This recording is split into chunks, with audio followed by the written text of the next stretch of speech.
76. Returning to the east. It's been several days since the criminal organization was destroyed. The rain that started at dawn stopped in the morning. The cleared-up high blue sky made the atmosphere glitter. We headed east under the morning sun, to return to the Daphne's kingdom. I was called to the royal palace after everything was over and got highly praised by the king. I received 10 holy gold coins, 50 million yen, and the permit for Melvius to leave the country as a reward. After that, the people gathered at the plaza and honored my success. Word about the incident seemed to have already spread, so they rewarded me with great cheers. It was perfect for selling my name. And then, to build a foothold, work began at the 3 city walls that surrounded the royal capital to create gigantic murals of my achievements so far, about how I defeated Grades in the north and single-handedly repelled the invading Demon Lord's army, how I protected the princess while defeating Evil Squid,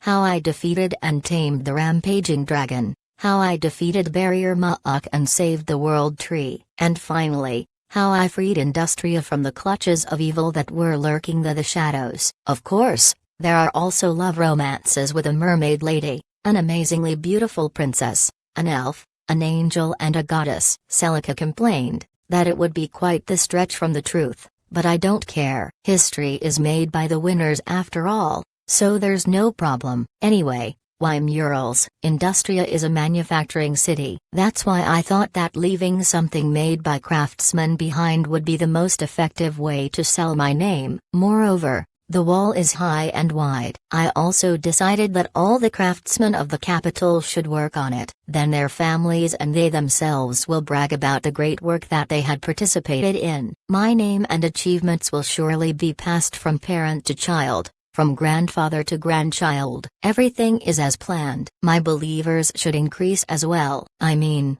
they have already increased by about 300 people. The number of believers is now in the 4 digits. I feel like dancing with joy. Well, it took the complete 10 holy gold coins that I got from the king to finance the construction. It's an extra expense that is needed to spread my name. I thought that the king might refuse when I asked him about the murals, but it seems that the magic blocking cloth that I had handed to the king helped. I told him that it would be dangerous if it isn't replaced every 3 years, so I was able to persuade him quite effectively. The final push was that the large amount of money would be returned to the country, so he pleasantly accepted. I had finished everything I wanted to do in the Fabrica Kingdom, and since I got a master blacksmith and a fairy, I decided to return to the Daphne's Kingdom.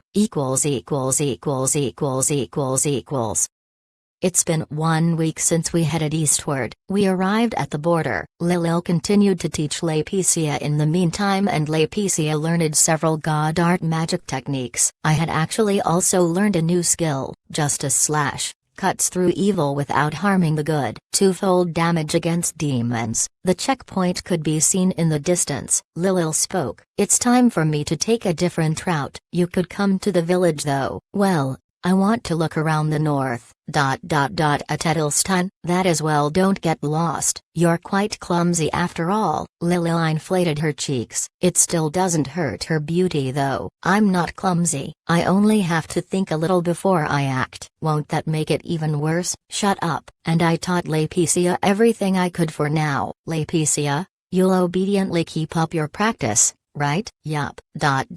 Also, what is it? Laeticia held the egg in both hands. Became white. So please. The purification. You also might have to do it in the future. Let's do it together. Yup. Lilil put her hands on Laeticia's small hands and began to stroke the white egg. Laeticia, please repeat my words. Oh peacefully sleeping soul, oh peacefully sleeping soul. They continued the chant for a while. It ended with a faint glowing of the egg. Lilil pats Laeticia's head. Very well, good girl.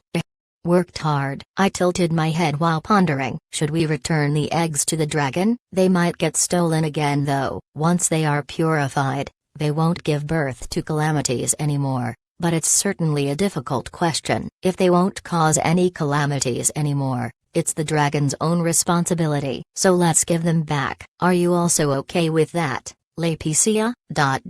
Yup. Give children back to mother. We'll give birth to your eggs. Kika. Laetitia looked sad for a moment, but soon after smiled happily. Sigh.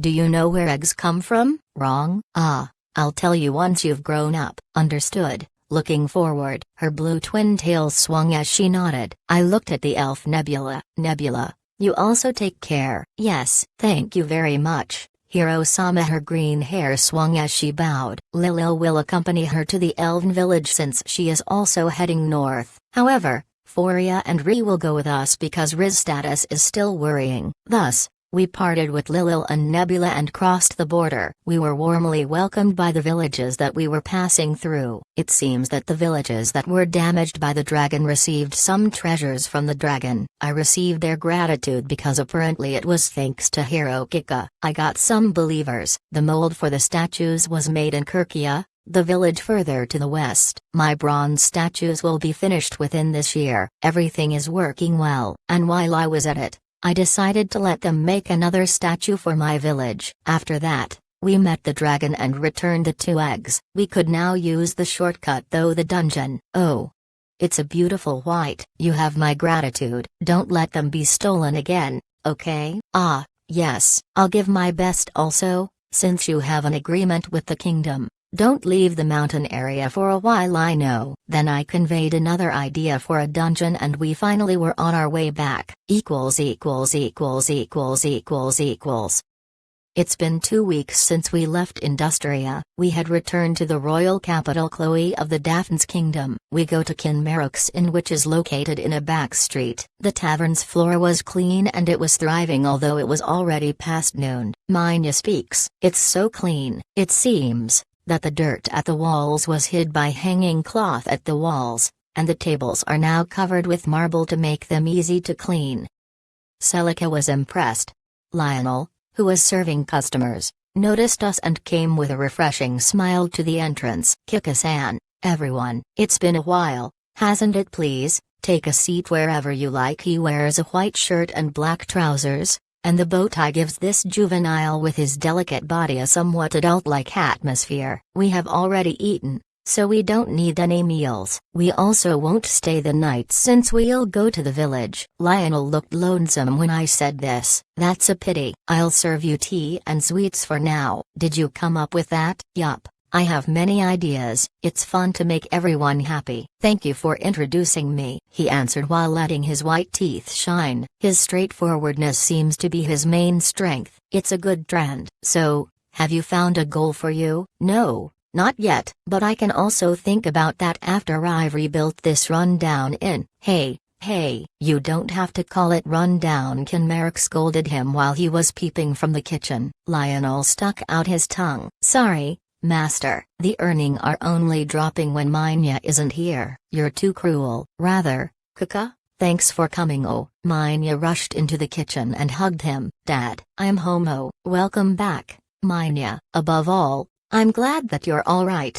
Or rather, have you gotten even stronger? Yeah, I worked hard. This is the menu. I'll help out. Ah, yes, Lionel. Please teach her how it's done. Yes, I called out to Lionel before he was about to return to the kitchen. Lionel, I'll take back what I said earlier. We'll stay the night after all and go to the village tomorrow. This is Minya's home as well. It might be nice for her to spend some time with her father when we're visiting the capital. Got it?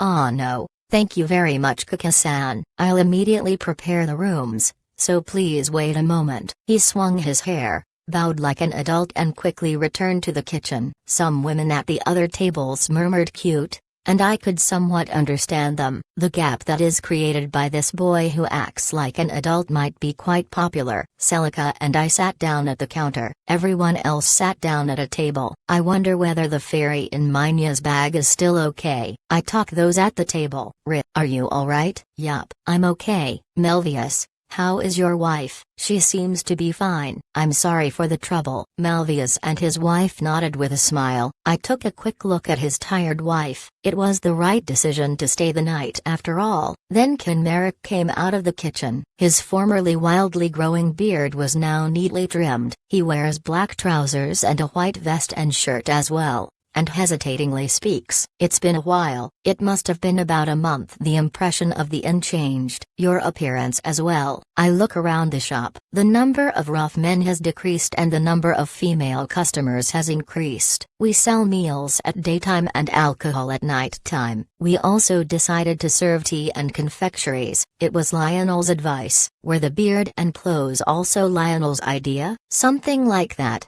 Because he said that this makes more money. I don't really care about my looks though. No, it suits you. It looks very nice, Kinmeric-san. Celica also praised him from the bottom of her heart. Kinmeric shyly stroked his cheek. It's embarrassing to be told that by a beautiful woman. Well, thank you. So, how was it, the West? There was quite the uproar when the dragon came to the castle. Ah. That was. I told him about everything that happened while concealing the parts that couldn't be disclosed. Celica occasionally supplemented. Kinmeric let out sounds of admiration while he gently stroked his trimmed beard. Then, Minya came out of the kitchen. She wore a white apron over the Miko clothes. It goes well with the slender legs that are extending from her short, black skirt. She served tea and pancakes without any unnecessary movements. Here, I brought tea and sweets. Thank you, it looks delicious. Celica smiled and elegantly took a bite. I also drank some tea because I got thirsty from talking. The refreshing fragrance moisturized my throat. The pancakes weren't really big, but the dried fruits that were mixed into them were sweet. It's delicious. Is that so? Minya expressionlessly went to the table where Laetitia was sitting at, but her tail was joyfully swinging. Kinmeric suddenly raised his voice. Ah, that's right. We got a report that the residence at the village is ready. Perfect timing. Also, let's see. Ah, it seems that the merchant Dryad wants to talk to you. He still hasn't paid back the money I lent him and I wanted to meet him as well. Shall I meet him somewhere? No. He should come soon. He comes every 3 days to see how Lionel is doing. I see. It might have been his father's request. He also delivers goods from Doruas to me. Kinmeric laughed. It seems that he found a business opportunity. That's nice. A voice came from the inn's entrance. Kinmeric-san, I brought the usual things. Ah, sorry for all the time and, here's someone who was looking for you. When I turned around, Dryad was standing in the entrance. Ah, Hiro-sama, I wanted to meet you. It's been a while. Dryad came to the counter and sat down next to me. I'd also like a tea please, Kinmeric-san. Yes. Kinmeric returned to the kitchen. Dryad lowered his head to me. Sorry for not contacting you until now. Did something happen? The high-speed transportation is going really well and here is the dividend for this month. Sorry that it's somewhat late. Dryad took a pouch from his pocket and took out 18 big gold coins from the inside. That's everything? No. But that's all I have at the moment. There are the income from the swimsuits and the booth at the Kika Beach. Also, I'm now making 5 trips each day with the high-speed transportation ship for twice the charge. But because the Naga increased, I had to buy equipment. There should be 35 or 36 by now, right? Yes, at the moment. About half of them are left over even if I include the guards at the Kika Beach. It feels like quite the waste. I was pondering. Kinmeric brought the tea and served it to Dryad. Dryad sighs while he took a sip. So the ship can't make any more trips. A sudden idea flashed in my mind. How about adding some local transportation? What do you mean? Currently, you're just offering a direct trip between Doruas and the capital, right? So how about adding some stops at the cities in between? I see. I should be able to expand the market by using the river to ship crops along the way. I can also transport fresh vegetables. The direct trip will have red headbands and red ships. The local ships blue headbands and blue hulls. A color code that should avoid any confusion for the customers. As expected of you, Kika-san. Well, it's a ripoff of Japanese trains. It might be good to make a route further to the north of the capital as well. That sounds good. I can get marble and wood from the city Kuryu that lies at the northern end of the big river. And as the number of customers increases, the name of Hirokika should further spread as well. However, we'll have to first construct new ships for the Naga, so I have to postpone the collection of the investments again. The north. There is a large river to the east of my village if I remember correctly. The river curves to the northeast from the capital. You might be right. It might also increase the number of people who came to my village. The village was about half a day to the north from the capital, right? I might also try to invest there if there is a route. Please do so, and don't forget to spread the name of Hirogika. Dryad strongly nods. Maybe we should rename it to Hirogika Transportation. Quite a few people might be afraid when the Naga Ink race. I see. They should have a peace of mind if it is named after a hero. Let's do this. You can't leave the dividends at this inn for the time being. Very well, I'll immediately arrange for that. Well then, I'm off. He drank up in one gulp, placed a silver coin on the counter and went out at a quick pace. He seems to be a businessman through and through. I could entrust it to him. Celica, please take the money. Yes. Kukasama. Celica collected the big gold coins and put them into the bag at her waist. Lionel came. Kika-san, I prepared the rooms. You have the usual room on the third floor. Your companions have the room next to it, and Melvius and his wife have a small room on the second floor. That's very thoughtful. Thank you. Lionel laughed shyly when I praised him. I was taught by master after all. Please take a good rest. I nodded and turned back to the cake and tea. 77. Leo's report. It is evening in the royal capital. Chloe. We ate dinner at the inn. It's the new menu that Minya brought back from the trip. Dragon steak, a pie with nuts that she got from the elves, fish burgers from the craftsman. Kinmeric's voice can be heard from the kitchen while he snatches some food. What is this? Isn't this already at the level of an innkeeper? It's certainly delicious. It seems that Minya became a cooking king during the trip. While I was enjoying the delicious meal together with Celica, a man with long hair and a black robe came beside us. He is taller than me and speaks while he looks down at me. Kika-san, it's been a while. If this isn't dark, you look well. Can we speak in private? Sure. Let's go to my room. I stood up and guided him. Two persons, who were completely concealed by their robes, were following behind Dark. They have the statures of a young man and a boy. We entered the room on the third floor. I speak while I sit on the bed. Dark, also Leo and Tilt. It's been a while, they answer while they are taking off their robes. It's been a while. Kika-san. Tilt, who was usually rather noisy, was fidgeting and his cheeks were blushed. Is something wrong? Tilt, no. I heard it from my comrades. Thank you for saving the world tree. Kika, don't worry about it. Rather, I'm sorry that I took your prey. He had a curse, right? I wouldn't have been able to defeat him. So, please tell me if I can help you in any way. Are you alright with that? Yeah, I said some rather cheeky things before, so I have to do at least this much. Tilt scratched his head and his face got even redder. Hey, then I'll look forward to it. But before that, Leo, how went the search for the eggs? Leo, who sits on a chair, answers. It seems that Greyades didn't have one when I asked the demons. It looks like the saint had Greyades' egg, so it was like that after all. Just in case, we searched around the northern forest. How was it? Leo wrinkled his brows. There's an old road in the forest. It's now overgrown with trees and grass though. There were several fortresses that aren't in use anymore when we went north, and there were several things that belonged to Greyades. But there wasn't anything when we followed the road. Dark added. There are multiple barriers inside the forest. We were separated and got lost when we went further inside. A forest that makes you lose your way. Huh. Tilt nods with his arms crossed. That forest is bad news. There's something strange with it, that even you got lost although you are an elf. Tilt. And you were also unable to do anything. Dark? It was impossible on the spot. There are a countless number of barriers that incorporate tens of thousands of trees. Is that so? I couldn't feel anything when I was walking there though.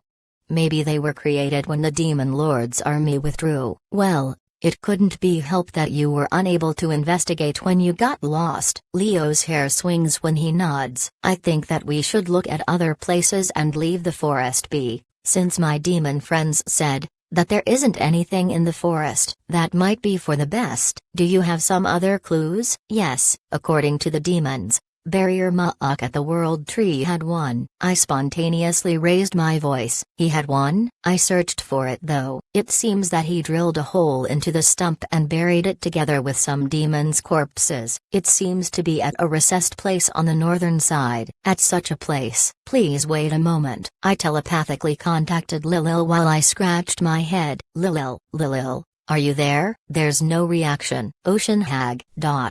Just now, I could feel some reaction. Lilil is beautiful. She has long eyelashes around her big eyes. Her well-proportioned small face perfectly fits a beautiful goddess. Her uniform legs are long and elegant. Her breasts are as wide as the ocean. Her curves are like waves. Her skin is as white as a sandy beach in midsummer. Her long hair. Please stop. It's embarrassing. Kika-san, please don't describe my bare body. Oh, so you actually heard me. Or rather, where are you at the moment? I'm currently at the Elven village. Nebula has safely returned to the village. The World Tree is still weak, so I'll watch over it for a while, Lilil exclaimed in an angry tone. I can easily picture her cute, red face. Ah, that's good. The egg that Barrier Ma'uk had is at the World Tree, eh? Is that true?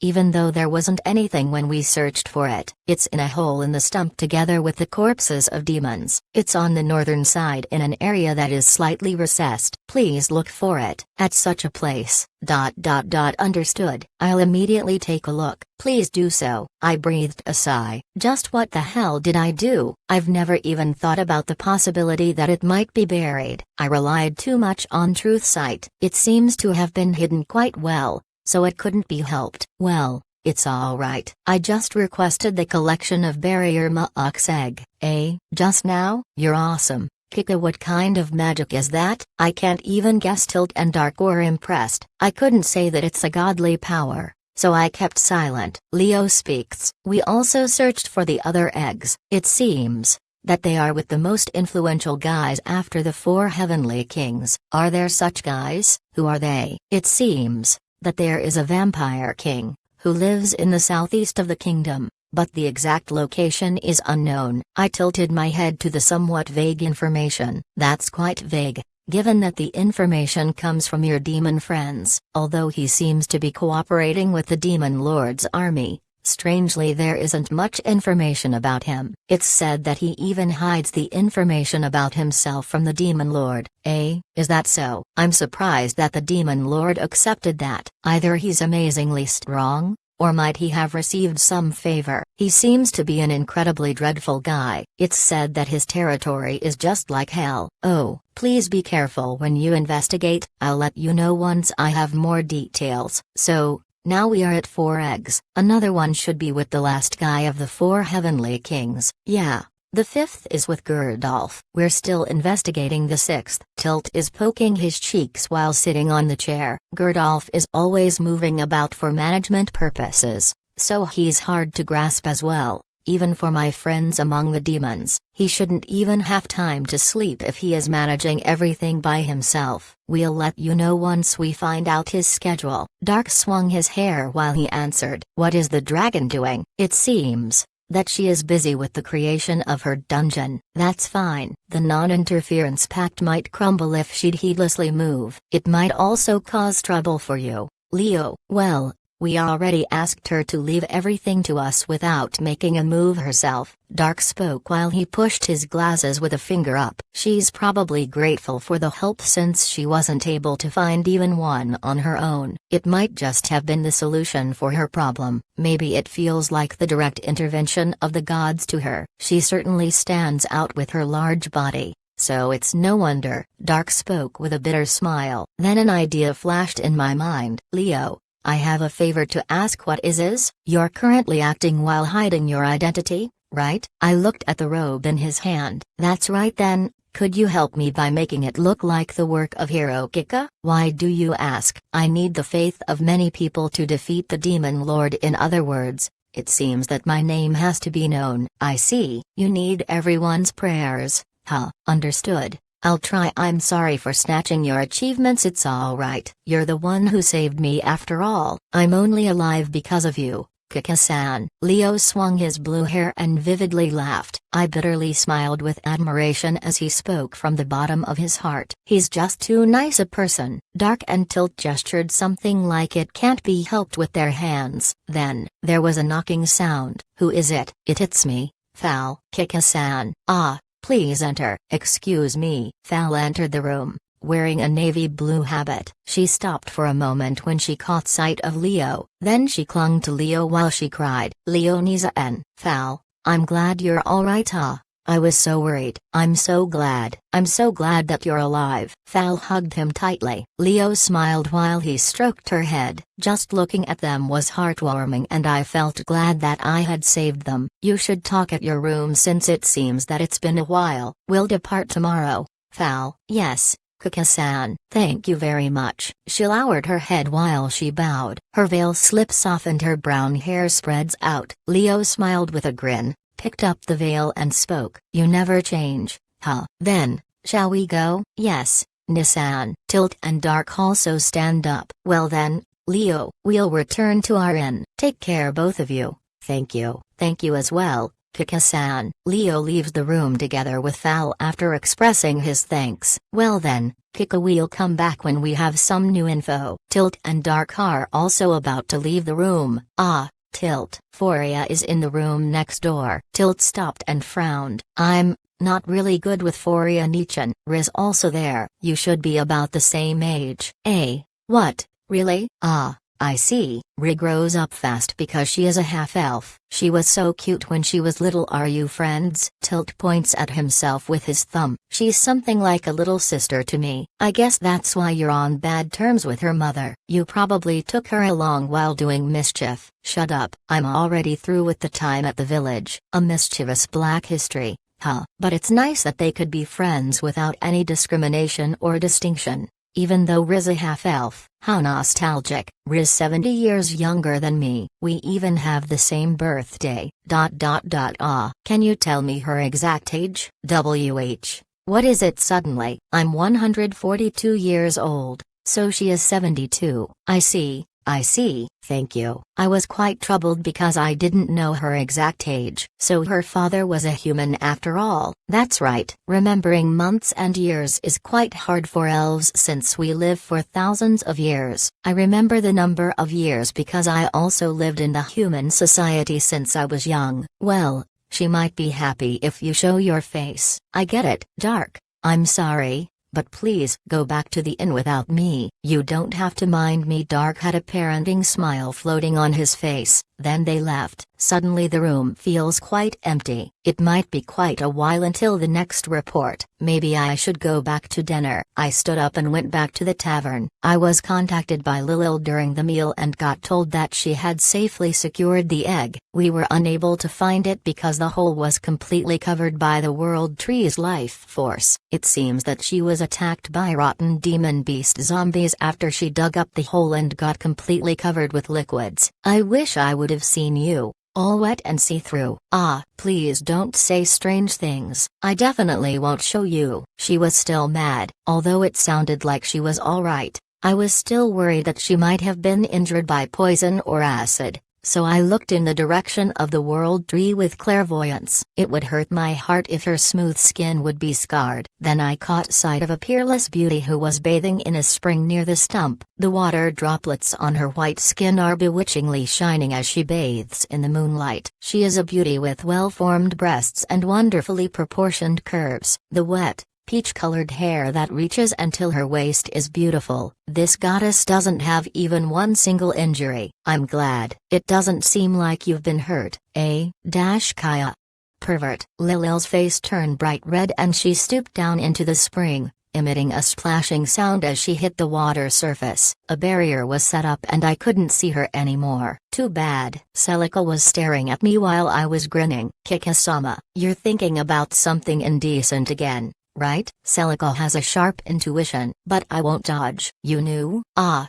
You're hopeless. Celica inflated her cheeks and turned sideways. I tried to push the bulge with my finger. A strange sound leaked from her cute lips. What do you think you're doing? Most likely because she was embarrassed. Celica's face was flushed and she was lightly hitting at me. Sorry, my bad again and again. Celica was cute when she was embarrassed and sulking, and she forgave me after I stroked her blonde hair many times over. 78. The Kika village residence. We went back to the village to the north of the capital the next day around noon. I've been away for more than a month. Several wheat fields are already beginning to change into a golden color. It lets you feel the arrival of autumn. Foria, who is riding a boo horse, mutters while she looks at the fields. They are growing well. It feels nice, doesn't it? Rit, who was riding with her, nodded. She prudently smiled. First we'll head to the residence that was built in the east. It is at a large plot of land in the village's outskirts. The site is rectangular shaped and concealed by a fence. It is about 30 meters wide and has a building of about the same size in the back. The plot is larger than the mayor's house and they had to specifically allocate a vacant plot outside of the village. There are 3 one-story buildings. We'll live in the mansion in the back. In the center of the land is a wooden stage,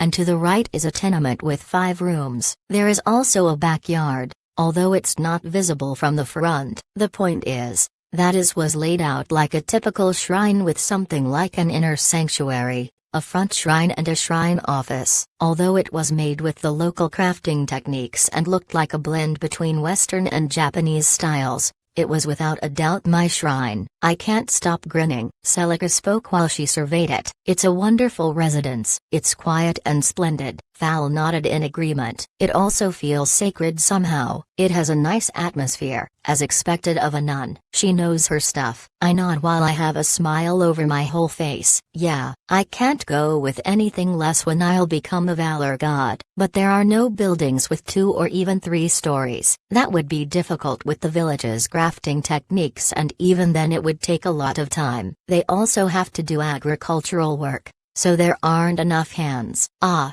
you've thought that far ahead, as expected of you. Celica was deeply impressed. Minya tilts her head while her pointed ears are standing. Where is the kitchen? It should be in the back of our house. Ah, looking forward. Shall we take a look at the residence? We walk around the front shrine and went to the residence in the back. Maybe this way should be paved with stone. The ground will sink in when there are a lot of people, and I want to cover the sides with gravel. I hope that there is something like that in this world. I also want to plant high trees along the outer perimeter. There has to be some dignity if I want to gather believers. While I was thinking about those things, Clarissa came out of the tenement. One young girl is following behind her. She was one of the slaves if I remember correctly. Welcome back, Kika-sama. Welcome back. We just returned. It looks like everyone is well. It's all thanks to you, Kika-sama. We've been cleaning the residence every day. The furniture is from the mayor. We slaves are living in the tenement. Hey, Melvius, Olivia. This is the slave chief Clarissa. Clarissa, please look after these 2 who came from Industria. Understood. Welcome to this faraway place. We'll be in your care. Melvius's wife was staggering beside him. Melvius holds her. Are you alright, Olivia? Yes, I'm just a little tired. Melvius, please let your wife rest. Clarissa, please be so kind. Leave it to me then. Please follow me. I'm sorry, Clarissa-san. Guided by Clarissa, Melvius entered the tenement with his wife. The girl brought the luggage inside. I tilt my head. I thought that she had completely recovered by the medicine and magic, though. I couldn't find any abnormalities in her status. She was perfectly fine in the morning. Maybe she's just tired from traveling. Celica's face was clouded with anxiety. Well, let's see how things develop for now. Let me know if something happens. Yes, I'll ask about her condition later. We headed to the residence in the back. The residence is facing south and is wooden with a stone foundation. Logs are lined up like pillars in the front. The exterior looks like an imitation of the Parthenon, although it's just 1 story made of wood. The entrance was spacious when I opened the door and entered. A long corridor divides the center of the residence,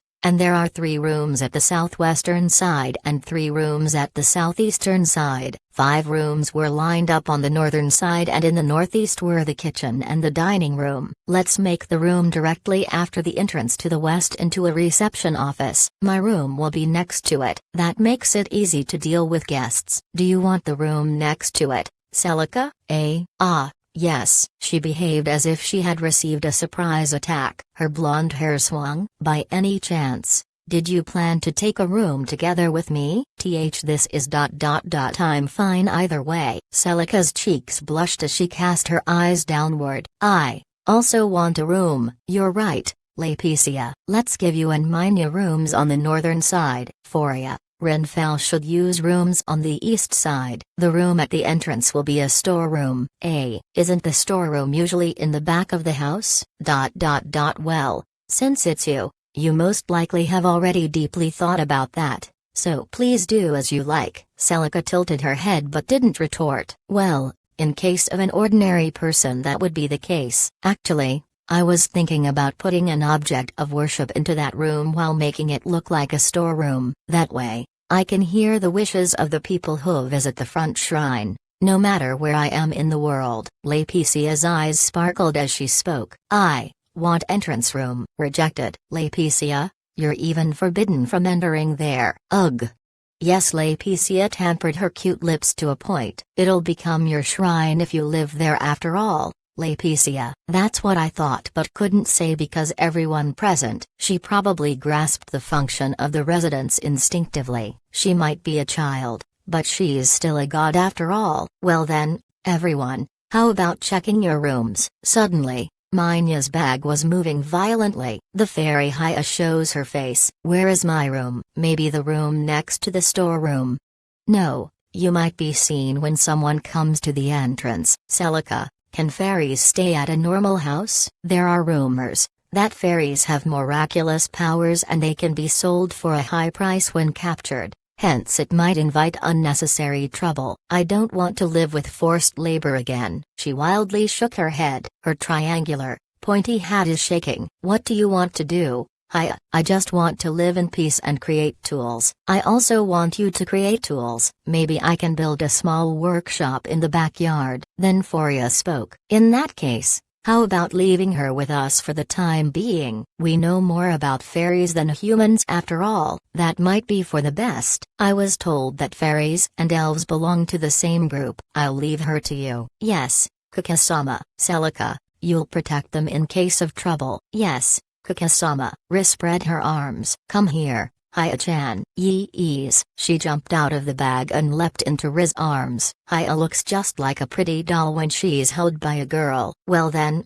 please check the rooms. Foria, please come to the entrance once you've brought in your luggage. Yes, we entered our respective rooms, unpacked the luggage and checked the rooms. I immediately left the residence afterwards. The wide ground with the high, blue sky feels refreshing. I approached and looked at the front shrine. It's a wooden, rectangular stage that is supported by thick pillars. It's not large, but it looks like Kagura can be performed. I'll ask Minya someday. Foria came out soon after. Her green hair is coiled up by the wind while she approaches. Her breasts pushed up the fabric as they boldly shook. What do you want, Kakasama? Is it true that elves are good at handling trees and plants? Yes, we have to take care of the world tree after all, but we're also familiar with other plants. In that case, is it possible to plant trees around the residence to act like a wall? To my question, she looked around the fenced site, crouched down and touched the ground. Her seductive thighs are peeking from her short skirt.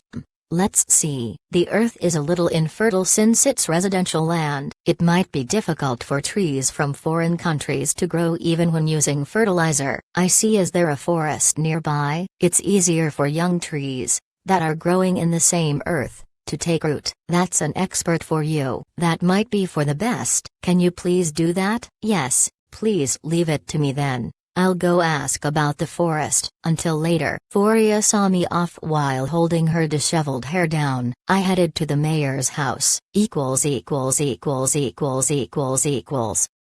A large building with 2 stories in the center of the village. I freely enter and go up to the second floor. A maid was slightly startled when I passed by her in the corridor. Hiro-sama, it's been a while. Is the mayor available? Yes. He's in the study on the second floor. Very well. I step into the study without knocking. The mayor was taken aback and dryly smiled when he caught sight of me. It's been a while, Kakasama. The mayor greeted with a flattering attitude. His long, Whitebeard is trembling from anxiety. I don't care because he's only reaping what he has sown. It's been a while. Have you already seen the residence? Yes. Well done. It's exactly what I wanted. Then I'm glad. The village mayor seemed to be relieved from the bottom of his heart. How is the village? Thanks to the expanded barrier, we are able to harvest fast-growing vegetables and root crops. Sounds good. Should I expand the barrier even further? Is that okay? Sure. In exchange, I want you to rename the village to Hirokika Village. To change the village's name, but to decide that on my own discretion. Can I at least decide after discussing it at the village assembly once? Sorry, it seems you misunderstood. I want you to go around to persuade the villagers and officials to change the name to Hirokika Village. And, if I can't do that, I was forcefully sighing. If I remember correctly, there is some village in this country, where all the villagers tried to kill the hero. And hasn't said hero already made friends with the king and saved the princess? Maybe he should directly talk to the king about it when he visits the capital next time. I'll do it. Please let me do it. The mayor's face was crumpled as he pleaded. With this, I can further spread the name of Hirokika. Is that so? Then you'll do it? I'd be delighted if you could do it as fast as possible. As for the funds, I walked to a wall and removed the picture that was hanging there. There were 3 big gold coins. The talks should go smoothly with these. Those are the expenses for the festival. The festival? Are the preparations for the festival done? Yes. We're just finishing up. It'll be a large festival because of the good harvest. Is that so? Please give it your best. Next. Is there a forest nearby where I can take trees from? There is a small forest to the east if you need wood. Do I get there when following the road in front of my residence eastward? That's right. Wild plants can be picked up in spring and nuts in autumn. I put my hand at my cheek while I'm in thoughts. I guess I shouldn't damage it too much. Although I have to collect as many believers as possible, it'd be for naught if I invite the villagers' opposition. Yes, if possible. Please keep it at a minimum. I know. I'll only take them to the extent that the forest isn't affected. Well, it should be okay since I have elves. Elves? That's right. I forgot to mention it, but I brought 2 elves and lots of slaves with me. Later there will also be clerics and sinners. Please be careful not to give rise to disputes. I see. Understood. I'll tell the villagers. The mayor now looked somewhat uneasy. I suddenly remembered something and asked, by the way, how exactly are you identifying the sinners in this village? With this crystal ball. The mayor took a palm-sized, round ball out of the desk's drawer. The ball emits a ghastly purple light. Hey, I closely looked at it with truth sight when I received it. Sinner judgment device, new type. Shines when approached by a sinner. As expected, it doesn't seem to have been made by the demon lord. He's inside the cocoon after all. There wasn't any long-distance view incorporated into it. I'll borrow it for some time. Yes, Kukasama. Then, I'll expand the barrier around the field tomorrow. Thank you. Will be in your care. I left the study after I had finished the talk. While I was closing the door, what have I done? I have to succeed. I heard the mayor's words of anguish. 79. Riz treatment. With full force. It was evening when I left the mayor's house and returned to the residence. Smoke rose from the kitchen area while the dinner was prepared. First I wanted to pay a visit to the Elforia after I entered the residence. I knocked at the door and asked, "Do you have a moment?" "Yup. It's fine," Kika-san answered in a bright voice, and I entered the room. It's a simple room with only a bed, a table and a chair. All the rooms looked like that at the moment. Ri had unfolded some paper on the table and was writing something. She looked like a girl of about 14 years. Haya was rustling in a corner. "Mom is helping with the dinner, I see. Are you studying?" Number. I was thinking about how to plant the trees in the garden. You want the trees arranged side by side, right? Something like that. I thought that they might act as blindfolds and shields against the wind. I see.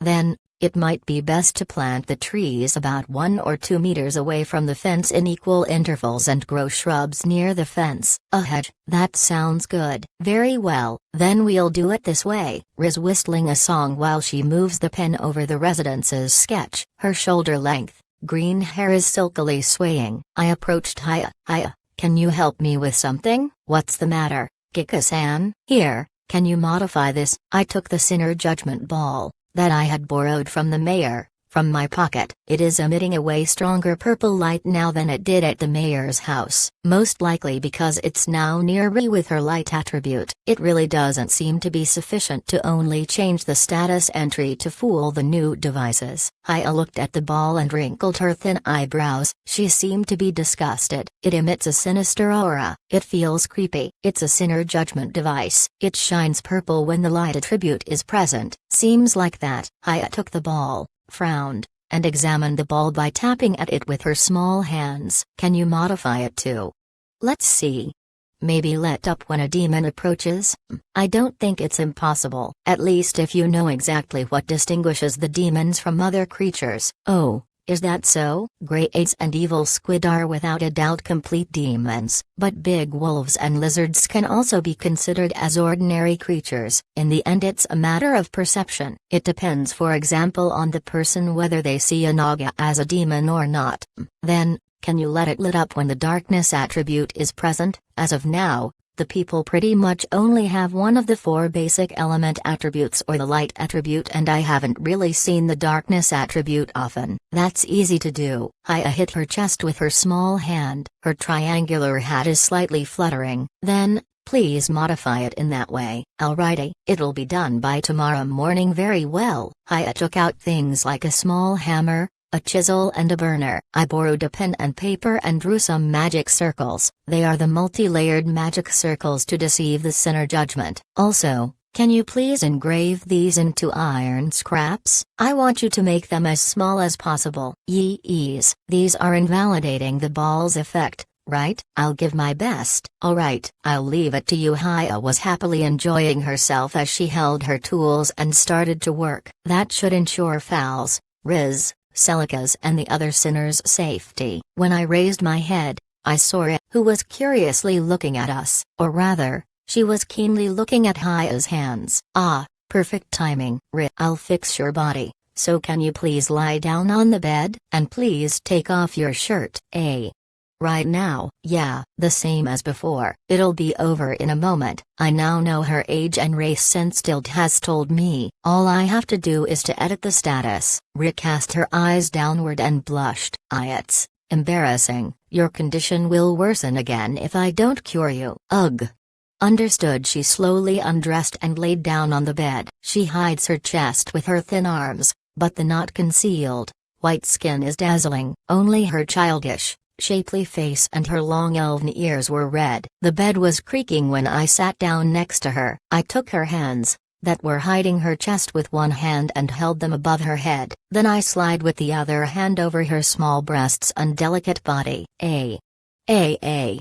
Riz's slender limbs trembled and her long legs were crossing each other since she was unable to endure it. Her short skirt flipped up and I could see her underwear. Please move as little as possible. Boobet, it tickles. Ah, her body was quivering, matching the movements of my fingertips. It'll be bad if I mess up the status change, so I gently touch her white skin and carefully move my fingertips while the warmth of her smooth skin is transmitted to them.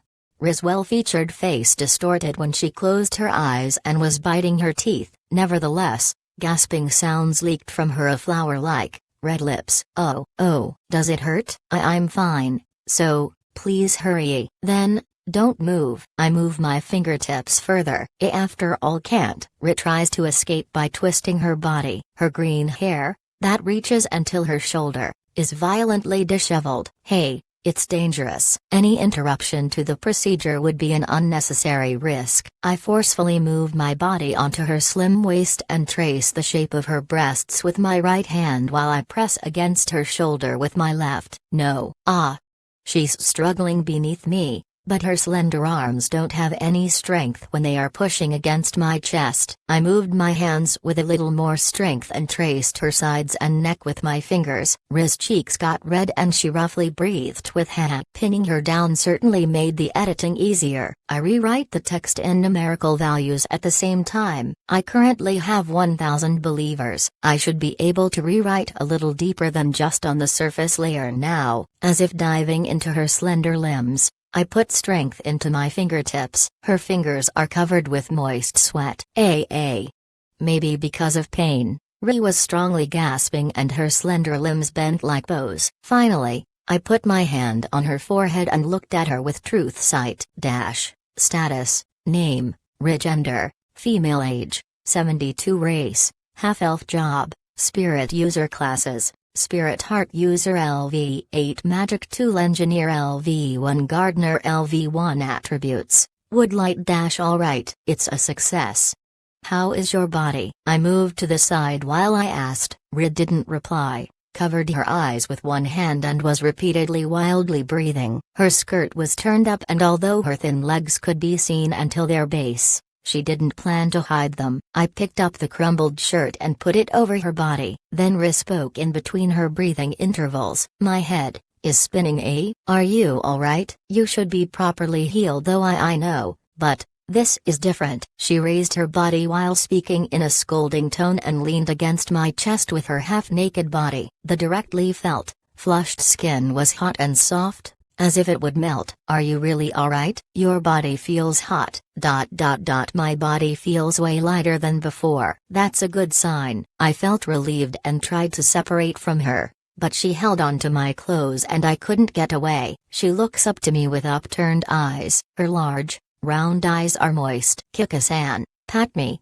Well, I don't mind. I stroke her soft, green hair. Ri was leaking small breaths each time she was stroked and she leaned more and more against me. Her condition settled down after a while and I asked, by the way, do you have an interest in magic tool engineering? Yup. I heard various things from Haya before. It seems to be quite interesting. Maybe you should try to help Haya. Yup. I intend to. Give your best, Haya. I'll also rely on you. I looked at Haya, and her hands moved so fast that they looked like six while she was working. I've never heard about anyone who could do that before. Ri was giggling. Haya-chan, amazing. I don't think you'll have to imitate that. Guess so. Ri and I were laughing while embracing each other. Then, there was the sound of someone running through the corridor. Ri quickly separated from me and hastily put on her shirt. Furia came into the room just at the moment when she was finished dressing. Ah, perfect timing. Kika-sama. Also, Ri, dinner is ready. Please come to the dining room. Okay, we'll come right away. I just finished his treatment. Oh, how was it? It went well and she's most likely healed. I'd still like to watch her condition for 1 or 2 months though. I understand, Kika-sama. I'll give my best to make this residence wonderful in the meantime. Thank you very much. I'll rely on you. Yes. Please leave it to me. Ri, please also try our best to be useful to Kika-sama. Furia left the room. Suggestive glance. Ri clings to me. Is this okay, Kika-san? She isn't angry, right? Why? I was just treating you. That's right, isn't it? It's treatment. I get off the bed and Ri follows. Ri's cheeks were blushed and she was holding onto my clothes with her fingertips when we went to the dining room. Everyone ate dinner in the evening. We're sitting at a large table. Minya and Clarissa lined up gorgeous meals while swinging their arms around. Dried shellfish and fresh salad, river fish in Munir sauce, fried cutlets, scooped vegetables, soft bread, grilled large birds, cream stew with meat and mushrooms. Come, please eat. It's a celebratory meal. We made a lot. Please eat. Thanks for the meal. Everyone started to eat simultaneously and their cheeks slackened from the deliciousness after they took a mouthful. It's been a while since I had this salad. Celica moves her hand with a smile. It's a salad that seems to be sour from fermentation. It tastes similar to Chinese cabbage and is a specialty of Edelstein. Clarissa was giggling when I looked at her. There's still a lot more, so please eat a lot. Delicious food and bustling conversations. Meals are particularly delicious when shared with a large number of people. A smile floated on my face while I thought such. The enjoyable dinner continues. The tiredness of the trip disappeared within the laughter. But there was quite the shock after dinner. This residence doesn't have a bath. It couldn't be helped, so we had to use cold water to cleanse ourselves. I'd like to do something about it, but there was still something I had to do before that. Village and workshop development. The next day arrived at Kika Village. I ate breakfast and went to expand the demon-repelling barrier around the fields. Although it's deformed, it's fundamentally a round magic circle. Aristocrats can also let them be made with something like 7 or 15 corners, but they are cumbersome to expand. That's why they are usually equilateral triangles or squares when requested by villages, and they collect money and request a barrier magician each time the barrier has to be expanded. I tended to it in the morning, because then there wouldn't be any interference, and expanded the barrier to its maximum. As a result, there was now more than 5 times the agricultural land. Farming will be difficult if it's even further away from the village. That'll be more than enough for now. The voices of the villagers who guided me were shaking from joy and surprise. Amazing. It's so much space. Just how much money would that cost? Thank you very much. The villagers cried from joy. It was a bit embarrassing since it was nothing for me. In the meantime, I sent Laetitia to take care of Foria and Rick, who were tree planting, because there's the danger that demons come out. I told her to contact me through telepathy should something happen. Nevertheless, I looked at them with clairvoyance from time to time. They didn't seem to have any problems to look around the forest and select trees. Noon. I went to Celica's room after I got back to the residence and had lunch. Celica was looking after Hyacinth. Foria and Ri were out in the forest. Do you want something, Kikasama? Celica's blonde hair swayed when she tilted her cute head. There's something I'd like to ask. Haya, who was sitting on the table and maintaining her tools, raised her head. What's the matter, Kika-san? I'm thinking about building a workshop specifically for you in the backyard. Can you please draw a blueprint for a good layout? Oh Hilda, thank you, Kika-san. I'll make it at once. She immediately stopped working on her tools, stood up, spread a sheet of paper on the table and began to move her pen. Well then, I'm off to visit Melvius. Celica's blue eyes are slightly closing when she smiles, seemingly lonely. You're quite busy, aren't you, Kikasama? Please don't hesitate to tell me if I can help you with anything. Thank you, Celica. I left the room and went to the tenement. The tenement was laid out like an apartment building with a corridor stretching out from the entrance and the doors to the rooms alongside it.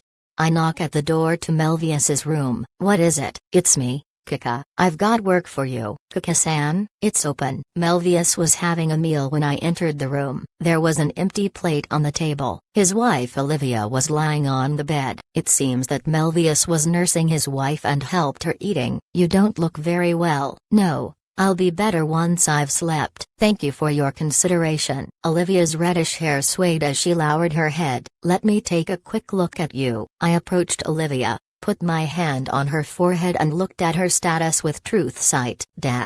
Status, name, Olivia. Gender, female. Age, 27. Species, human. Job, black magician. Class, mage. LV6. Office worker. LV5. Crafting. LV10. Attributes, wind condition, healthy. Muscle strength, 22, +4, max 75. Agility, 13, +2, max 60. Magical power, 10, +1, max 45. Wisdom, 18, +3, max 30. Luck, 9, +1, max 46. Vitality, 170. Mental strength, 100. Her status didn't indicate any problems. The skills are rather common. She would show faster growth as a swordsman or a warrior rather than as a mage though. But that would be harsh to tell to a sick person.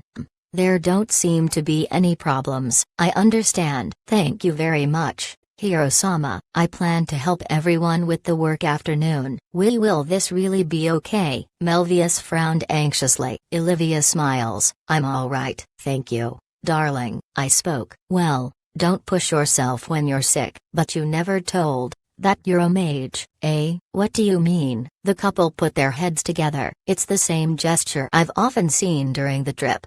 Have you studied something like that? I don't know. I only learned about accounting books and housework. It can't be. This is Kika-san. What my wife says is true. She's my childhood friend and she's ever only been sick in bed after I made a blunder, asked her to wound herself. I didn't have any time to learn any magic. I was in thoughts. That's strange. Her level is rather high for that though. It shouldn't rise that much unless you defeat opponents or diligently study. You said that there was a blunder. What exactly happened? Melvius cast his eyes downward when I asked him. Does it have to do with smithing? Melvius raised his head and opened his eyes wide.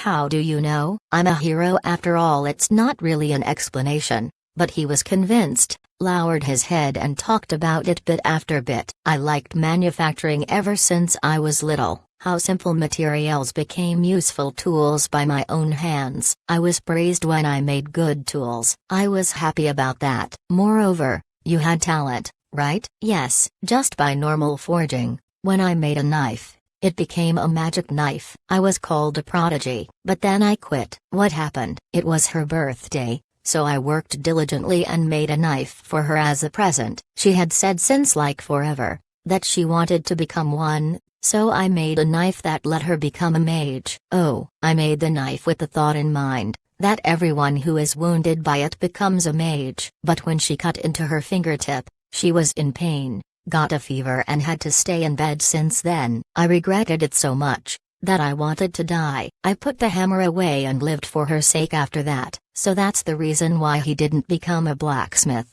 Huh, I see. You touched God's taboo by trying to change the existence of a person as a mere human. Then, divine punishment was handed down. Moreover, it didn't hit me, but her. I really was foolish. Melvius clutched his fist in regret. Darling, I was the one who wanted it. It wasn't your fault. But, well, she can be healed now that I know the cause. Really? She should have been healed with medicine and magic, but that her constitution is still bad, which means that you still haven't solved the root of the problem. What shall I do? I'll do anything. Oh, anything. Huh. Then, please pick up the hammer again once I've healed her. No, if you wish for it, I'll do it. I beg of you, please help her. I approached Olivia and removed the sheet. Well then, I'll treat you. Please undress your upper body. What on earth? Don't worry, it's just treatment. The reason for her poor health is that you made the knife while not knowing a lot about mages. Your image about mages most likely originates from stories and hearsay, right? Now that you say it, that's right. A job like black magician shouldn't exist, at least in this world. Therefore, it seems to give an abnormal burden to the body. Olivia nodded in earnest and undressed her upper half. Her breasts, that can fit in the palm of a hand, are exposed and facing upward. Kika-sama, please. Darling, please also watch. Yes, Kika-san, I entrust her to you. Yeah, it'll be over soon. I placed my hand on her soft breast, causing it to deform. The immoral softness of the married woman is transmitted to my fingertips. I stroke her stomach and her cleavage. Her round bulges are shaking in accordance with the movements of my fingertips. Finally I placed my hand on her forehead. It ended with me not having to touch her that much because I only erased a little. Status, name, Olivia. Gender, female. Age, 27. Species, human. Job, merchant class. Mage. LV6 office worker. LV5 crafting. LV10 attributes, wind, condition, healthy. Muscle strength, 22, +4, max 75 agility, 13, +2, max 60 magical power, 10, +1, max 45 wisdom, 18, +3, max 30 luck, 9, +1, max 46 vitality. 175 mental strength, 100 the same as before. Or rather, her HP was decreased. Maybe because of the fever? I released my hand and spoke. That's it. She should be okay with this. Melvius rushed over to the bed. Olivia, are you alright? Olivia raises her upper body and checks her body. My body felt heavy before, but now it feels very refreshed. Thank God. Olivia. Melvius hugged the half-naked Olivia. Olivia's face reddens. Darling, Kika-sama is present. He hurriedly separates. You're right. Thank you, Kika-san. I'll do whatever I can for you. Is that so? Then, I want you to construct a building, leave it to me. He hit his chest while having moist eyes. Then, let's go to the backyard at once. I want you to build a special workshop. Understood. Melvius stands vividly up. I took him with me and we headed to the backyard. The backyard was 30 meters wide and 10 meters long. There should be enough room for about 5 warehouses or sheds. There was an abundance of space since the designated land was outside the village. I showed Haya's workshop blueprint to Melvius. It's a small hut of about 8 titmes and the plan even has the exact positions for the cooking stove, shelves and workbench drawn in there. I want you to build it to the furthest in the west. Can you do that? He looks serious and strokes the corners of his mouth. This blueprint is quite detailed. But it's overflowing with functional beauty. I think it's possible if I just get the building materials. In that case, speak to Celica and get some money from her. You can even go to the capital for shopping. Also, please leave about 3 meters to the fence since there will be a hedge. I got the general idea. Is there anything else? Let's see. When thinking about it now, I want you to make a smithy for you next to the workshop. Also, I want to build a bath at the eastern side. It should be large enough for 5 or 6 people. A smithy? The things you make are endowed with magic, right? It'd be too dangerous to make tools for the villagers. So I want it hidden in the backyard. Understood. I'm an unconditional slave of course, but you even helped my wife, so I'll give it my all. His black hair swayed when he nodded. His blue eyes shone with a strong will. The rest lies in the domain of the construction worker. I'll leave it to him. I'll rely on you. I parted with Melvius after leaving some words of confidence behind. After that I looked for a suitable place for digging a well. I can feel the water veins since I'm a water god. Water was precious in this village. There were about 50 houses, but only 3 wells. There was a small streamlet from the river in the east, that flowed into a reservoir, but that water was used for irrigation. We need more water now that the farmland has increased. I also have to do something about that I guess. For now, I'll need a well for everyday use. I took advantage of clairvoyance and truth sight, and looked underground. Unfortunately, there was no vein in the backyard. Then, I found a vein swelling deep in the ground when I looked around the east side of the plot. It flows from the northeast and diverts to the southeast. It shouldn't have an impact on the other wells if I dig the well here. However, the vein was under a layer of rock. It's a little troubling. Even if I'd call out to the water to come forth, the rock would be in the way. However, if I'd break the rock with brute force, the layer of rock will sink in and change the flow of the water. Soil, rock. This seems like a job for a Mother Earth god. Maybe I should ask Claypecia. Molding earth became something like a forte for her when she practiced her god art. It should be possible. I decided to ask her when I find the time. 81. Well and irrigation water. The next day, I went out together with Claypecia in the morning to dig a well. It'll be between the mansion and the tenement. I draw a circle with a thick line above the water vein. You know what to do? You'll turn the outer circumference to stone and continue downward until you hit the layer of rock. You leave the inside as is at first. Then you turn the inside into sand until you hit water. Yup. Got it. Claypecia crouched down and put her hands on the ground. Mew mew moo. She began to murmur with a serious face. Earth sand, becomes stone. Ha with a go-go-go. The outer perimeter of the about 1 meter large circle turns to stone and continues downwards. The outer wall of the well is finished with it hitting the layer of rock. It's like a pipe filled with soil. Next, turn the inside into sand. Yup. She places her hands in the inside of the well and raises her eyebrows.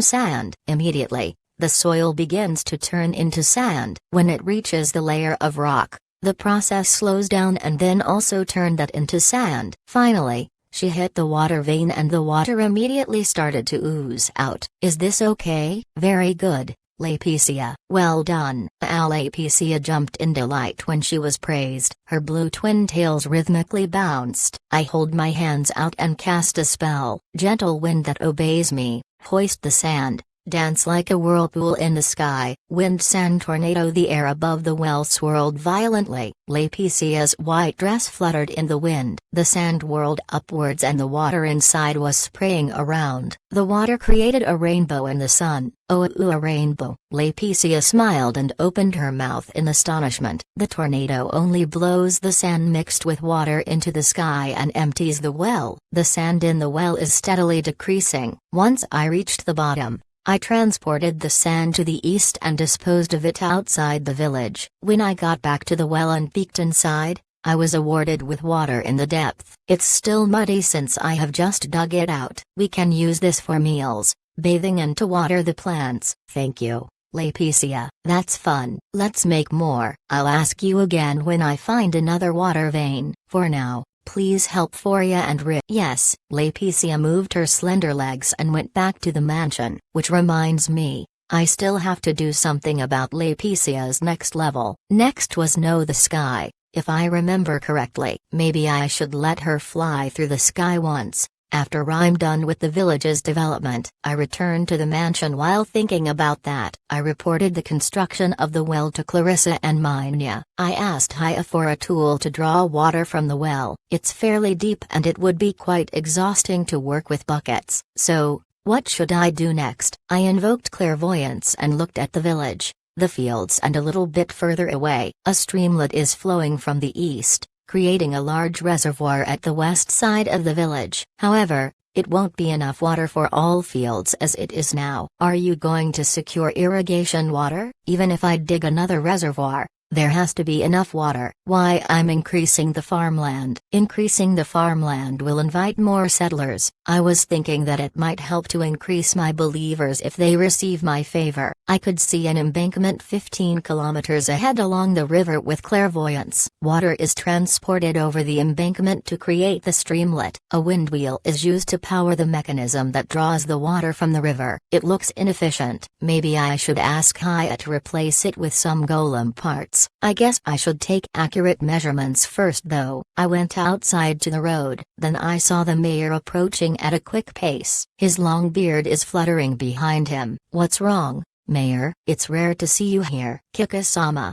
there's a problem. The Venice Church interfered when I applied for the name change. What did you say? Everything related to heroes is under the Venice Church's jurisdiction, and they won't approve of the renaming without a large donation. I flicked my tongue. They are causing trouble without even realizing that they are pawns of the Demon Lord. Understood. I'll do something about it. Please continue to talk with the villagers and the town hall. Yes, Kikasama. Spreading my name will take way longer if I can't change the name to Hirokika Village. It'll be more difficult to increase my believers. There's no choice but to persuade a higher authority than the Venice Church. In other words, the king. But I'll need some bargaining chip, something of high enough value to silence the church officials. Isn't there anything? I kept thinking about that while I continued to walk along the road to the east. I followed the road to the east into the forest. The sunlight, that falls through the trees, feels pleasant. There are also few weeds, which makes it easy to walk. The streamlet doesn't flow through the forest but passes it to the south. The road ends when I leave the forest and I leisurely walk along the streamlet while receiving the gently breeze of autumn. For 3 hours I cross meadows and wasteland. Then I finally reached the river, but in the end I didn't came up with any good ideas. The river drew a gentle curve and was narrower than at the capital. It's still 15 meters wide though. Rafts made of logs are floating downstream. The logs are transported to the capital and the port town that way, where the rafts are disassembled and then sold. The blue sky was reflecting on the river's surface, which was glittering blue. There is a mountain range when advancing further upstream to the northeast. At its foot, furthest in the north, lies the city Kuriulu. The scenery was magnificent. The river is curving outwards at this place and made a steep cliff. It's almost like a vertical wall. The depth isn't a problem, but I'll need stairs and a pier if I want the Nagas high-speed transportation to make a stop here. Also we'll need a road to the village. I'll postpone it for now. Well then, maybe I can do something with the wind wheel. The wooden wind wheel has a diameter of about 5 meters and is built at the western side of the embankment. It's squeaking as it rotates. Wooden buckets, that are attached to a conveyor belt, are filling with water from the river and spill the water to the other side. The water creates a fountain-like puddle and flows in a streamlet far to the west. The top of the embankment was partly shaved off from the conveyor belt and wooden boards were put there for it to pass over. There weren't any problems with the airflow since the wind blew constantly at the river, but since there was a weight limit, the buckets at the belt came only in intervals of 2 meters. The buckets themselves were also small. Moreover, it already seems to be at its limit. I wouldn't have any problem to store lots of water in the reservoir with magic, but it would be meaningless if the people couldn't live without me.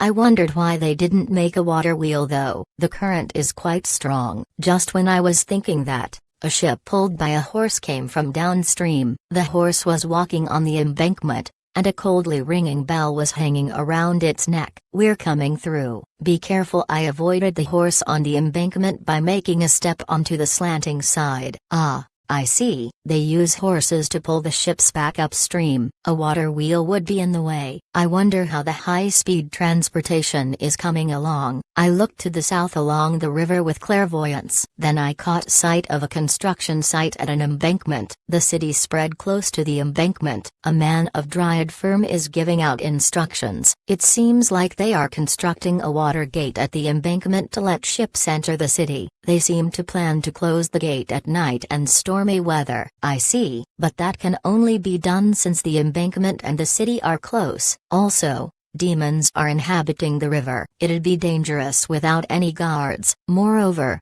the embankment here is high and the river is curving outwards, so the water pressure is high as well and would eventually break it down. In fact, it looks like the embankment was already reinforced by human hands. A pier and a water wheel can only be constructed where the water is gently flowing and the embankment is low. I crossed my arms while I was thinking. So a pump might still be the best after all. But what about the power? Should I operate it with magic, or should I make something like a golem-powered treadmill? That might get in the way though. Also, how long would a golem core last? It'd be difficult for the villagers to replace the golem core if it wears out. Isn't there something simpler? And if I'd ask Haya to make a magic tool, it'll be a weak bargaining chip for the king when it can't be reproduced by the people. Isn't there anything? Well, it could be sold as a product of the village, should Haya remain there for a long time, but there's no guarantee for that. Also, no one won't be able to fix it if it breaks. I'd like a mechanism to draw water from the river that's easy enough to be repaired by the villagers. Also, the people surely would be grateful for a long time and I could spread my name if it would get widely adopted. On the other hand, if it breaks and can't be repaired, it might hurt my reputation, resulting in a reduction of my believers. I need to spread my name and increase my believers. That's the most important thing I have to do right now. The renaming of the village might get accepted and there's even the chance to spread my name through it, if I came up with a simple and easy to use mechanism. But I won't come up with something that easily. It'll be impossible for this world's technology to build a pump that'll run forever and won't ever break. Being easy to repair will be a prerequisite. I looked down at the river and the puddle from the embankment. The embankment is 4 or 5 meters high. The puddle is lower than the water surface. I see. Doesn't the water rise and fall about 10 meters? In that case, I quickly untie my kimono sash. I use it to accurately measure the height and width of the embankment. This'll work. If it's a siphon, the water will flow down through a pipe, even if there are obstacles. If a pipe is filled with water, it will automatically flow to the lower side. The technique to make pipes exists, so there should be a way to connect them without any gaps as well. Gaps could be filled if we use metals that are easy to process. I'd like to avoid the usage of metal as much as possible though. If something like siphons don't exist in this world for irrigation, It would certainly raise my popularity if I'd stick my name onto it. It's easy to spread and should be a good bargaining chip for the king. I returned to the village with quick steps. It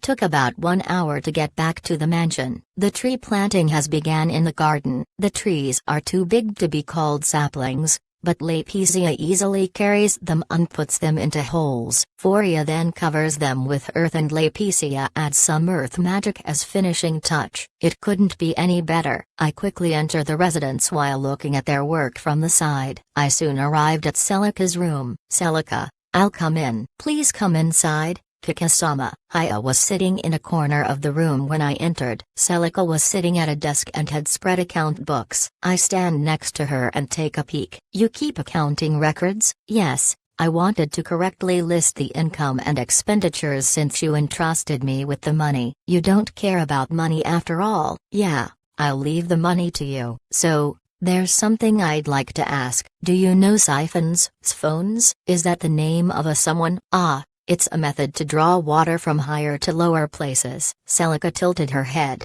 so I explained it to her in more detail. She was breathtakingly impressed after I had finished the explanation. To think that there was such a method. This is the first time I heard about it. I guess nobody knows of it then, when even you, who received education, don't know about it. There might be people who experiment with it, but it's probably more theoretical.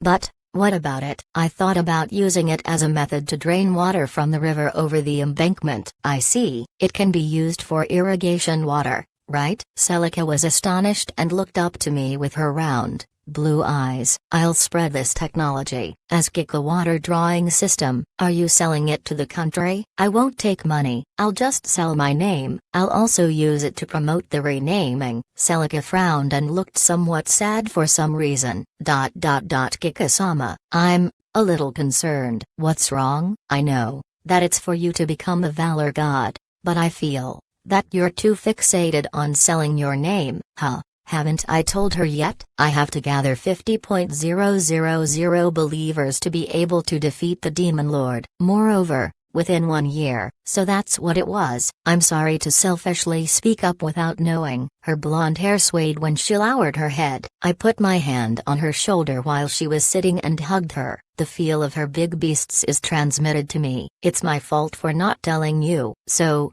please continue to support me. Ah. Yes. Kika-sama. I pressed her head against my stomach. I gently pat her head. Her blonde hair warms my fingertips. I suddenly felt a gaze, and when I shifted my attention, Haya was staring at us from the corner of the room. Am I bothering you? Ah, it's okay. Please don't mind us. I won't mind, even if seen in public. Celica trembles in my arms. Kika-sama. It's a joke, right? Do you want to give it a try? Ah, I'm out for now. Celica was startled and ran away. Her red skirt was waving when she went out of the room. Only Haya and I are left in the room. The forehead small Haya tilted her head. Shouldn't you chase after her? That would be counterproductive. Well, enough of that. I'd like to talk about the further proceedings once the workshop in the backyard is done. What is it? You'd be seen by people if you leave through the front door when going to the workshop in the rear, and letting you stay at the workshop might be dangerous, should you be assaulted. That's why I thought about connecting the room in the residence and the workshop with a ferry door. Sounds like a good idea. Also, is it possible to make a ferry door to the capital? It'll shorten the traveling time if it can be done. It'll make things easier, even if it can only be used by the hero party. It would be even better if it wouldn't take several weeks to go to the neighboring countries. And if I could go to the neighboring continents without a ship. Not directly. A ferry door can only connect over a distance of about 10 to 20 meters at best. I see. Maybe that's why the slave trader was only as deep as the 4th floor underground. You said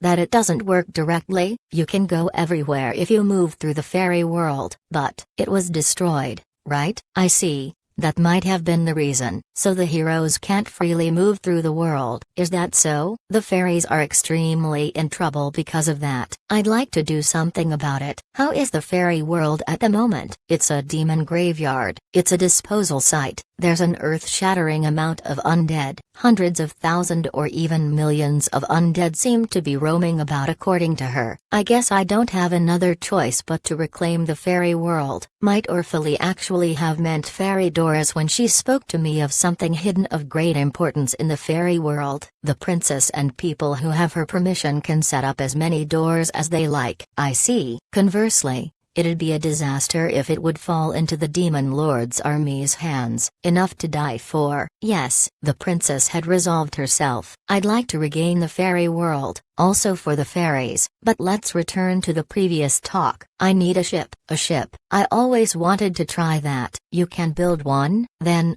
can you build a paddle steamer? Paddle steamer? Ah. It's a ship that moves by having water mills at its sides. I briefly explained to her what a paddle steamer is. A broad smile spreads on Haya's face. Hey, that's interesting. It's too bad, but I don't think that there's something with enough power to move the water wheels. If it's about that, we're in luck. I have some cores of magic golems. Haya's round eyes were sparkling. As expected of you, Kika-san. You stand up to your words. I think I'll enjoy staying at your side. Then I'm glad. I'll rely on you in the future. After this, can you please draw a blueprint for the Gigawater drawing system that I mentioned to Celica before? It should be simple enough for humans to make. Yes, that's an easy task. I'll leave it to you. I left the room thereafter. As soon as I had closed the door, Haya unfolded some paper and moved her pen. I should be able to silence the Venice Church with this.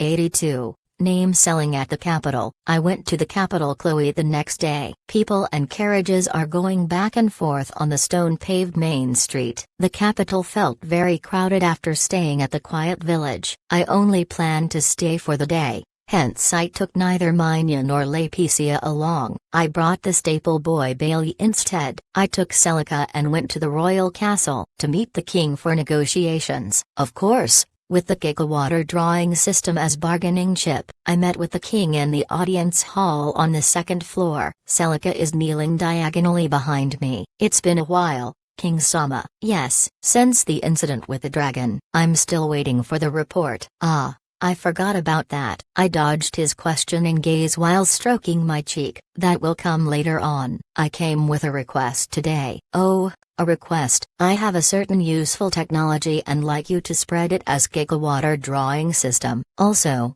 I'd like you to acknowledge the renaming of the village I currently live at, Takika Village. I asked the mayor about the progress on changing the village's name in the morning before I headed out. It seems to have become difficult after the Venice Church had butted in. The demon lord's shadow alone is really annoying. The king strokes his long beard while he speaks.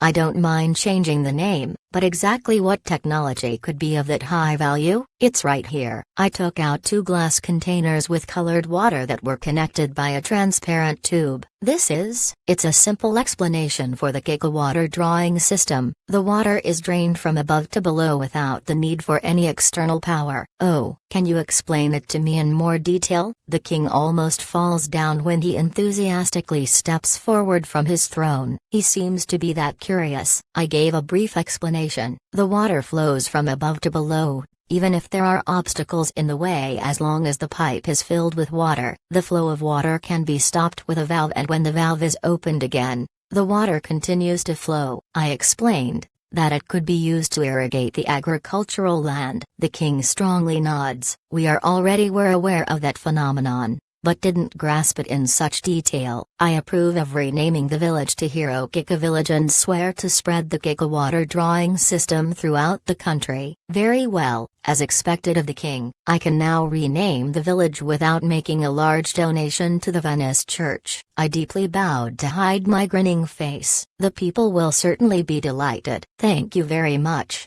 Hiro-sama. The water drawing restrictions are still applying though. What do you mean? Drawing too much water from the rivers would have an impact on the ecosystem and daily lives, especially the ship traffic would be in danger. So be careful not to draw too much water. I see. I'll be careful. I lowered my head again after receiving the words of the king. Then I left the throne room. I thought about visiting him again in the evening to have a more detailed talk. After that, we did some shopping, ate lunch and headed to the slave trader to increase the village's manpower. Celica was still eating the sweet honey-dipped fried bean-curd bread while walking next to me. Her cheeks are slightly red, maybe because she isn't accustomed to eat while walking. Chew. It's really sweet and delicious. Celica smiles while breadcrumbs are sticking next to her lovely lips. That's good to hear. You have breadcrumbs sticking to your face, eh? I picked them up and ate them before Celica was able to wipe her face. They're gone. Ah, thank you very much. Celica chewed. She casts her eyes down and her cheeks become increasingly red. Her blonde hair sticks to her cheeks. I show the proof of hero when we arrive at the slave trader and step inside. He looks kind of gloomy and deals with us while rubbing his hands together. Thank you for your patronage, Hiro-sama. What business do you have today? I thought about increasing my working forces. Ah, by the way, did you hear about any sinners? There was someone found who grew up in a village to the east, but she was attacked by demons and died when she was brought to the capital. Did she live in hiding? No. She was just a normal sinner who lived at a remote place. Although everyone is judged when born, there seem to be some villages in the east that aren't in reach of the Venice church. Maybe I should go there once. Is that so?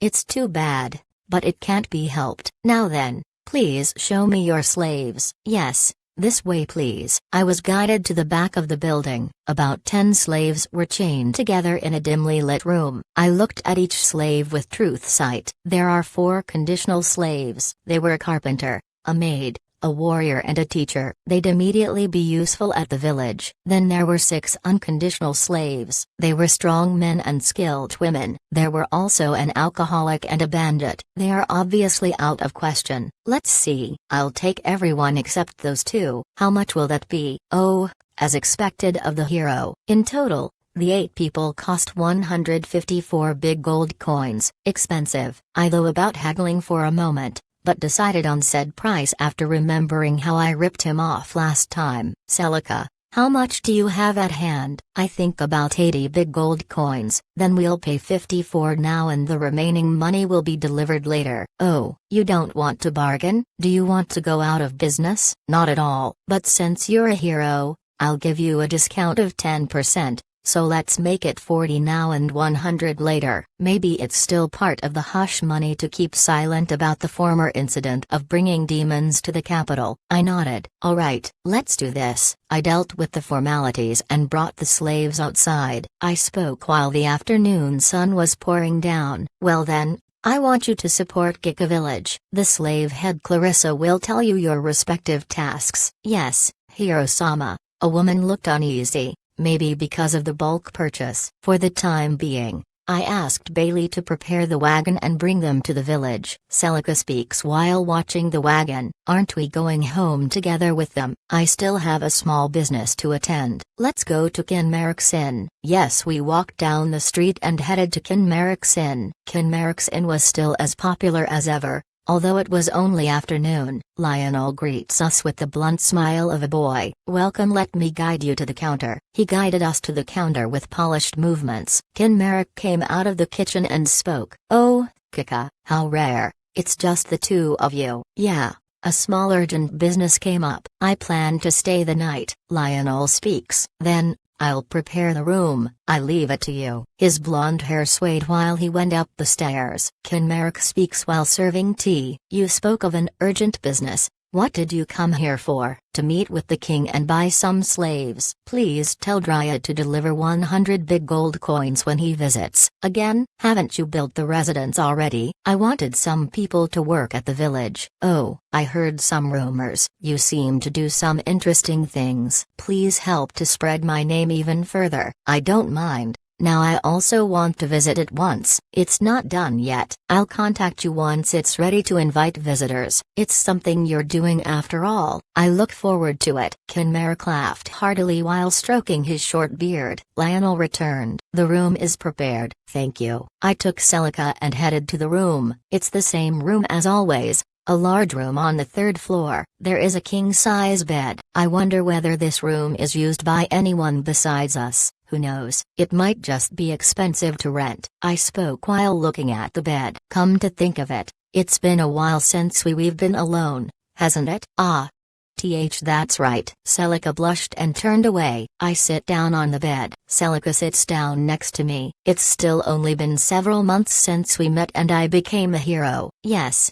You're amazing, Kikasama. And now I have to increase my believers, make a holy sword, build a ship, reclaim the fairy world, reclaim Edelstein and defeat the Demon Lord. When thinking about it, it's still a long way. It's alright. If it's you, you can do it. I'll also help you even though I can't do much. I'm relying on you the most. Yes. Celica squinted as she smiled. Let's do it one after another. I felt like I could still work even harder while looking at her smile. 83. Audience at evening and a feeble wish. Late at evening, I left the inn after dinner and headed to the castle. The pedestrian traffic on the streets had decreased. A drunk man walks while singing a song. I went to the southern side of the castle, invoked flying magic and landed on the balcony on the top floor. It was the king's private room. Only the lamp at the bedside was dimly lit when I entered the bedroom. The king was drinking in the bed. He's wearing a nightcap. Good evening,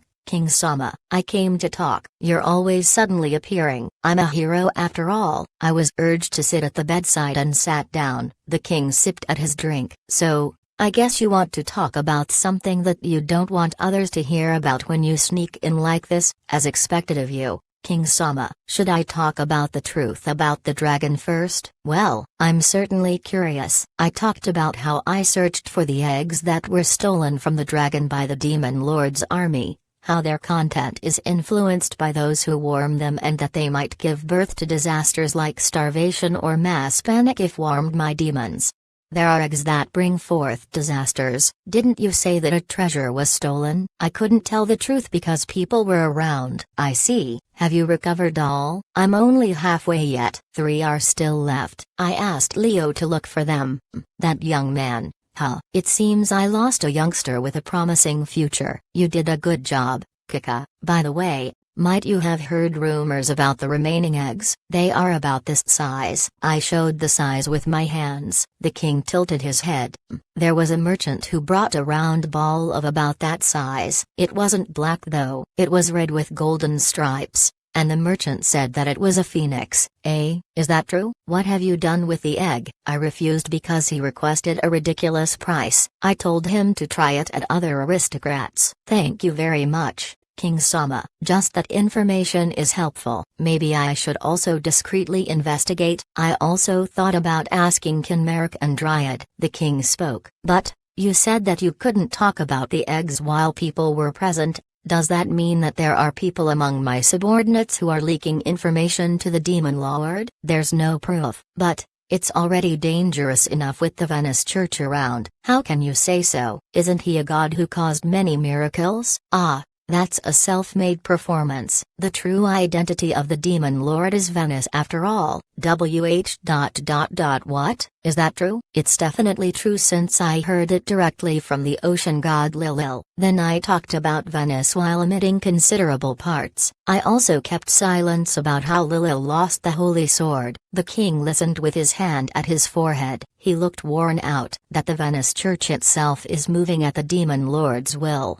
Moreover, the priests are working without knowing the truth. This is troublesome. I get why you're wary of my subordinates, which reminds me, King Ronheim was manipulated by the demons and the defense minister was replaced by a magic doll when I went to the Fabrica Kingdom. So that's what was happening? I heard rumors that they were about to go to war. But to think that the Demon Lord was behind it, they might have chosen that way because that country doesn't follow the Venice faith but the god of fire and smithing. Condense. Even if the Demon Lord is defeated, there won't be true peace as long as the Venice Church is around. Understood. I express my gratitude for telling me, Kika. I'll also think about a counterplan against the Venice Church. Maybe something can be done now that the Demon Lord's leadership is crumbling. Thank you very much, King Sama. I'll help wherever I can. Is there anything else you want to tell? Let's see. I thought about going to the frontier continents. So I want to build a ship. That'll cost a lot of money. Maybe I can give some financial assistance for your achievement since we'll be able to cultivate new agricultural land with the Kika water drawing system. Thank you very much. The king frowned. Also,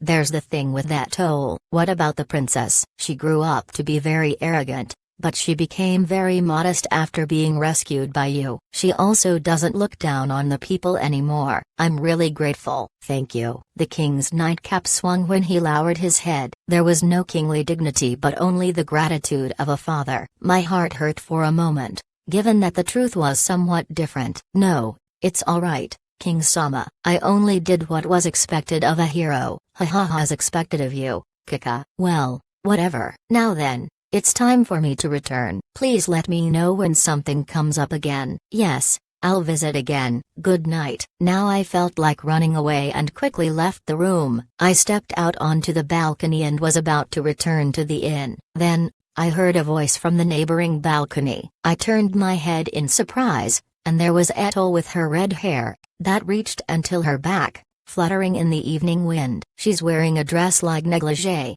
Kikasama." "Ah, Ethel, please keep it to yourself that you've seen me. I only came to talk to the king." "Is that so?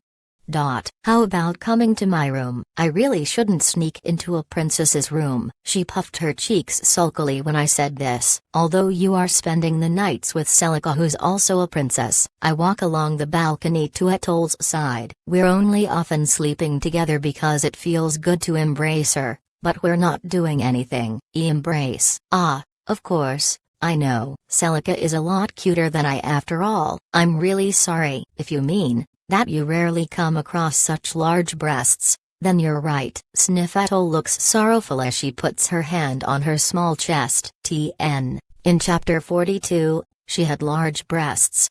Maybe the author changed his mind. Now that I look closely, her negligee is transparent. I could clearly perceive the shape of her firm breasts and underwear-less body line. She has a delicate body with modest curves. Although her breasts are small, they are well balancing with her slender arms and legs. "You're cute enough as you are. Don't worry." Ethel came closer without trying to conceal her naked body that could be seen through the negligee. "Kikasama, you'll defeat the demon lord someday, right?" "Of course, then.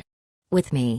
"Ugh." She cast her eyes downward while her cheeks got red from embarrassment. Now she looked even smaller than she already is. "Ah, the hero is supposed to marry the princess after he defeated the demon lord, huh?" "Yes, my big sister is already married." "So, I see." "Rejected." "Too fast." "Please, Kikasama." She clings to me and looks up to me with teary eyes. Her modest bulges are pushing against me. "I already have Celica. I wouldn't have become a hero and wouldn't have done a lot of things if not for Celica, who was by my side and supported me. I can't betray her." "Is that so?" She feebly presses her face against me. "Is something wrong?" "If I won't marry you, I'll have to politically marry into the Fabrica kingdom." "It's common though." "You don't like it?" "He's a really unsightly man. He doesn't think of people as people and always looks down on them." "Sounds just like your former self." "Huh?" Her face distorted from shock. Tears are flowing from her violet eyes over her cheeks. "Just as you told me to. I apologized to my nanny and attendants for all the terrible things I did. Some got angry but others forgave me. Some of them were even happy. I was taught that people can't live alone." "That's right." "Well, that's also true for myself. Thank you very much for letting me realize what's important." "I'm really sorry. It might be the punishment for my selfish behavior." "I'm sorry to speak out of my own convenience." She tried to separate from me after telling this, but I put my arms around her thin waist and hugged her strongly. "Ah." A delicate voice leaks out of Ethel's lips. Her red hair was swaying undisheveled. I bring my mouth close to her ear. "You can't become my legal wife since it'll become a matter of succession. Because once the inheritance rights are with your children, they'll surely back the Daphne's kingdom. Then the small Edelstein country won't be a match anymore." "Well,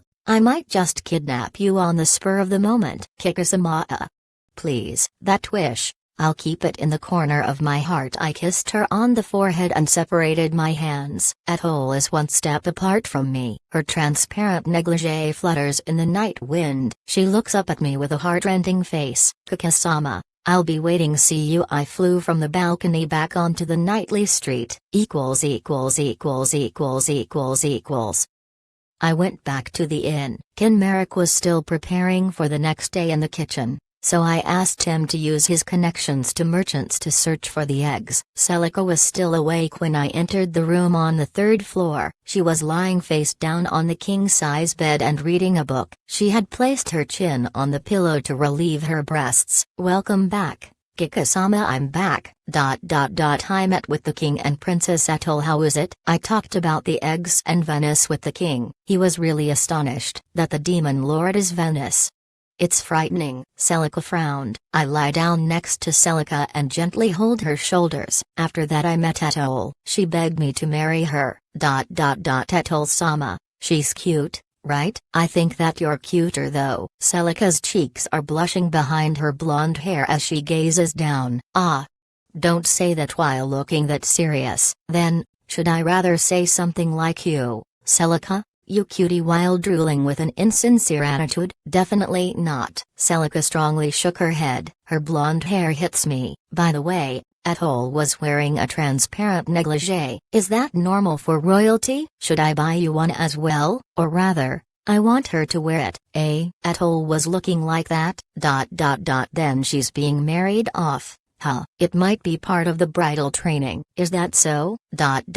Maybe that's why she looked so forlorn. Do you really not want to wear one?" I don't think I have to yet," Celica murmured anxiously while looking at me. I put my arms around her shoulders and hug her tightly. Celica pants awkwardly while diverting her gaze. "Celica, I only want you to know this. No matter what anyone says, you're the most important to me.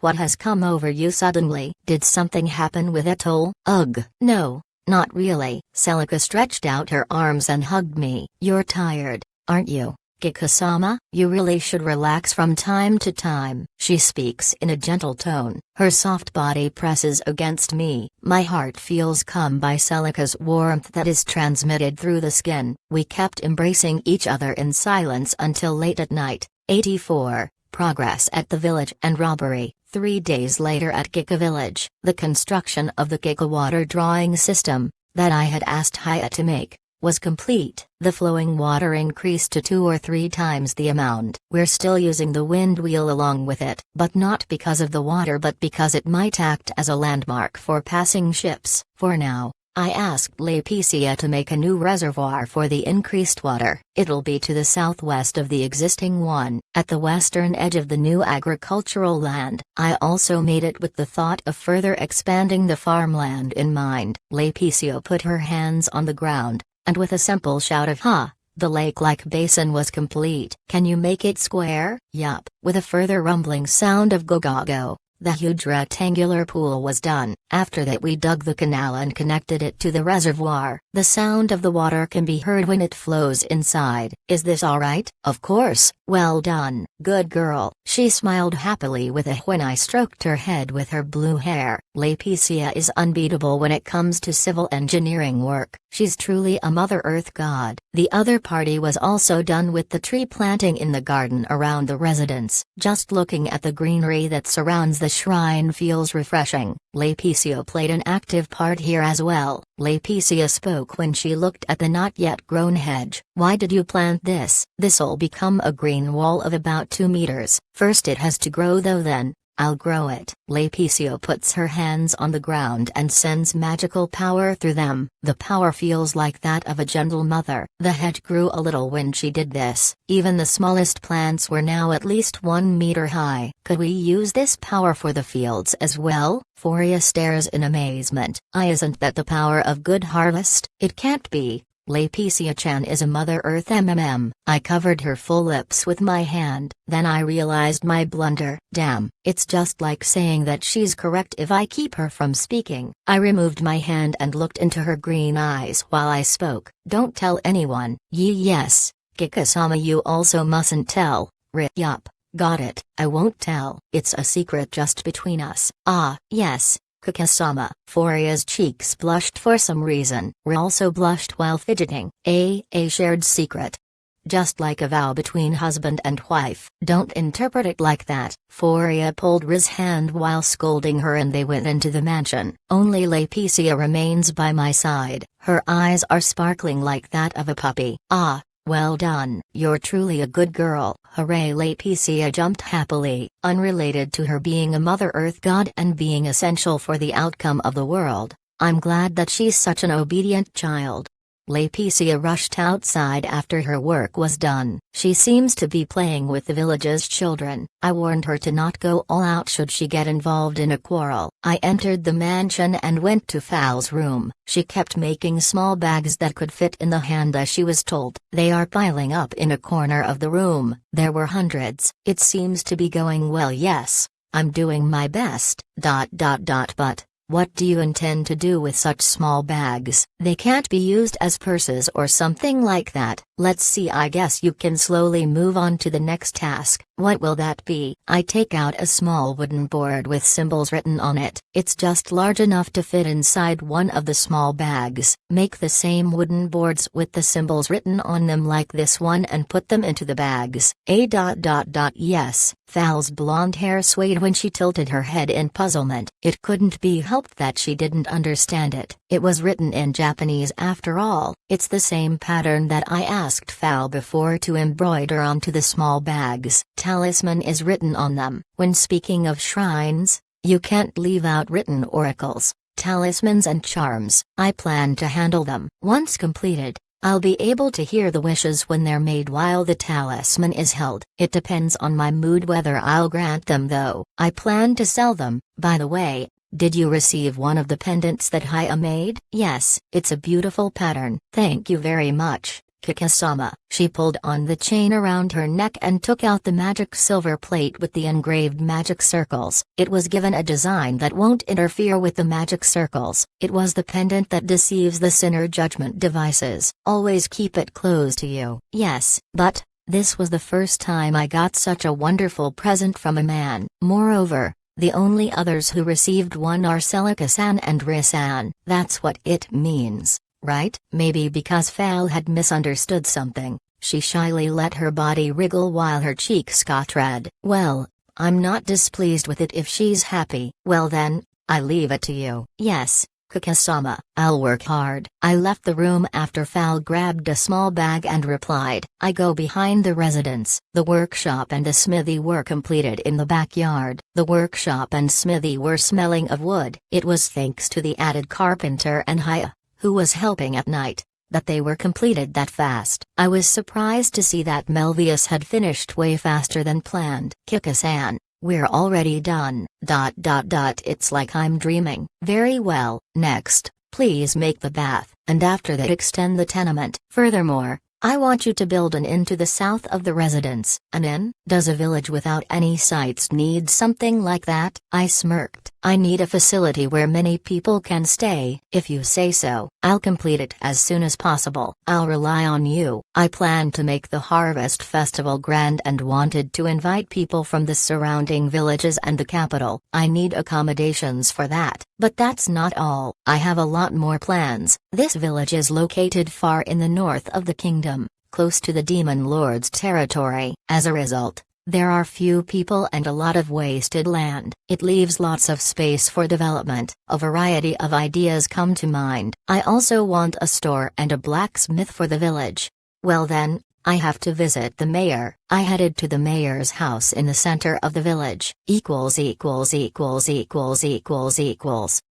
The village chief was in the courtyard of the L-shaped building and was checking materials and goods. Ah, if this isn't Kikasama, it's quite lively. Huh, the ordered goods for the festival have arrived. Can you tell me about the festival? This courtyard will be the main venue. First we pick up Lupersa-sama's shrine and offer our gratitude while walking along the fields. Hey, it's like a portable shrine. When the altar returns, the instruments begin to play and the villagers are all dancing together. This is like a Bon festival dance. Hey, we can also take the opportunity to announce the renaming of the village to Hirokika Village. That sounds reasonable. The negotiations were halting for a while but suddenly the discussions progressed and the renaming was accepted. That's good to hear. It's most likely because I asked the king to act as a mediator. The biggest problem has been solved. Next is the construction of buildings, and then my name should spread once the people increase. Very well, the mayor speaks. We also invited a theater troupe from the capital, and there will be stalls where cooks will offer free food. It'll be quite lively. Will the festival continue into the night? We'll light lots of large bonfires. I see. It'll be quite large scale.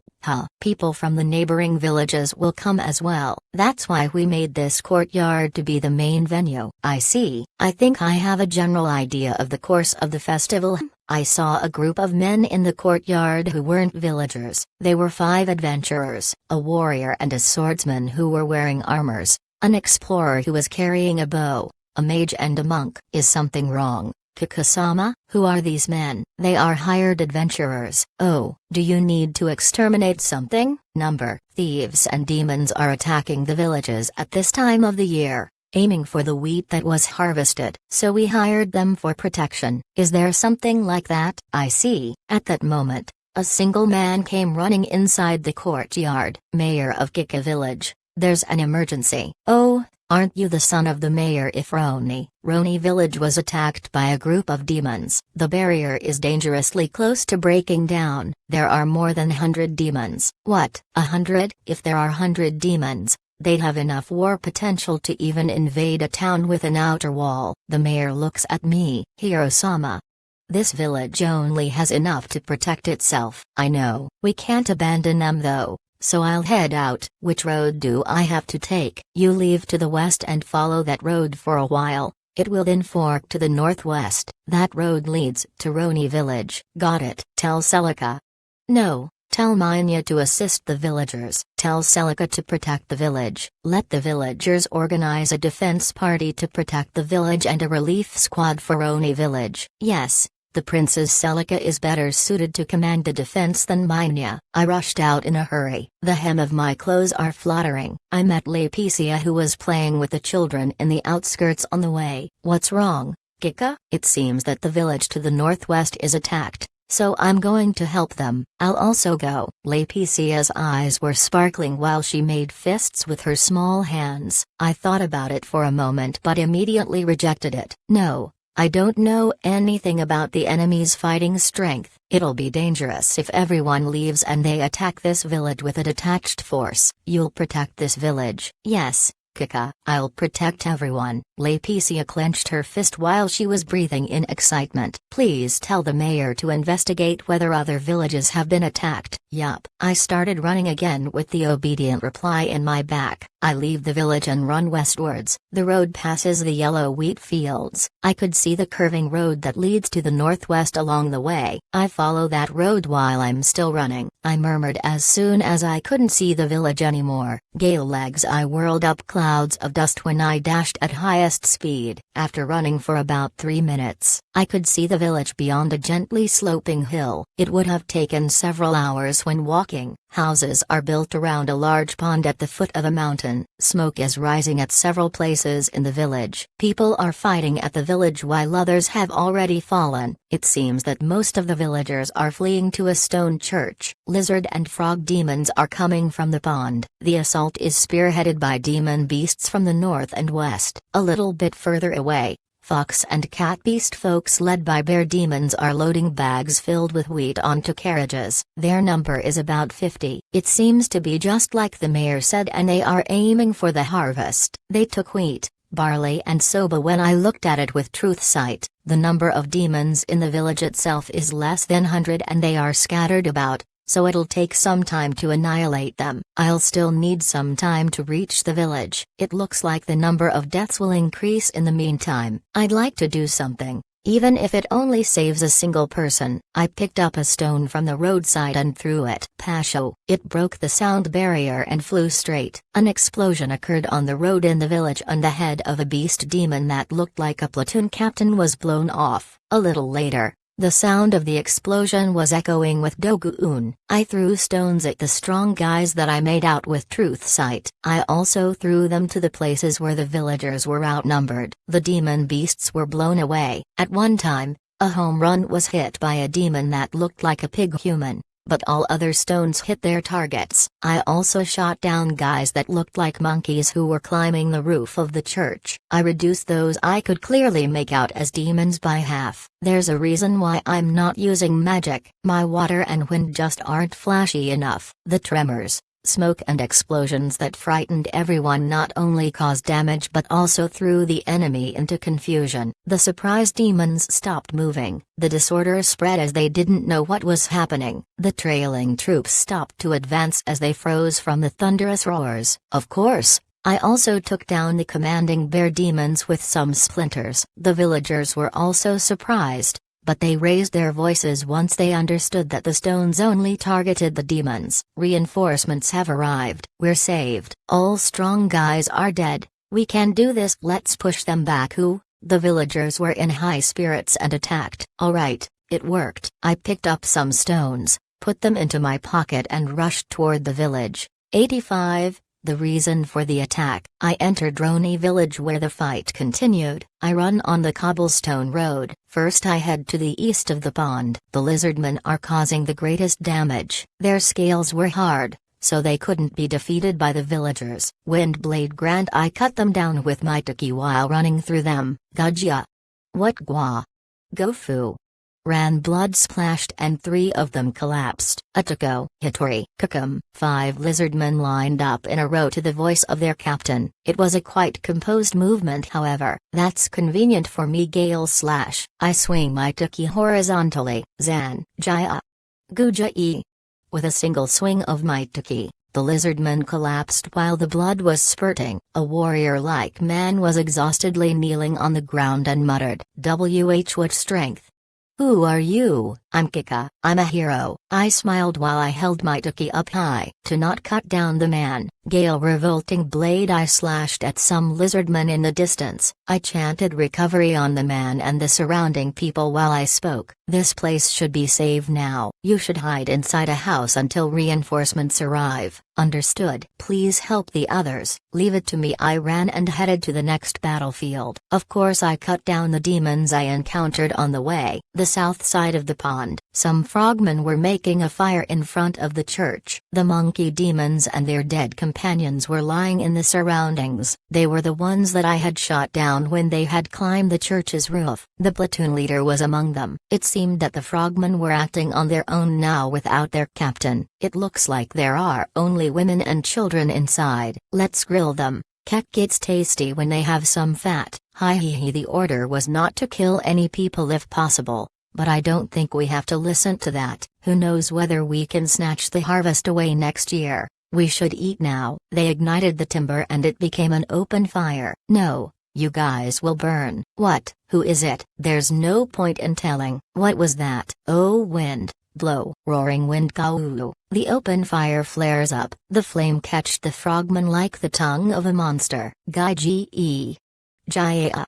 They got scorched in an instant and died. The fire burned out immediately without spreading to the church. I look inside the church with clairvoyance. A long desk is placed in front of the door and several middle-aged women are holding it down. There are many women, children and old people. They had gathered around the altar and were holding on to each other. I ran to the west side of the pond after seeing that they were all right. There are many villagers in the west. The villagers had taken up their farm tools and were fighting to prevent the wheat from being taken away. They were able to push the enemies back because they flinched from the stone bombardment. The beast folks are having a hard time fighting while carrying the crops. There are also some beast folks who are abandoning their wheat bags and flee. A 2 meters tall, fat pig demon is swinging a pillar-like club and yells, "Don't falter, Squeak. If you run, take the bags with you." Squeak. 3 villagers were sent flying just by being grazed by the club that the pig demon swung around. Not only his physique but also his strength was in a different league. An adventurer wind mage was pointing at the pig and shouted, "Fireball!" A red fireball is born and aims for the pig. Oh, spiral tornado. The pig demon held his club in its center and swung it violently like a fan. Just by doing this, a swirl of wind was created and the fireball bounced off. Dogoon. It fell to the feet of the swordsman and the villagers and exploded. Yuwa. Jaya. Down the villagers were blown away. It's powerful. It seems that the return fireball and the wind were accumulating to cause such a large explosion. An adventurer who was near the pig is also blown off by a whirlwind. Shit. For such a strong guy to be here. An armor-wearing knight dropped his sword and fell to his knees. The pig demon shouts, "I'm of the proud Pigard tribe." Squeak. Don't put me together with weak humans and low demons. Is that the guy who repelled my stone? I walked briskly and looked at him.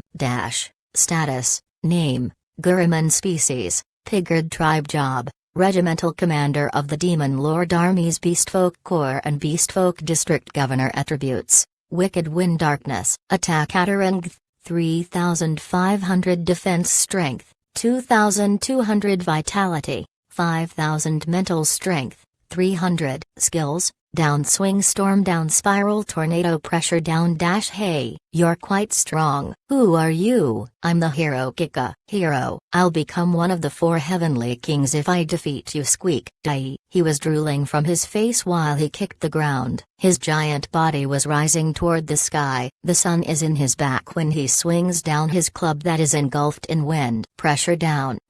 A heavy blow with weight. Any weapon would be crushed normally. Well, normally water blade. Grant I make my Taki glow blue and cut diagonally upward from below. Zan, I cut him together with the club from the waist to his shoulder in 2. Watski eek.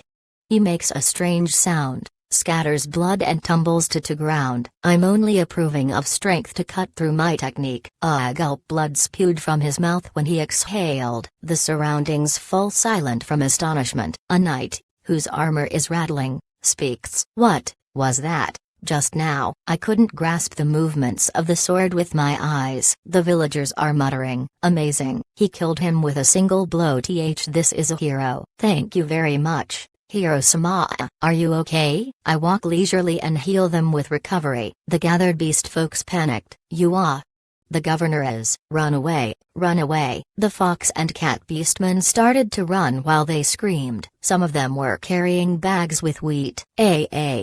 The wheat. Leave it to me. I went straight to the group of beast folks that had gathered to the western side of the village. I leave the village and run. About 50 cat and fox beast folks are pulling a number of carriages while they are fleeing. It looked like that was the unit that was assigned to carry the stolen wheat away. There were even women and children. When I got closer, they started to scream because I chased them with an enormous speed. He's coming. What shall we do? Mother, help us. A demon with the head of the wolf shouts loudly. What are you doing? Hurry and push the carriages. The food is more important than your lives. At that time, a beastfolk mother who was pushing a carriage spoke to her child. Even if it's just you, escape. Why yes, the about 10-year-old cat girl was running towards the mountains in the north. She moved her thin legs and desperately ran. Her cat tail was swinging. Hey, you, don't run away. It's only one human. The wolf demon got on his 4 legs and chased after her while raising a cloud of sand. He's so fast that his outline blurs. The girl's face became stiff from fear when she looked back. Naiu, you guys also watch. This happens when you run away. He opens his mouth wide and shows his fangs. The girl stumbled and fell to the ground. I won't make it in time after all. Damn, I flicked my tongue and took a stone from my pocket. I aim while I'm running. Pashayin. I release the stone together with a shock wave from my fingertips that exceeded the speed of sound. The stone gets red from the friction and flies straight. It hits the wolf demon's side,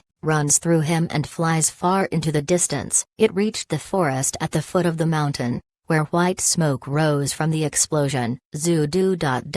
On. A heavy tremor could be heard a little later. The beast folks stopped moving. They seemed to have grasped that I was responsible for the bombardment and understood that they would be unable to escape. The wolf demon was dead as his eyes had turned white. The girl was sitting down on her bottom. I ignore the group and rush to the girl. Have you been injured? A. She was holding her pointy ears and was shivering. Well, Of course she's frightened. Her eardrums didn't seem to have torn thanks to her covering her ears. I applied my hand since her knee was grazed. Recovery: the girl's injury got cured in a flash. I picked the girl up who had sunk to the ground with one hand and head to the group of beast folks. They were mostly cat and fox beast folks. Even though I say beast folks, some of them are completely covered in fur while others only have the characteristic ears and tails. The beast folks were sitting in C's and on the ground. They had put their hands under their ankles. It seemed to be a posture of submission or surrender since they couldn't make sudden moves. Everyone had fear and anxiety in their faces and their ears and tails had drooped. The boys and girls had cuddled up to their fathers and mothers and cried. A fox man with two bushy tails steps forward when I approached. He took the same submissive posture as everyone else and lowered his head. "We have a request in exchange for our lives." "What is it?" "We'll return all the stolen grains and all men will offer their lives. But, please just spare the women and children." I looked over the frightened beast folks while I spoke. "I don't think that this is up for discussion." This is. The adults were trembling and the children were crying out loud from fear. I returned the girl to her mother and inquired the beast folks. "Let her quiet down." "I am Hero Kika." "Who are you?" Unrest spread from the word hero. A fox man lowers his head. "My name is Mahal. I'm the leader of the fox folk tribe." "Mahal, this looks like a rather large operation. Why did you attack?" "The truth is, there is no food at the Beast Folk district that is controlled by the Demon Lord's army." "Hey, was it a bad harvest?" "No, our harvest was good. But it seems that the Demon Lord's army is understaffed and everything was robbed by strong demons." "I see." "So, the Beast Folk district governor Guruman, although being a pig demon, took command of his subordinates and us beast folks and lead the attack to compensate for it." I looked around and spoke. "There are only cats and foxes." "Yes, we are few among the beast folks, but the most was stolen from the fields of the cat folks and fox folks." "And you say that you were put to work?" "We were against the attack, but we were threatened to be killed should we flee." "It's true that we took part in it though. We are prepared to die, but please help the women and children." "Hiro-sama, there are 33 cat folks, 18 fox folks, and 1 demon. I seems that not all of you are beast folks, right?" The beast folks' gazes gathered in the back. A demon resembling a hedgehog was trying to hide behind the beast folks. He was weak when looking at his status. His skills like damage reflection and needle defense were unpleasant though. "Well, I could kill him with a single swing of my Taki." The hedgehog was screaming with eek. I didn't do anything bad." "Mahal, who's that?" "That's Guruman's close aide Herge. He sweet-talked Guruman to get all kinds of favors. He monitored us and passed it along." The needles on his whole body were standing and bubbles came from his mouth. That's wrong. I only did it because I was ordered to." "Hiro-sama, please believe me." "Everyone, give us a moment." I carried my Taki on my shoulder and pushed my way through the beast folks. Maybe because his legs gave in, he made a step back while he fell on his backside. "You'll regret it if you kill me." "Is there anyone who'd miss him here?" Nobody answered when I asked this. Rather, many people were glaring at him. I go to his side and look down at him. "It doesn't look like anyone will come for your aid. You can fight and die or run away and die. You have the free choice." This is. I'm entrusted with an important task." A Herge covered his mouth in haste. I seemed that a secret had slipped out, but it's too late. I didn't plan to let it pass by. "Oh, tell me about it." I stood with my Taki up high while I spoke. However, Herge's trembling suddenly settled. His little eyes are gleaming with determination. "I'm sorry, I can't tell." "Why?" "I can't betray my friend, ... So that's how far I go." "Huh, you can kill me." "That's a fine spirit." "Do you have anything left to say?" Herge spoke with his eyes closed. Tears were spilling. "In the end, I didn't find out Gerdolf's whereabouts." "I'm sorry." "Did he get close to the small fry demons in order to look for the whereabouts of the guys of the 4 heavenly kings?" Then it hit me. "Are you an acquaintance of Leo?" Herge's round eyes went wide open. "Why, you know Leo?" "He's a companion." "Is that so?" "I really didn't want to do this, it's the truth. But, I have to be recognized by even higher leaders to find out Gerdolf's whereabouts. So he was spying? I sheathed my Taki. Then I'll grant you some extra time, but don't get lost yourself and don't become one of them. Yes, I get it. Thank you, Hiro-sama. I looked at the beast folks. Pretend you didn't hear this. You'll put yourself in danger. You understood? Mahal was surprised but answered firmly. Well then, what to do? We separated from the beast folks and I inquired Herge, doesn't the Demon Lord's army have enough food? No, while there is enough, it's somewhere else. The arriving goods have halved after Evil Squid, who was in charge of the logistics, had died. He might have used the navy for transportation since he controlled the ocean and the rivers. While most demons are only thinking about immediate profits, there still seem to be some guys who are level-headed enough to properly think of logistics. I see, and now Gerdolf has to do all of this and that's why he's always moving about. There aren't many strong demons who are good at management as well. Being only smart isn't enough. Demons will only listen to the strong after all. They seem to be on the way to self-destruction. That might change when the Demon Lord wakes up though. Is the situation at the Beast Folk District bad? They might not make it through this year's winter. Conversely, it might be a chance. Don't worry about it. Thanks for the info. What are you going to do now? Of course, I'll head back. You might get the attention of the higher-ups if you say that we're defeated by the hero who defeated the guys of the four heavenly kings and lives in the north of the Daphne's kingdom. Herge starts to walk. Yes, thank you. See you again, Hiro Kikasama. I'll report to Leo. Please do so. Herge's needle body was making rustling sounds as he headed north at a quick pace. I returned to the beast folks. Now then, how to deal with you? Yes, we'll accept any punishment. Even if I'd overlook this and let you return home, it seems that there wouldn't be any food to live off. You'll work at my village. In exchange I'll provide you with food. Is that true? The beast folks are raising their voices in delight. That's more than we could have hoped for. We're saved. Thank you very much. So, the other beast folks who ran away should still be around, right? Can you call for them to gather here? Some of the fled beast folks are also still carrying wheat. Understood. Then, excuse me, please block your ears since it'll be loud. Mahal inhales and shouts loudly Keen. The shout has a force that penetrates the sky behind it. The beast folks gathered one after another. Some came from the forest, some had taken shelter in the village and some had even dug themselves into the ground. There were 3 fox folks, 4 cat folks and 1 cow folk. They put the wheat onto the carriages. I used magic to heal the injured beast folks. Well then, let's return the wheat to the village. Hiro-sama, won't the humans be anxious when we're not tied up? You can't pull the carriages if you're tied up, right? I'll take care of it should something happen. Understood. We'll work as hard as if our lives are depending on it. Have you heard that, everyone? Yes, the beast folks answered in unison. I accompanied the beast folks back to the village. 86. It's one thing after another. I escorted the beast folks back to Roni village. The villagers had gathered at the church. I'm greeted by an elderly man in a priest's attire. He's the mayor. Hiro-sama, thank you very much for rescuing the village. Are the villagers okay? It ended with only a few casualties. There are 2 adventurers and 2 villagers. Lots of people were injured but got away with their lives. Some of them are still unconscious though.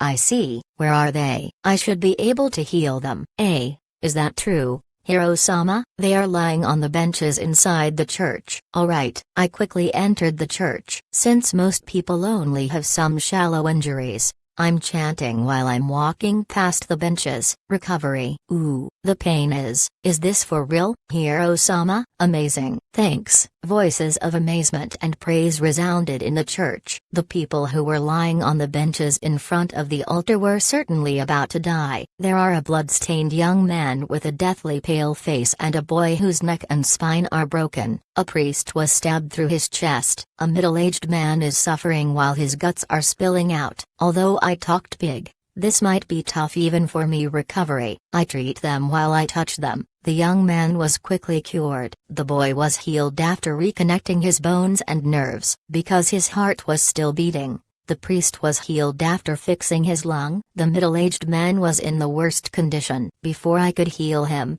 I had to put his intestines back to where they belonged and close his stomach. It ended with an additional chant of recovery to prevent a peritonitis, although it took some time and their pulses and breathing were shallow. They were alive. Very well, they shouldn't move for a week, but their lives should be saved. That Hiro-sama did.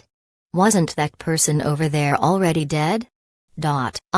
Did you think that? I'm certain that he was still breathing. Did you really save them? No way. How? Although my prayers didn't reach. Well, I'm a hero after all. A woman who was near the boy expressed her gratitude with "thank you so much," while spilling tears. The other villagers were also amazed. Amazing. I can't believe it. That's a hero for you. Is that really the power of a hero? I really might have overdone it. But I don't care because it saved some lives. I left the church after seeing that everyone was healthy. The beast folks stood stiff. I speak to the mayor. That's been taken care of. It seems that the beast folks want to return the grains. They were threatened into subordination by the demons. The mayor's face gets cloudy. Is that so? I understand your feelings of disbelief. There might be people who won't be able to forgive them, but in my name of Hirokika, I want you to forgive them. In exchange, they pay by fixing the damage to the village. That's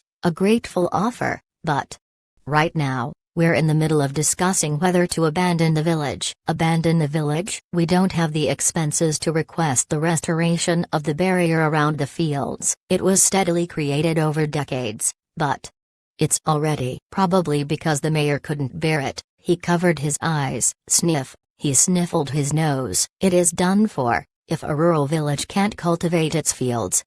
Yes. To think that it became deserted when I was responsible for it. The mayor's eyes get red as he cries. The beast folks cast their eyes down in grief. Well, if it's just the barrier, I can restore it, so don't worry about that. Of course, I'd like a bag of grains of soba in exchange. By the way, I extended the barrier around my village by 5 times. The mayor raises his head. Is that true, Hiro-sama? Thank you very much. Then we can rebuild the village. Then we should probably begin at once. You beast folks will carry the debris out of the village. Yes. Then, suddenly, a boy jumped out to the front. He points at the beast folks and shouts, "These guys, they were the ones who broke the barrier. I saw it." What? For real? A beast folk that looked like a pig broke it. The adults are calming down. I spoke. That wasn't a beast folk but a demon. I know it's confusing, but there are beast folks and beast demons. They're different. But,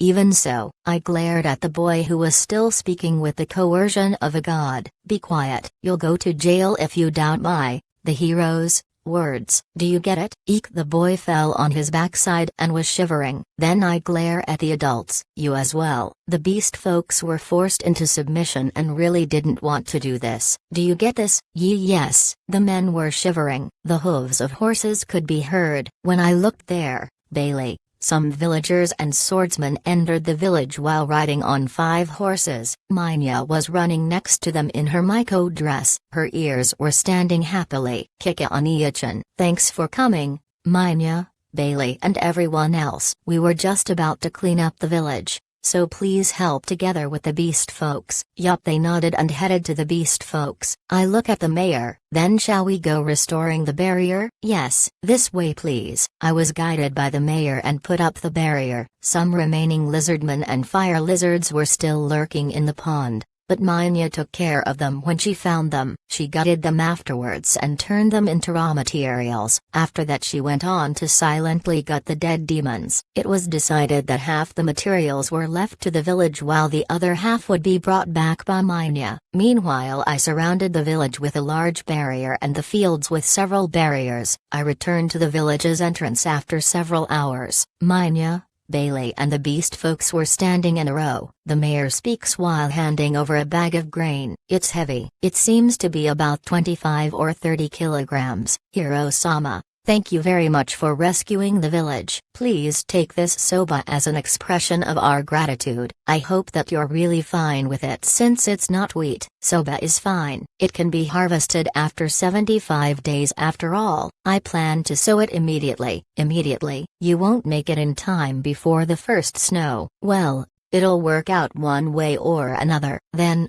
about the barrier. Yes, what is it? I set it up to be quite strict. It forbids demons, monsters and also people with ill will towards the village to enter, and starting tomorrow also beast folks won't be able to pass. Are you fine with that? Yes, I'm sorry for the beast folks, but I hope for their understanding after what had happened. Mihal, the leader of the fox folks, who was waiting behind, lowered his head. It's only natural. We're really sorry. The other beast folks lowered their heads as well. Sorry, we're sorry, please forgive us. Well, it can't be helped that it will take a long time for them to be forgiven. Next, it might be need to be discussed first, but what might it be? Would you like to have a device that immediately tells you whether a strong demon, that can't be stopped by the barrier is around, like the pig Gurman who lead the invasion? I don't know how strong the previous barrier was, but it should have been like non-existent to a higher demon. Is there something like that? Yes. By all means. Very well, I'll let it deliver to you once it's finished. Now then, shall we go home everyone? Yup, Minya nods as she walked to my side. The beast folks are following behind. The villagers are waving their hands. Thank you, Hiro-sama, I'm grateful that you saved my husband, you're truly a hero. We crossed the hill and advanced to Kika village to the southeast. I shared a boo horse with Minya. Bailey, who also rides a boo horse, approaches. Kika-sama, will the beast folks live at the village? That's right, won't the villagers be afraid? They might be. Maybe you should make them into slaves, or at least into fake slaves. I was in thoughts. Mahal approaches from behind. I overheard your conversation. While we don't plan to cause any trouble, we'll become slaves if it reduces the anxiety. Yeah, but then the prejudice won't ever disappear. I'd like you to coexist if possible. Mahal's and Bailey's eyes went wide. Humans coexist with beast folks. Aren't you already living together? Minya? Yeah. She nodded expressionlessly. Her black hair flows silkily in the wind. Bailey scratches his head. I see. I'm sorry. You are around after all. Minya-san. Kika Oniya-chan, I know of a good way. What is it? Beast folks are obeying the strongest one of them, so there won't be a problem if I win against them. No, I'm the strongest among the beast folks here and I won't lose to any children. Kika Oniya-chan made me strong. I won't lose to anyone. You wouldn't be able to win against Kika-sama even if he did a handstand. Minya glares at Mihal. Doubting my strength is a disrespect against Oniya-chan. No, it's the truth though. Mihal drooped his ears and asked of my opinion. I giggled. Isn't this fine? Just fight it out when all the villagers have gathered. You can go all out. When you say that we can go all out, Kika-sama. But wouldn't now be fine as well? No, you'll fight on the day of the festival when the people have gathered. Moreover, some betting will liven things up even further. That'll become a nice performance. Minya murmured with a prickly attitude, not knowing my inner thoughts. I'll win. For sure. Then, the shock of a heavy impact ran through my head. Kika, something big has arrived. Laeticia telepathically contacted me. Ouch, something big. You say? Might the main body of the army have acted separately after all? I quickly looked at the village with clairvoyance. There certainly was something big. A huge body like a green jewel was at the western side of the village at the new pond. Isn't that the dragon from Green Mountain? Who? No number. You've met before. She's the mother of the eggs. I can't tell the faces of dragons apart. Well, I can't really argue against that. I also couldn't tell even if lined up.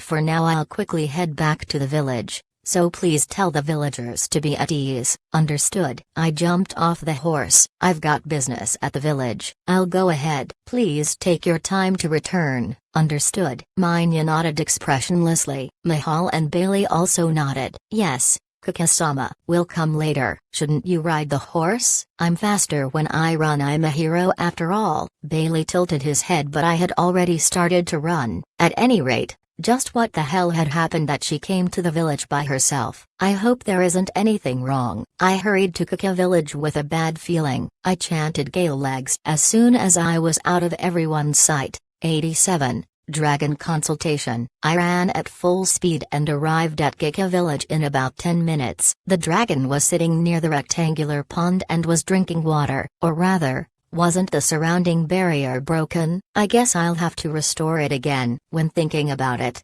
maybe I should make it strong enough that even dragons wouldn't be able to pass. But then there's a possibility that people won't be able to cross it as well. So, what the hell did you come here for? Oh, it's been a while, Kika. Something troublesome came up. The treaty of non-aggression with the humans might crumble if you won't stay at the mountain. I know already, but it couldn't be helped. Hey, what happened? The dragon frowned while looking serious. The truth is, I can't complete the dungeon. You came here just to consult with me about your hobby? I was taken aback while I spoke, but the conversation turned back serious immediately. What's wrong with that? You're the one who captured the dungeon I had made at great pains. I should be the one who's angry.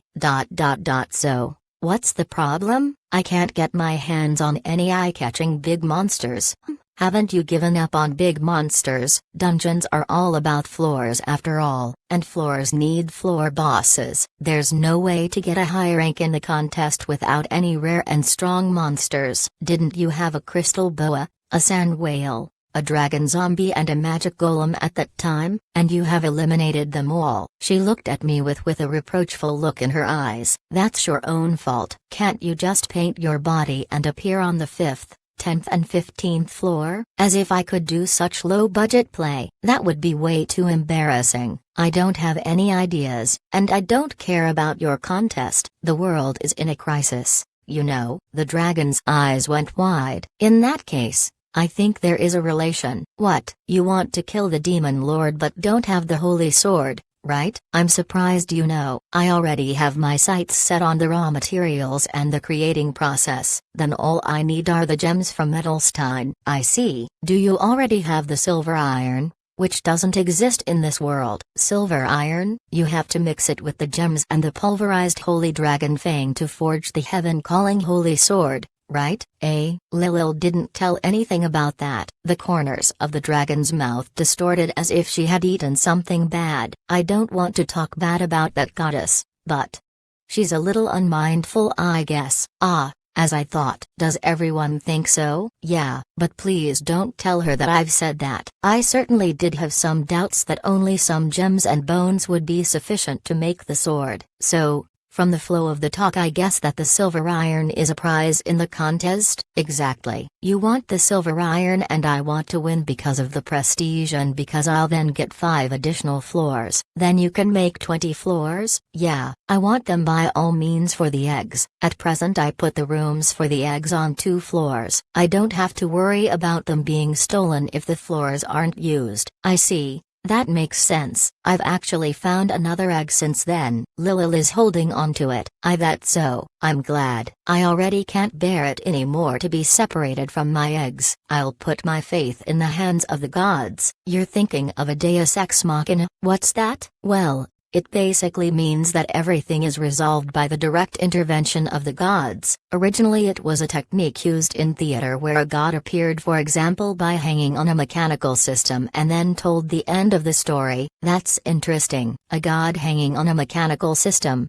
The dragon bent her long neck while being in thoughts. The wind blew, made my black hair sway and crossed the fields. I speak. I'd like to help since I want the silver iron. But you'd first have to tell me more about the dungeon, otherwise there won't come any ideas to mind. That's certainly true. As a first outline, I'll make 2 dungeons with 15 floors each. They are separated into beginner and advanced level. We broke through the advanced level. Is the first floor something like a community area? There were neither traps nor treasures. Stray monsters were permanently entering the dungeon. So I already gave up that floor. I planned to leave it as is. I remember the first floor. It was a normal dungeon. The passage was a maze and there were lots of empty rooms. You're thinking about it the wrong way. Why? That's too normal. There are no dreams behind it. Dreams. But no matter what I put there, it's immediately taken. And when putting traps there, it's fine even if there aren't any traps or treasures. Instead,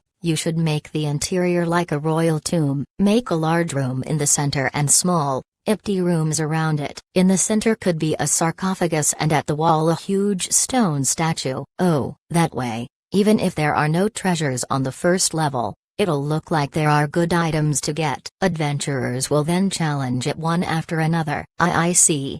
First you'll have to create the mood. Huh, that's right. Looking like there are lots of things to steal is also a trap. It's a psychological trap, and the small rooms are made for wild monsters to live in. The dragon nods with sparkling eyes. That small change can be done with few DP as well. Let's try this. What's DP? Ah, that's the abbreviation for dungeon points. You receive them for repelled intruders or when the dungeon hasn't been conquered for some time and so on. They are consumed by traps, treasure chests, monsters and the like. I see. How many do you have? At the moment about 45,000 DP. A door costs 100 DP and a maze 1000 DP. So it quickly dwindles when tampering with all floors. What does it cost to summon a goblin? That are 10 DP. 1 DP equals 1 gold coin. But creatures will die if they don't create an ecosystem. I see. Speaking of which, on the second floor was the snake,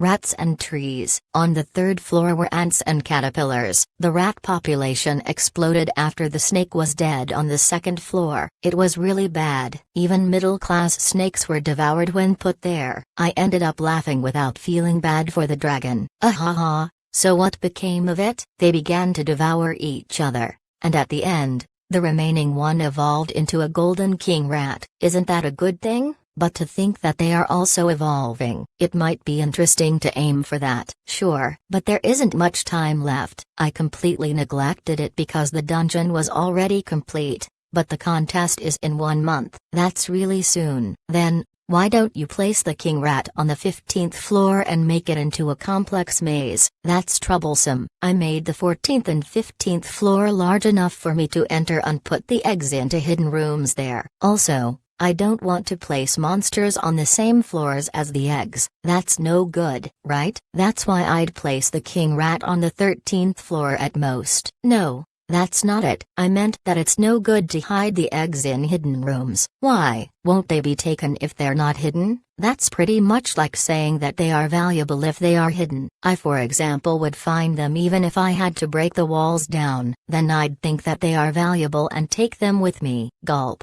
Then, tell me what I should do. The dragon shouted with a sobbing face. It was the face of a mother this time. I giggled. They'll only be snatched away if they are hidden. You should make them into key items instead. What do you mean? The dragon tilted her long neck. Let's see. How about locking the room with the stairs and put an egg on a pedestal? The door will open when the egg is picked up and the challengers can advance, and the walls and floor are covered with so many spear traps that the egg has to be carried with both hands. You can just write it on a signboard somewhere.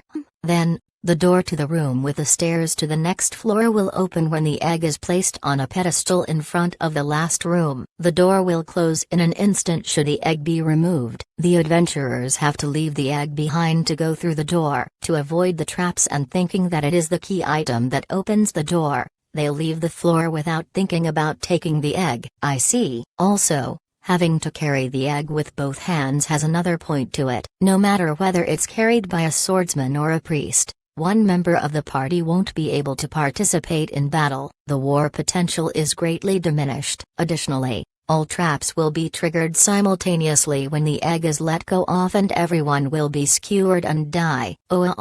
You're a devil. So I'll be able to not only protect the egg but also repel the challengers. How wonderful. The green eyes of the dragon were sparkling while she smiled. Well, I am glad that she's happy with it up to this point. But isn't this all advanced level? Just like with you at that time, the worst case could always occur. I'd like to be prepared for anything. You certainly should be thoroughly with respect to the eggs. There's also another option, to make the eggs a part of collectibles. What do you mean? You'll scatter a triangular pyramid, a ball and a cube in the dungeon, and they'll have to be placed in front of the final door in the correct order. Hints to the correct order will be written on signboards around the dungeon. I see. I also won't have to worry about it being taken away if it's part of collectibles. Huh. And if the order is wrong, you could move the egg to a safe place and then drop acid or cause explosions. That's dreadful. I could make the holes soft by using felt. I see. They'll only be snatched away if they are hidden, and conversely, they won't be regarded as valuable when they're boldly in the open. Of course, you'll have to apply some hardening magic to the eggs. Can you do that? There's no problem. Even a holy sword wouldn't be able to scratch them. They can't be opened before they are born, the dragon answered with a serious look on her face. I further told her another idea. Next, there's also the option to hide something in between many of the same item. I thought about that as well. But won't that have the opposite effect? Isn't that like telling that there is something of value? That's why that'll also be a key item. For example, you can make it so that many similar items are inside a large room, and the door will only open if the real egg is placed in the arms of a goddess's statue. I see. Moreover, if a fake egg is placed there, you could drop acid and make it explode. Yo, you're a devil. Kika, how can you think about that again and again? I learned it after I've gone through it once. The important thing is to attack the psyche. Attack the psyche. Can you give an example? Let's see. When speaking of your dungeon, there was the huge room with the boat inside on the floor with the waterways, right? Yes, I placed it there because I thought it might definitely be surprising. The dragon looked a little proud while she said that. However, I completely crush her confidence. It certainly was surprising, but that's all. That's no good. There should be a waterfall that lets everyone die who boarded the boat. The real exit should then be under a treasure chest, which has to be moved aside. So I should make the boat itself a trap? Anybody would think that the boat is the correct way to clear the floor if it's placed there. And you had traps on the stepping stones. But you should remove them. You should invite the challengers instead. That's dreadful. I'm glad that you're not a dungeon master. I frowned with my arms crossed. The demon lord is even more dreadful. I still remember how I had to kill and dissect my own companion to clear it. I still have a heavy trauma from it even now. The feeling of killing my important Celica with my own hands. The more I cherish her, the more I recall that bad sensation. That's really the most evil. I'll never be able to forgive Venice just for this alone. The Demon Lord's dungeon? Did you capture the castle in the north? No, I mean the Tower of Trials. Haven't I told you? There are only 5 levels, but they are. The dragon's face distorted from the gust while I explained it to her. To think that there is something like that. That dungeon is. I feel sick just by hearing about it. Yeah. That's true. Venice certainly has the right personality to be the Demon Lord. Venice? Does that mean that the god Venice is the Demon Lord? Didn't you know? The dragon cast her serious-looking eyes downward. Not really. It's not like I'm constantly watching the god's movements. But this is troublesome. What's wrong? This time, a dungeon made by Venice is participating as well. He shouldn't be able to move currently. Well, representatives of the Venice Church are participating. It's probably their first time. Hey. That sounds tough. But, why suddenly? Might they participate to prevent the Holy Sword from being created? Just how far do they intend to get in the way? I'll have to weaken them somehow. The dragon stretched her neck and spoke. At any rate, thank you for the good ideas. As expected of the man who became a hero, I'll implement the ideas as quickly as possible. Do your best. Well then, I'll come again. Coming again, huh? Can't you take the shape of a human? That appearance is quite problematic. The dragon frowned disagreeably. Why should I, the mightiest dragon, mimic a human? Then, at least make yourself smaller. I'll be troubled if the barrier is broken again. I'm sorry about that. I'll make myself smaller when I visit the next time. Yeah, well then. People came running from the village. The one in front has green hair and large breasts that are bouncing up and down. The girl behind her is wearing a white dress and has blue twin tails. They were Foria the elf and Laetitia. Kika-sama, it's terrible. What's wrong, Foria? I was just contacted by my elf companions through the fairies. It seems that World Tree Sama is dying. What did you say? Speaking of which, Lilil had said that the World Tree was weak. Somehow, please save World Tree Sama. Alright, I looked at the dragon. It's an emergency. Please take us to the World Tree. It can't be helped. Get on. The dragon bent her neck for us to easily get on. Laeticia, you'll come with me. Yup. The dragon spread her wings. Once I and Laeticia were on her back. Kaka? Hold on tight. It's alright. Fly as fast as possible. You don't have to tell me. HMPH. The dragon smiled and took off. Foria shouted from below while she held her hair down. Somehow, please. Leaving her earnest wish behind us, the dragon we had mounted flew westward. 88. A matter of life and death for the elves. Laeticia levels up. I and Laeticia were flying on the back of the dragon. We're heading towards the setting sun in the west. I was told that the World Tree would by dying, although it received the power of 3 gods. That wasn't enough. What the hell? No matter how much I thought about it, I couldn't understand it. Then, Laeticia, who was sitting in front of me, started to flash. The bewildered dragon turned her long neck around and spoke. What is this? Is she about to explode? No. Her next level up condition is know the sky, the wind. This feels good. Laeticia looked as if she felt good and shouted while she was flashing. Hey, I was pondering. That's right. What do you think when looking at the clouds? They look fun. Do you see that tall cloud over there? That's called a cumulonimbus cloud. It's currently raining below it. Rain. Feels good. Yeah, the rain wets the earth. No matter how fertile the ground is, it will dry out without any rain. Yup. The warm wind blows into the direction where it's cold and the cold wind blows into the direction where it's warm.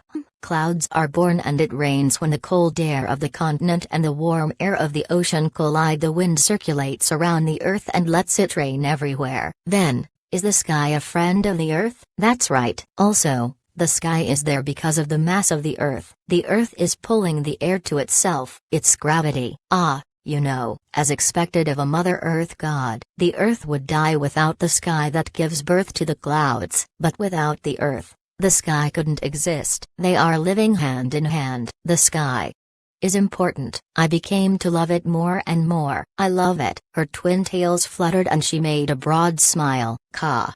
At that moment, Laeticia's slender body shone brightly. In addition, the proof of hero flashed as well. Member, Laeticia has risen a level, acquired a new skill dash. Status. Name, Laeticia. Gender, female. Age, 257. Race, half-god. Job, Earth Mother God. LV5, no life. Class, Healer, God. Art. User attributes, Good Harvest. Radiant Soil. Sacred Ground. Assignment, Hero Giga Party. Parameters, Muscle Strength, 110k, 20k, plus 0, Max Agility, 60k, 10k, plus 0, Max Magic Strength, 180k, 20k, plus 0, Max Wisdom, 80k, 10k, plus 0, Max Luck, 999, 0, plus 0, Max Believers, 0, Vitality, 850k. Mental Strength,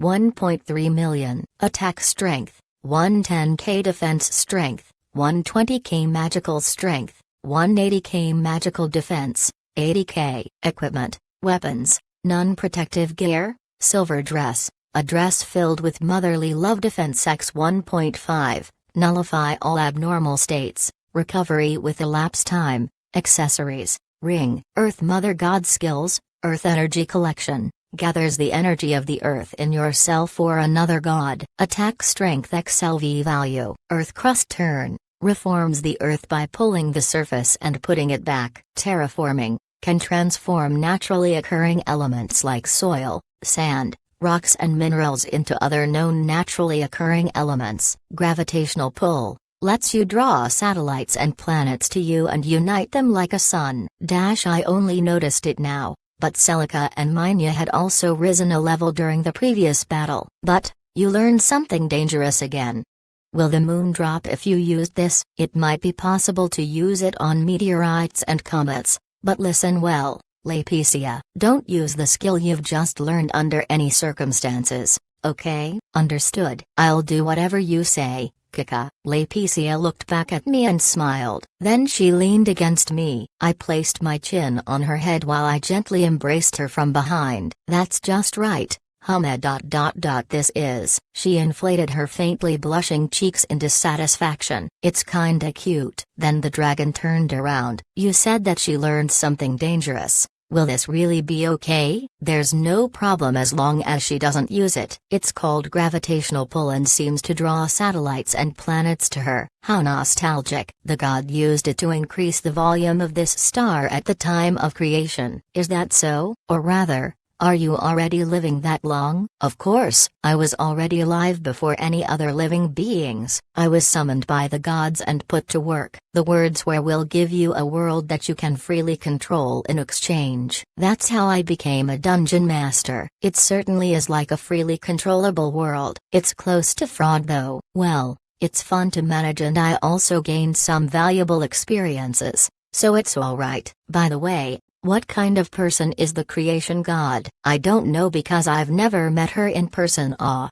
there it is. The dragon was flying above the desert. Below us was the endless sand and the giant stump. Only around the stump was soil. Green grass had began to grow. I can also see the tents where the elves are living. Oh, the sand that surrounded the stump was glittering white. We get off at the stump. I grabbed the soil. It's covered with white crystals. Isn't this salt? The dragon speaks. Can I go home? Please wait. I want you to take us back later. HMPH. I guess I don't have a choice. The dragon flew to the top of the stump and curled up. The elven chieftain Jagd approached. Kika-sama, please, lend your power to World Tree-sama.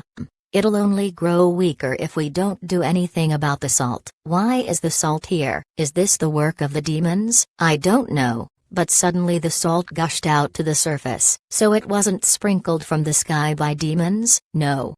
It seems to be the result of evaporation. Salt might have mixed into the groundwater. In other words, the water might flow through an area with rock salt. Well, we'll deal with it somehow. Laetitia, what's up? Kika, can you change this salt into sand? Matilda. I'll try. Laetitia crouched down and put her hands on the ground. She moaned with you and her body shone yellow. However, after Laetitia had moaned for a while, she swiftly stood up and shook her head. This salt, it's different from Earth, eh? Isn't rock salt a part of the Earth? Laetitia's Mother Earth god skill terraforming can only be used with materials that are part of the Earth. Laetitia tilts her neck while frowning with her cute wrinkles. It's probably the ocean, isn't it? Isn't that quite far away from the desert? I had a very bad feeling. I remembered a certain someone who had summoned a part of the ocean with magic. I also remember her making an oversized water column. No way. I invoke telepathy. Lil, are you listening? What is it? Kika-san, where are you? I'm currently in the former Edelstein territory. Is that so? Well, that's fine. The truth is, the world tree is dying. It can't be, although I gave it some magic power again. It's dying from salt damage. That's why I want to ask you something. What is? When you summoned a part of the ocean, that was water from the ocean, right? Yes. That's right. You also made that column of millions of tons of water to suffocate Barrier Ma'uk. Was that fresh water, or was that water taken directly from the ocean? Scene. What did you say? I couldn't hear you. I made it with ocean water. What should we do? Is the world tree done for? I'll do whatever I can. It's mostly the fault of the demon lord after all, so it can't be helped. But really? Isn't it enough already? Oh, I'm sorry. You should put it back where it belongs from now on if you used that ocean god skill. Yeesh. Really? I'm sorry. Well, I'll do something about it. Don't worry. I quickly cut the telepathic connection when she started to cry. I sighed with a ha. There's no choice but to wash the salt out of the sand. Jagd. How do the world tree's roots go? I think that they reach until below the bedrock and spread to the edges of the desert. Then I guess I'll have to submerge it. Can you please bring me a cup or a plate? Yes. Understood. Jagd hurried back to the tent village. I walked around the stump and went into its shade. I'll take the gourd from my waist. Laetitia's eyes sparkled with curiosity. What are you doing? Kika, I'll call clouds and make it rain. Please make a large pond with the width, length and depth of about 100 meters a little further away, and harden the bank so it won't leak, and take care not to injure the roots. Yes, Lapicia's twin tails are fluttering as she runs toward the east of the desert. Jagd returned and gave me a plate. Everyone should evacuate to the stump since the tents will probably get submerged. Yes. Kikasama. Jagd rushed back. After I had confirmed with clairvoyance that the elves had evacuated, I placed the plate in the shadow and put some water inside. Then I cast, gentle breeze that obeys me, cold wind, warm wind, far and wide clouds, I call upon the rain area. Gagu? A rumbling sound can be heard from the sky. The wind is raging violently just like before a typhoon. White clouds are appearing in the former cloudless sky. Cumulonimbus clouds were gathering as well as if they were gliding. The sunlight was blocked and the surroundings became dim. Lightning flashes inside the clouds. Then, a raindrop hit my cheek, and then there was a downpour like tipping over a bucket. The surroundings of the world tree begin to submerge. Lapicia returns while she jumps up and down. The white dress is drenched and clings to her, making her slender body shine through. Lapicia, please move the soil and sand and stir them. Yes. She puts her hands on the muddy ground and moves it. It starts to eerily vibrate with go-go-go. I hope that this'll wash the salt out. The trees won't grow anymore should the world tree die. The world would end. Something like salt damage wouldn't have been an issue if the world tree wouldn't have been weakened since it's a god. It seems that it was about to die because the salt damage gave the finishing blow after it had been consecutively tormented. Really now? Just how much of a klutz is Lilil? I chanted when I felt that the salt had been dissolved. Oh filled water, oh gentle flow surging stream following my chant. The mud that surrounded the stump like a lake began to flow in a stream. Of course the water that had penetrated the deep underground is sucked to the surface as well. Then it poured into the huge pool that Lapicia had made. I repeated the same procedure 3 times and then let the rain stop. The world tree's surroundings have considerably degraded and Lapicia piled up earth to cover the roots. The clouds cleared up. The wet ground will dry under the hot sun. Well, that should do it. Probably. Is it over? Well done, Lapicia.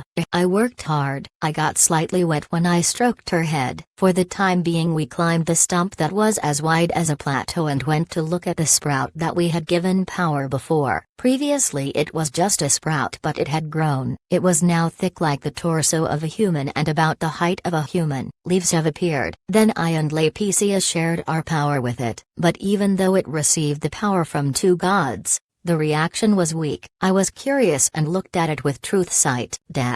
Status, name, Mundus age, species, world tree job, illusion tree attributes, holy tree, data, former world tree, couldn't exist as a god due to piled up damage. The world is done for. Is it dead? Lapicia looked sad while she frowned. Let's ask the elves. We returned with heavy steps. The elves had put up tents on top of the stump. The dragon was curled up and was sleeping not far away from them. Everyone looked gloomy. Jagd went ahead and stepped forward. Thank you very much, Kikasama. World Tree Sama has been saved from death, but it's not a god anymore, right? Is there anything we can do? Can't it be resurrected somehow with something like seeds or by grafting? We don't have any seeds, and even if grafting would work, it'll just be an ordinary big tree. Then, how about planting a new one? The tree was planted by creation god Sama.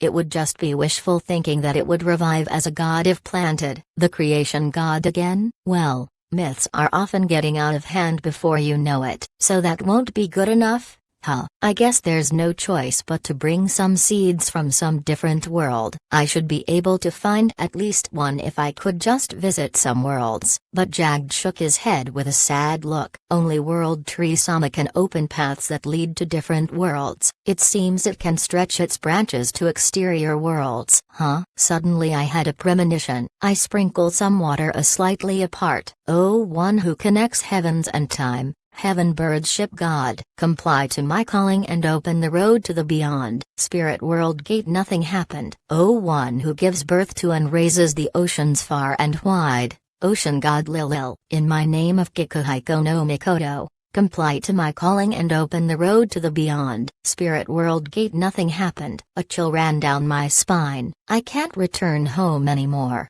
Huh. Then Lilil telepathically talked to me. Did you do something weird just now? Sniff. Well, a little. Are you crying again? The world tree is saved. I washed the salt out with fresh water. Is that true? Thank you very much. Oh.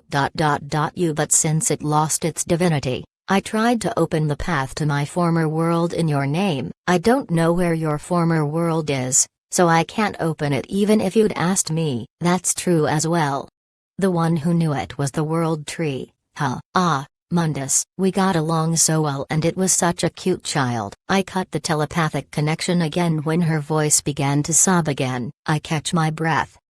It can't be a tree that can open spirit world gates, summon people and has a will. I know a. Jagged raised his voice in surprise. The big divine class tree that I first met when I came to this world. I thought that I drifted to this world by chance. I thought that I had met Celica by chance. I thought that I had defeated Greyades by chance. I thought that it was a coincidence that there were almost no gods and that I could do whatever I wanted to do. Might the world tree have summoned me? If thinking about it thoroughly, no matter how much of a fantasy world this is, isn't it strange that a tree answers by swinging his branches when it's spoken to?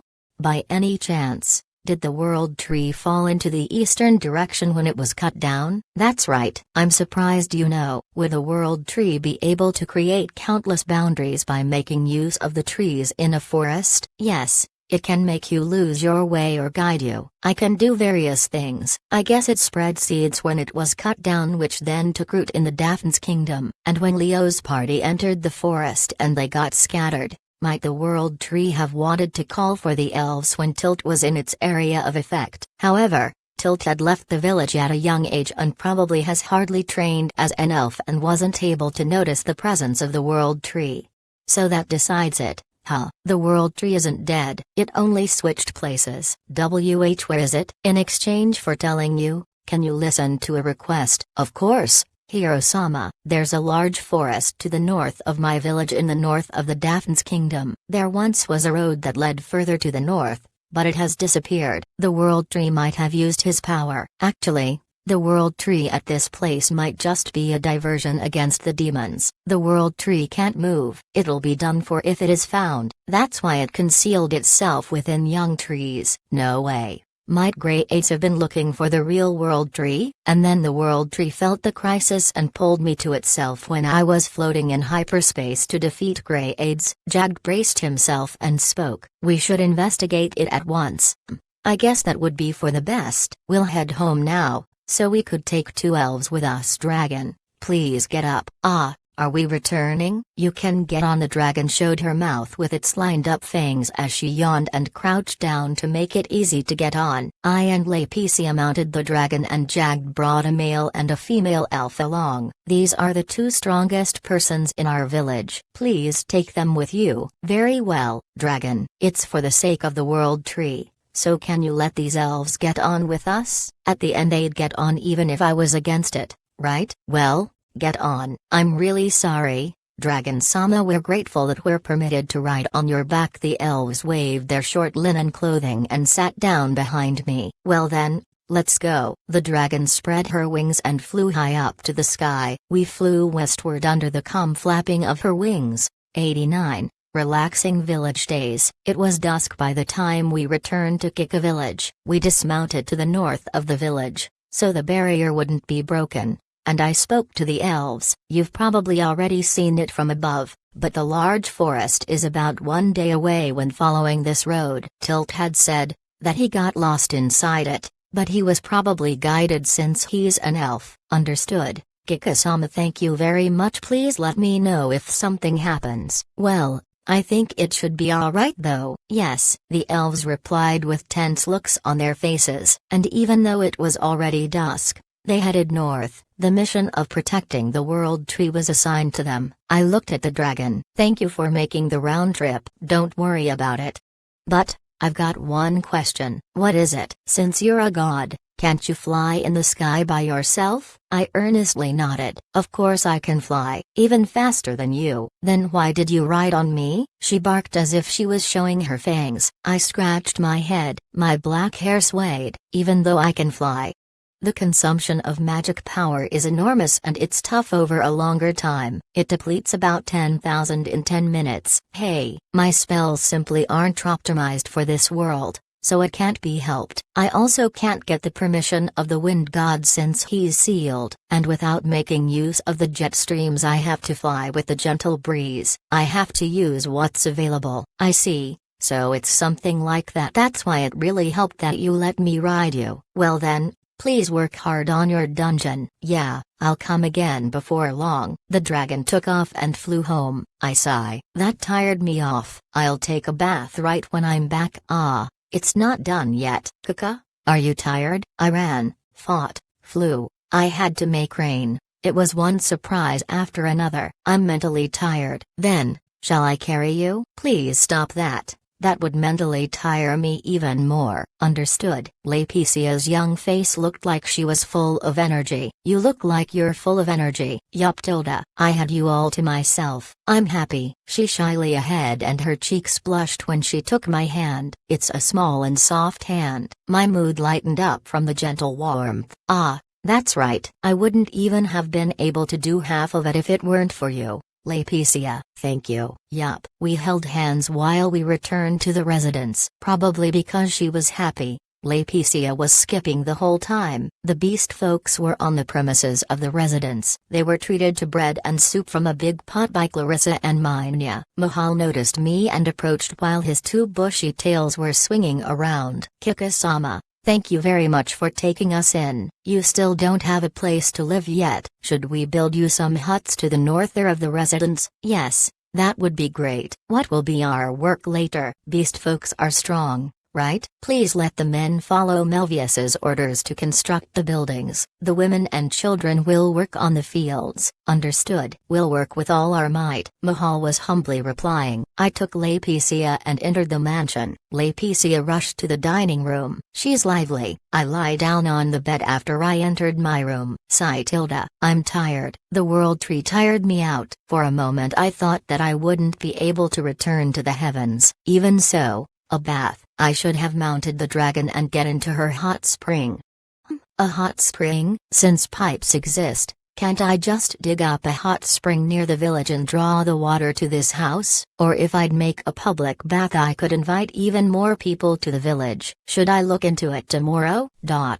No. It's no good. This is a farming village after all. Hot spring water contains lots of minerals and there are many acidic and alkaline components as well. If it contained a huge quantity of salt or sulfur, and the water would flow into the irrigation water, the fields might become infertile. I wouldn't know the ingredients until the water is dug up and examined. Maybe I should make canals for maintenance and drainage. Should I also make underground sewers? While I was thinking about that, there was a knocking sound. Next, there was a dignified and cool voice. Kaka-sama, may I enter? It's open. Celica, excuse me. Celica's blonde hair is swaying while she comes in. She comes to the bed and sits down. You look tired, Kika-sama. A little. Various things have happened I told Celica about today. Her blue eyes showed amazement. She was so surprised that she put her hand to her mouth. Oh, such things have happened. I'm really glad that World Tree Sama is alive. That's right. The world has almost ended and it's probably also thanks to the World Tree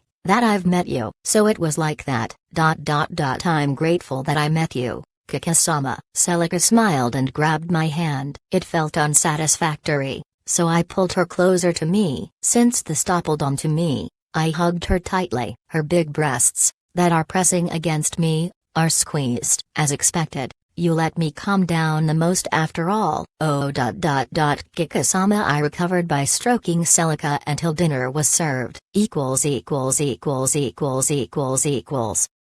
I left the mansion to the east the next day after I had finished my breakfast. I was accompanied by the female beast folks and guided by the farming instructor, Gordon. A farming instructor is a farmer who can teach which earth is suitable for what crops and how they're best grown. Since the Daphne's kingdom is an agricultural country, He was the most expensive one among the conditional slaves. I stood in front of the wasteland and spoke. I've got this bag of soba, which I want to sow and harvest. You don't have to think about the time, so it is better suited to be grown in wasteland, right? Gordon answers. Let's see. It would grow too fast in the fertile soil to the west and south of the village and would just collapse under its own weight and wither. Around here should be okay, so it's like that. Then, can you please sow this bag of soba? Can we burn off the field? Ah, sure. Just say what should be done. Strictly speaking, the permission of the mayor would be needed if someone wanted to burn off a field. Well, I can just get the permission later, and even if the fire should spread, I can immediately extinguish it since I'm a god of water and wind. After Gordon had specified the size and I had burned the weeds, the beast folks began to cultivate the field. They made ridges and planted the seeds at suitable intervals. Once they were done, I brought Laeticia over. Can you let this grow? I want it to grow by about a month. It'll have to be at least that much because I want to harvest it before the snow. However, Laeticia had a difficult expression of her face when she touched the soil. Many seeds are still sleeping. Can we give them maybe 3 more days? Is that so? Then I'll leave it to you. Yes. Can I go play? Sure. Have fun. Hooray. Laeticia rushed towards the village. Well then, Gordon, I'll leave the field to you. I'll thoroughly look over it. In addition, I restored the barrier and looked at the progress of the buildings. I was also looking into a drainage just in case I'd find a hot spring. 3 days later, the soba was sprouting. I asked Laeticia to let it grow. Her hands, that she had put on the field, were glowing yellow, and the soba grew at once. The plants were as high as a person's chest and some flowers have bloomed as well. Since the weeds have also grown, they looked like a green carpet. So it is pretty high, isn't it? More than this, and the ground would weaken, so it's no good. Also, they'd be damaged by rain and wind. Oh, is that so? Thank you. Laeticia was happily squinting when I stroked her head. She slightly twisted her body and looked a little embarrassed. The eyes of the farming instructor, Gordon, who stood next to us, were filled with amazement. For such a magic to exist. Well, a hero party should be able to do at least that much. It's amazing, as expected of a hero. Although I gave a half-hearted response, I received overwhelming admiration. I'll leave the rest in your care. Yes, Hiro-sama. Everyone, remove all the weeds. After that, thin out this area. He instructed them to remove all the weeds that had grown together with the soba, and to thin out the areas where the soba was growing too dense. They seemed to eat the thinned out soba leaves. Laeticia speaks. Is there anything else to do? Let's see. Can you pave the roads with stone? The roads in the previously saved Roni village were paved with stone, which looked quite fashionable. There's also the advantage that horses and carts can more easily transport goods. Laeticia clutched her fist in confidence. It's stone. I can do it. Very well, I'll leave it to you. Make it as even as possible. Yes. Laeticia jumped to the road and put her hands on the ground with a pattern. She moaned with Mew Mew Moo and her hands glowed yellow. Well, I had expected that she can do this. It's magnificently paved. The road to the village is about 1.5 or 2 meters wide. It was gray, hard stone. Since the lowest level of the terrain was used as reference, several parts of the road were still covered with soil. It'll be washed away with the next rain. The pavement continued to the forest in the east and to the fields in the west. Is this fine? Laeticia tilted her head. Her twin tails are gently flowing. It's awesome. As expected.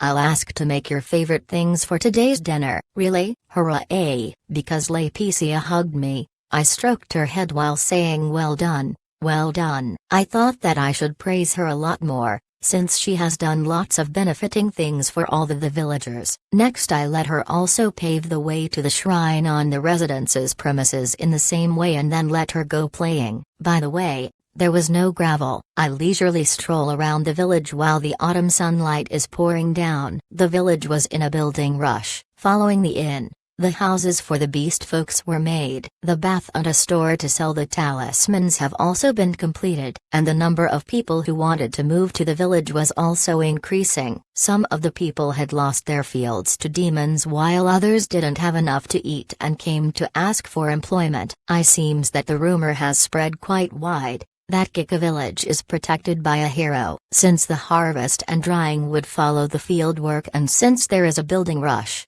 the more people there are, the better. My believers are steadily increasing. The believers now exceeded 1,500 when I looked at my hand with truth sight. It's a good trend. A villager is passing by. Gee, good morning, Hiro-sama. Yes, good morning. Are you the one who paved the road with stone, Hiro-sama? Well, I'm certainly responsible for that, I guess. The one who actually did it was Laetitia though, but it's not a license. I didn't say that I did it personally. To turn the road into stone in an instant. Are you complaining? No way. It's amazing. Thank you very much. The villager lowered his head many times over and left. Other people had similar reactions and had complex expressions of delight and shock on their faces. The carrot and stick policy seems to be too effective. Well, it'd be troublesome if to get targeted again, so it should be fine. The fields are growing well. The harvest will be soon. Since the new reservoir was now filled to a half, I stopped the inflow, thinking about the autumn rain. If only that much water is used, I was thinking about a new industry that would create jobs. In other words, I plan to cultivate fish. I wonder why that's not done yet. I was walking in the sunlight that shone through the trees. I haven't been contacted by neither Leo nor Lilil,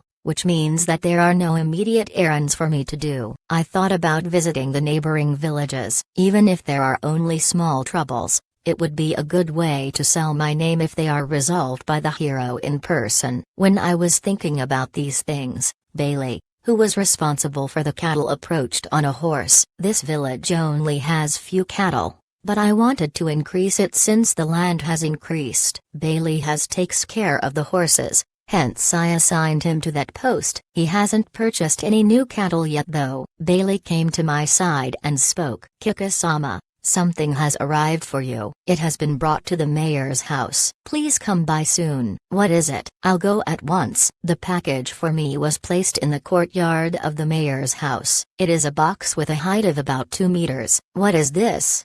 Western Village Kirkia. Ah, is it done? What is it? Bailey asked in the curious voice. I spoke while I smiled broadly. This is the ordered hero statue. It can't be. Of yourself? How would the people otherwise know how I look like? That's true, but I wanted to quickly set it up, so I lifted the box with a high oi. I hope that the people want to see what it is and will come to the premises. Wow, it took 3 adult men to carry the box under great pains. It's no big deal. See you. Yes, understood. But I still can't believe it. I leave the shocked-looking Bailey behind and return to the mansion. I brought it to the front shrine, which also acts as a Kagura stage, in the center of the garden. When I opened the box, the bronze statue, that was wrapped in cushioning material, appeared. The shape was taken with a slime that hardens in an instant when heat is applied to it. It was astonishingly accurate. Only the mold of the face has been a little been tempered with to highlight the facial features. I don't think I look that cool. For someone born in Japan, I've got quite the distinctive facial features, but it's rather plain-looking race to begin with. Well, I decided not to mind it since beautification is a part of art. I put the life-sized bronze statue in the center of the front shrine's floor. I used clairvoyance to align it with the room where I will install the object of worship in. And for the finishing touch blue water seal, I use magic to mark the position on the floor. That way the statue can always be put back to the correct place, since it will be moved aside during Kagura performances. Then, with a rustling sound, Minya came with her swinging, black tail. She seemed to have drawn water from the well. Kika Ani-chan, what's this? It's a statue for worshipping me, Maybe it's a little too glorified though. Manya alternatively looked at me and the bronze statue, then she touched my face with her hand and spoke. The real one is more cool. It's mysterious. Is that so? Then I'm glad. Manya looks further at the front shrine. Rain and sunlight will hit the statue. Should I surround it with cloth from 3 sides? Ah, that's right. But the sides should be sufficient. Front and back should be open while pieces of cloth can be tied to the pillars at the sides. That way the wind can pass through. Yup. Understood. Her pointy cat ears are moving. Next, I'll need an offertory box. Huh? Offertory box? Shrine visitors will say their prayers to the statue, right? At that time they'll put money in the offertory box. That's the first time I heard about something like that. Well, I guess it's not done in this country. Donations to the gods are handled by the priests. The chance that the put-in money gets stolen is high though. Yes, it'll be dangerous. I'll have to think about something. Can you please stow this box away? Yes, I'll put it in the storage room. I went around the mansion toward the backyard. When I had parted ways with Manya, she was looking at the front shrine and murmured quickly. Want to dance? 90. Hazardous Fairy Haya and Fermentation. I entered the workshop of the Fairy Haya to ask her to make an offertory box. The door was set up in the way that only the hero party or people with the light attribute can enter. It's a small workshop with the size of about 5 titmis. However, since everything was downsized to be used by a fairy of 30 centimeters, it was extravagantly spacious to the fairy in question. Devices that seemed to be prototypes with unknown purposes were lined up on the shelves at the walls. A lot of devices were equipped with rotation mechanisms. Did she practice for the paddle steamer with these? Haya was sitting at a work table and stopped moving her hands, that were swinging a hammer and a chisel. Welcome, Kaka-san. You seem to make all sorts of things. Huh? It's thanks to you, Kaka-san, I can freely pursue my ideas, thank you. I took one of the devices off a shelf. It's a round ball that has a helicopter-like propeller attached to it. Freely pursued technology is the best. What's this? That's a drone. It uses a ghost core and can take pictures from above. Do you want to see? Somehow, an unpleasant premonition haunted me and I picked up the next device. It's long and narrow and has a propeller at its bottom side. That makes use of a compressed dragon breath and is an intercontinental ballistic love letter delivery machine. It reaches the chest of the recipient with an error margin of 1 centimeter. Hey, how fast is it when it arrives? Maybe about 8 kilometers per second. Rejected. Why? Delivering love letters is one of the jobs that a fairy has to do. Haya complained to me while making her round eyes roll. The recipient will die. The town might even disappear. That would indeed be a problem. Then I should also make a love letter reception machine, I guess. I feel that this is going into the wrong direction. I took the model of a propeller plane. It's a biplane. Don't create anything that's too different from this world's technology. At least keep it down to something like biplanes.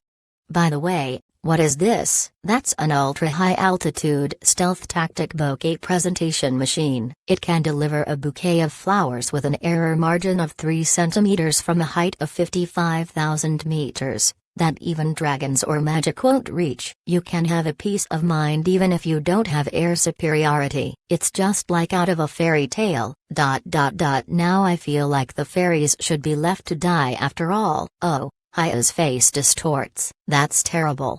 You're the one who told me about it. Although I only took paddle steamers, steam engines, springs, gears, crank mechanisms, screws, gas properties and the dynamic lift as references, I sighed. Did she develop the technology so fast because I told her about the Earth's technology? She pestered me several times to talk about the Earth, but to think that she adopted those things so easily. I'm glad that I haven't told her about nuclear fission. My bad. But don't refer to the things I've told you too much. Those are ideas from a different dimension after all. Yes. I obediently nodded. She's cute when she's docile. Cough. I coughed and spoke. So, There's something I want you to make. What is it? It's an offertory box. It's a box of about this size and money can be put inside. I indicated the size with my hands.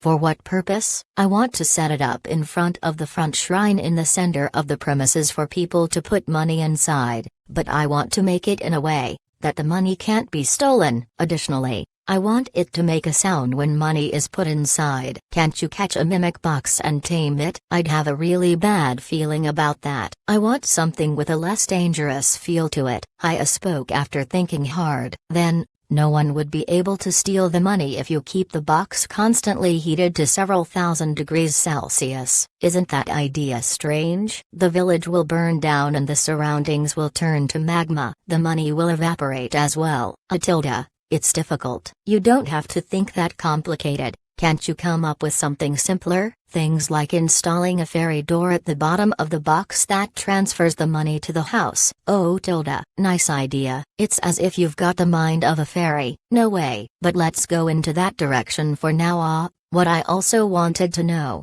can you make a darkness attribute detection device from scratch, and also enhance it to react to demons? Sure, I can make it when I take the ball from before as reference. Should it be the same sphere shape? No, it should be the same size as me. Please take the bronze statue at the front shrine as reference, but make sure that you're not seen. Yes, I'll take a look at it with the drone. I'll leave it to you. She started to work at once. So I left the workshop. I leisurely walked through the backyard. I think I'm done with everything I wanted to do with the residents. What's left is to choose a suitable object of worship. With regards to the village, I want to build a hospital and a school once everything related to housing is done. They should attract people, who will certainly be grateful. This should increase my believers. Also, once the field work and harvest is done, there will be more people available, which means that I should be able to add even more buildings.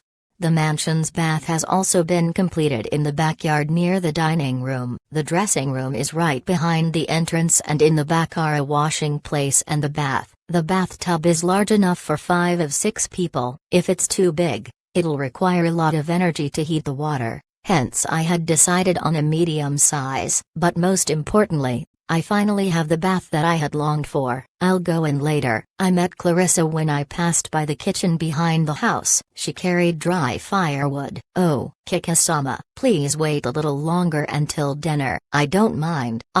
That's right. There was still another matter that I wanted to tackle. Clarissa raised her voice and looked surprised. What happened? I've seen some pickled leaf vegetables the other day. But are there also other fermented foods? Fermented food? You mean like cheese or wine? That's right. Are there others? For example, are there fermented steamed rice or beans? Or might the juices that are produced during that process used for seasoning? How are the beans processed after they've been steamed? I think salt and kji are added and then they are put in an airtight barrel. Kji? It's a kind of mold that grows on rice or bread but isn't toxic. Finding harmless mold might be difficult. So it's like that after all. Although there were all kinds of ingredients from all over the continent available for the cooking contest in the Dragon's Dungeon, there were neither rice, nor miso nor soy sauce. There were fermented fish and meat sauces though. This means that it's known that easily rotting fish or meat can be preserved by pickling it in salt. The fermented fish and meat sauces were the resulting products of the natural fermentation. The taste is good but the strong smell is a weakness. Just like it works with rice and wheat, beans can also be preserved in the same way after they've been steamed and pickled in salt. But I wonder why it's done. Maybe it's because of the high humidity in Japan and China, which leads to natural germination, and the beans hence can't be stored for a whole year. I didn't really know about it since I never had an interest in it. To begin with, I received meals as offerings but I never did them myself. Clarissa spoke. In short, steamed beans and wheat should be pickled in salt. Right? That's the idea. But there's the proverb, you should neither let your lover nor your bean soup wait. I get the meaning more or less. It'll be dangerous if it's left alone for too long. Overall, when thinking about the possibility that poisonous mold will grow, I feel that I should be present when it is eaten since I can heal with magic. Understood. I'll make it for testing. Then Manya peeked with her face through the rear entrance. Her triangular ears are moving swiftly. Test? you said? Ah,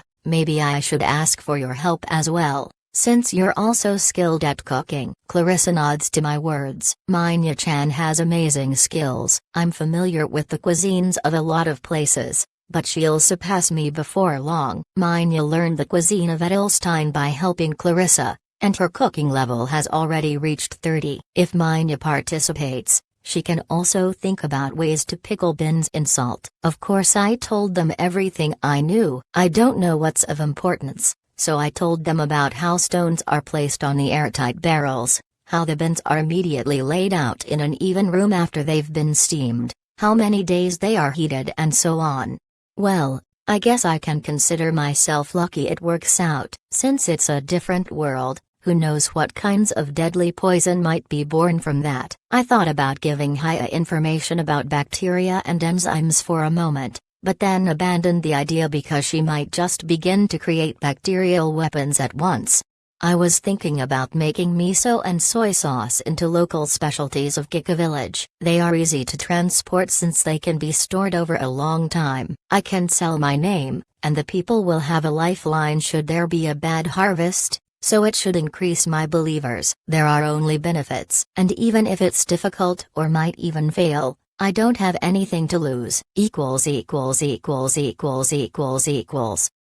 It became evening and we're eating dinner together. Laeticia's favorite food, sausages, were brought out onto the table. Since meat was expensive, it was a luxury in the village. Also, sausages were rare in this country, and intestines are usually either thrown away or immediately cooked because they'll quickly spoil. Laeticia yells after she bit into it. Tasty. It's also tasty if you put it between the bread and apply some sauce. She puts the sausage in the bread, applies some sweet sauce and stuffs it in her mouth. She gulps down while her eyes are sparkling with happiness.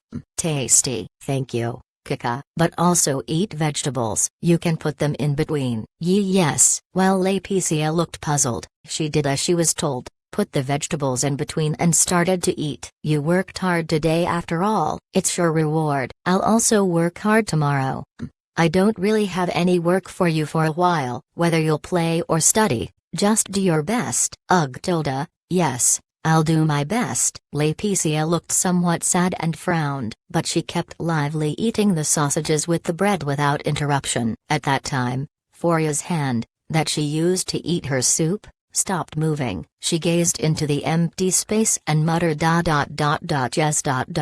Understood. I felt faint magic power. What's wrong, Foria? Kika-sama. I was just contacted by my companions and they seem to have found it. It's probably about the world tree. She seems to keep her wording vague because Clarissa and the slave girl Lena were in the room. So it was like that then? Aren't you glad? Everyone seemed troubled whether all of them should move and how to get to the west in that case. There's something I want them to do. It'll surely be of benefit to the humans and the elves alike, and also for me. It'll increase my believers further. You have such an idea? Understood. I'll tell my companions. Let's talk about it once the elves have returned. Yes. Understood. Foria lowered her head. Her green hair covers her cheeks. Who sat beside her, spoke. Kika-san, thank you for the sake of everyone. Well, I'm also doing it for myself, so don't mind it. However, I was deep in thoughts. While I'm glad that the world tree is alive, its location is bad. The Demon Lord's territory is only a little further away. After leaving the large forest, it'll soon be found if it keeps growing like that. There's no way that it can be protected by 500 elves, and I can't always come rushing to help. It'll be especially in danger if the Demon Lord's army attacks while I'm busy dealing with the Demon Lord, the last guy of the 4 heavenly kings, or another annoying opponent. The region where the beast folks are living in, is at the northern side of the forest, and I could make it into a first line of defense if I'd annex it. That would make it easier to protect the world tree. However, even if I'd drive the Demon Lord's army away and reinforce the beast folks, there isn't enough food to maintain that region. Also, it'll take time for them to be able to defend themselves even if I'm not around. In that case, I guess I don't have a choice but to protect them for a while. Hence, The time is overwhelmingly short. The food reserves of the beast folks will be soon used up and it'll be a gamble whether they'll make it through the winter or not. Kikasama, are you troubled? I guess. Maybe you can give me some advice later. Yes, Kikasama, I want to help you in any way I can. Celica smiled happily. Just looking at her smile was making me feel better. I also wanted to do my best for her. 91. Harvest. The harvest began in the morning in a hurry. Originally it was planned a few days later, but I had warned them that it would rain from tomorrow on. There was a danger of burgeoning if the ripe wheat would get wet. Almost all slaves and beast folks participated. I and Celica were meeting a catfolk girl in the reception room. She has bright, brown hair and cat ears. She's small, but her arms and legs are very supple. There weren't any surplus muscles. She was 20 years old, but she looked younger. Good morning, Kikasama. I'm Anila and I'm a messenger Naya. You went around the beast folk district, right? Yes. I delivered letters and messages to all the villages Naya. Running is my strong point, so I can quickly flee from danger Naya. Then can you please tell me the locations of the beast folk villages and their populations, where the demon lord's armies garrisons, fortresses and so on are, and also give me a general overview of the terrain. I showed her the map that Celica had drawn with a pen. Since Celica's country had relations with the beast folk district, she knew the rough geography. Yes, Naya. Here is the catfolk village and there are still about 5 injured and old people remaining. When going to the northwest there's a hill where about 70 tiger folks live. In the forest is a settlement of about 900 wolf folks and dog folks. Bear folks are living halfway up the mountain, but only about 10. They are usually walking around the mountain. In the grove to the north live 200 boar folks and 60 tanuka folks. To the north of the forest is a fortress. There are about 25 beast folk tribes and about 2,300 beast folks. It's even less than I thought. Apparently they were forced to work by the demon lord's army or fled to different places. Others have been made into food and the like. Hence the population had decreased. But it seems that an ordinary village only had about 100 inhabitants to begin with. Celica adds the information from Anila to the map. There were also about 5 other tribes in the past, but they vanished. They probably fled or were attacked by the demon lord's army and wiped out. There are also some tribes whose overall population is only in the single digits.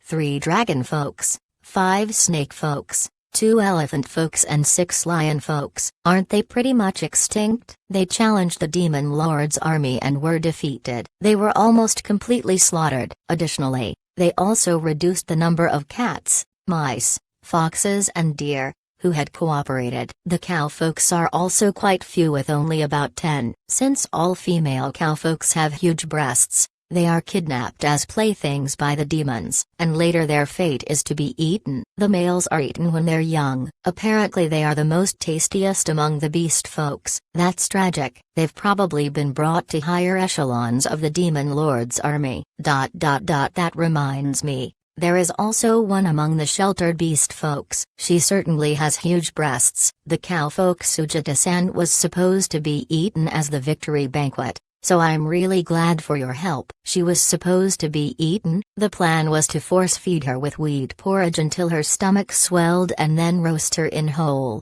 I'm glad that it didn't came to that. On the other hand, quite a lot of tribes are going along with the demon lord's army. We did it to survive. We didn't have a choice. Naya, please forgive us. Hiro-sama. Anila lowered her head. Her cat ears were drooping. I wondered why she was sometimes ending her sentences with Naya. I don't really plan to blame you. You didn't know whether you wouldn't be attacked instead. Well, I've got a general idea of the locations of the demon lord's armies, towns and fortresses. That's quite helpful. So thank you for that. Naya, it's an honor to be of use to you. I'll help you wherever I can as long as it's nothing scary. Anila's tail stood straight and she held her head high. Scary? The demons were constantly pursuing me. That's why I'm quick on foot to run away. I see. That's hard. That's why I feel relieved that I can live in this village. That's good to hear. So what's left is Sujata. Since she's the only cowfolk, she might be suffering. so please convey the message that they should be careful not to bully her to Mihal. To think even of the small details, as expected of a hero. I'll immediately tell him Naya." Then she left enthusiastically. It seems that she'll help on the fields once she has conveyed the message. After that only I and Celica were left. Celica speaks while brushing her blonde hair back with her hand. "I'd like to help them, but their location is bad. There are fewer than expected. It'll be difficult to defend them as of now." "Yes.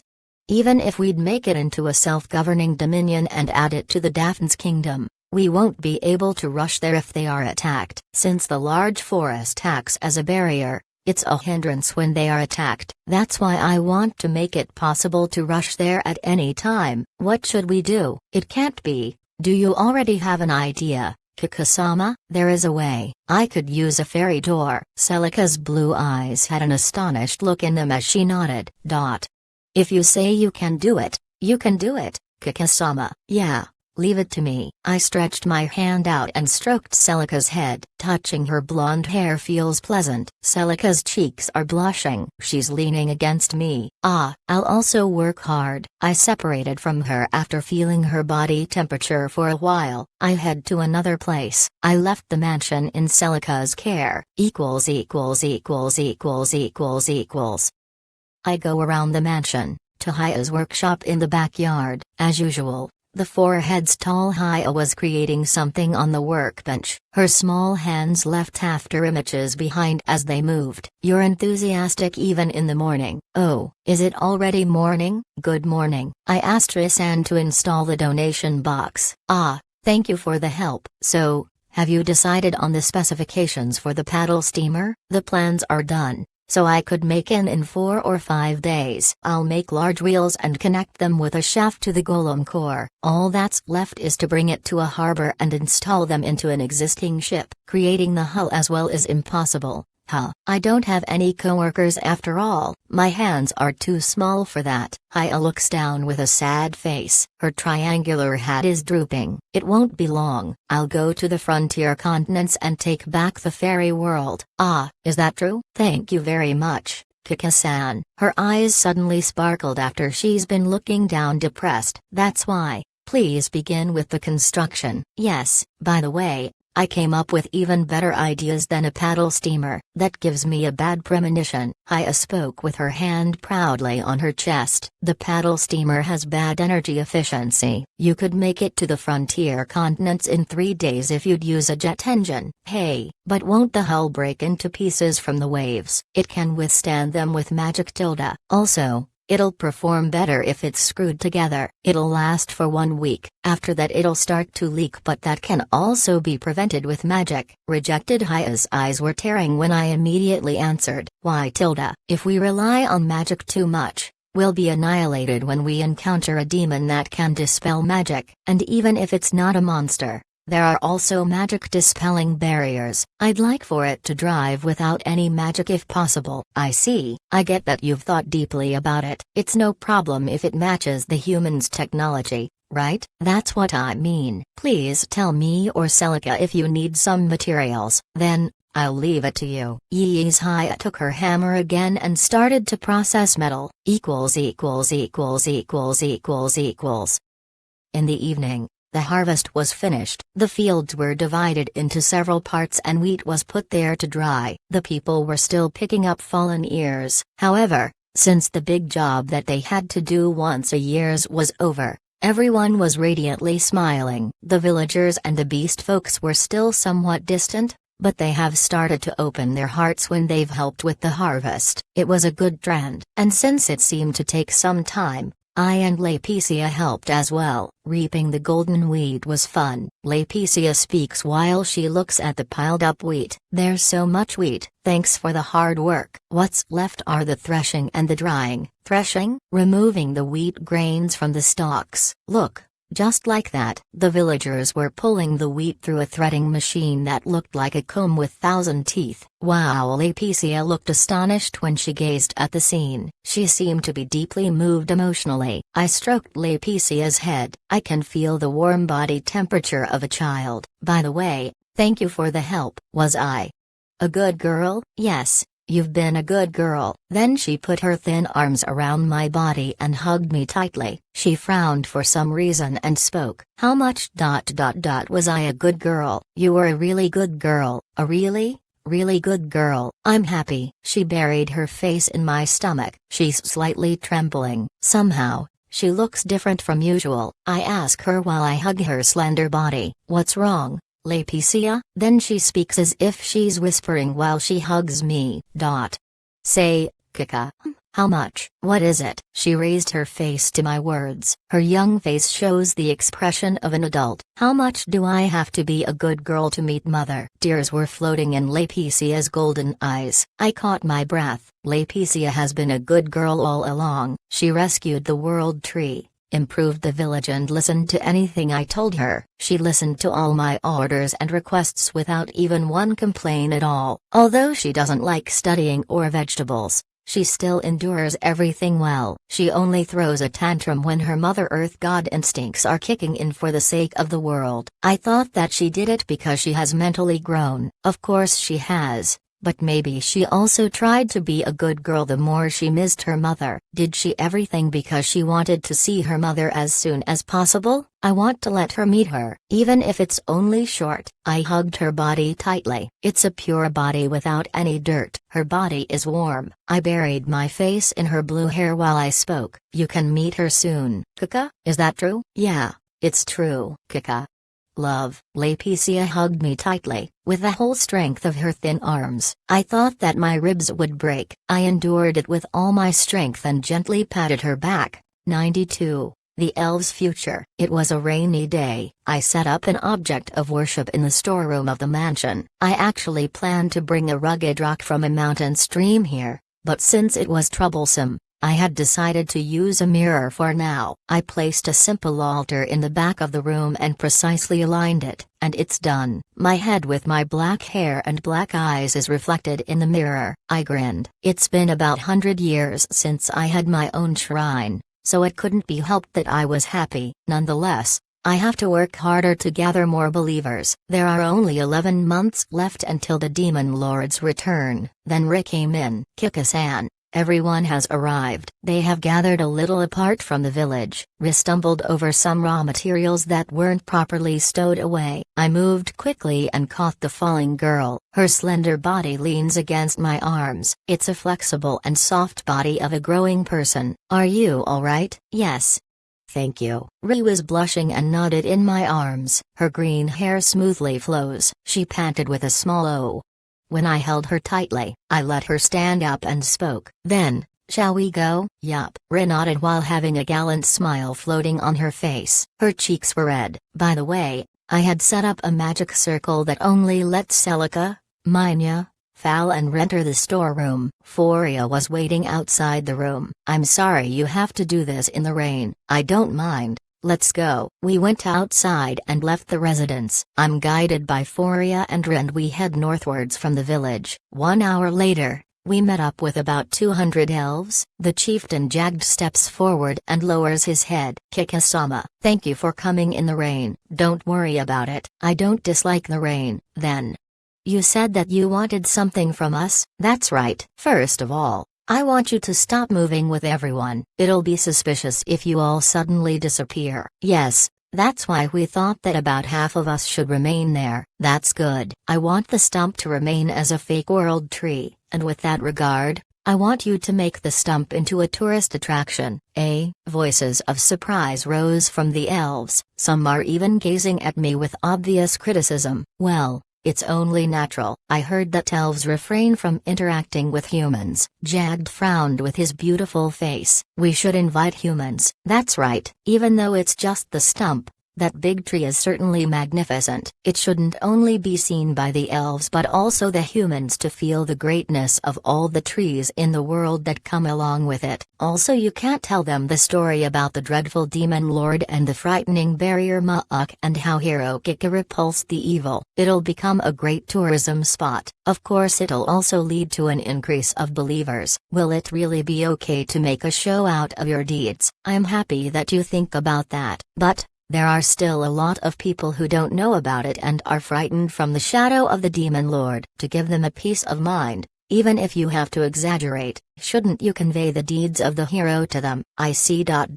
Certainly. We have suffered very much as well. I made a serious face when I told them my proposal. That was the preface for the main subject. Also, you aren't paying any taxes, right? Rather than being a self-governing region recognized by the Fabrica Kingdom, you should pay taxes. Then there's a high chance that they'll cooperate with you against the Demon Lord's army. Also, it'll increase the interaction with the humans. Jagged's and the other elves' beautiful faces distorted and looked troubled. Taxes, you say? We have almost no income. And even if we could sell woodwork, we have no materials due to the desertification. Also, they are handmade and can't be mass-produced. Since it's in a desert, there's not really much to see for sightseeing and we don't have anything else to sell, so it doesn't seem that we could pay. You can purchase materials from the humans after you've amassed a lot of money by selling your other specialty beside woodwork. Our other specialty? What could that be? Jagged tilted his head. I giggled and spoke. You have one,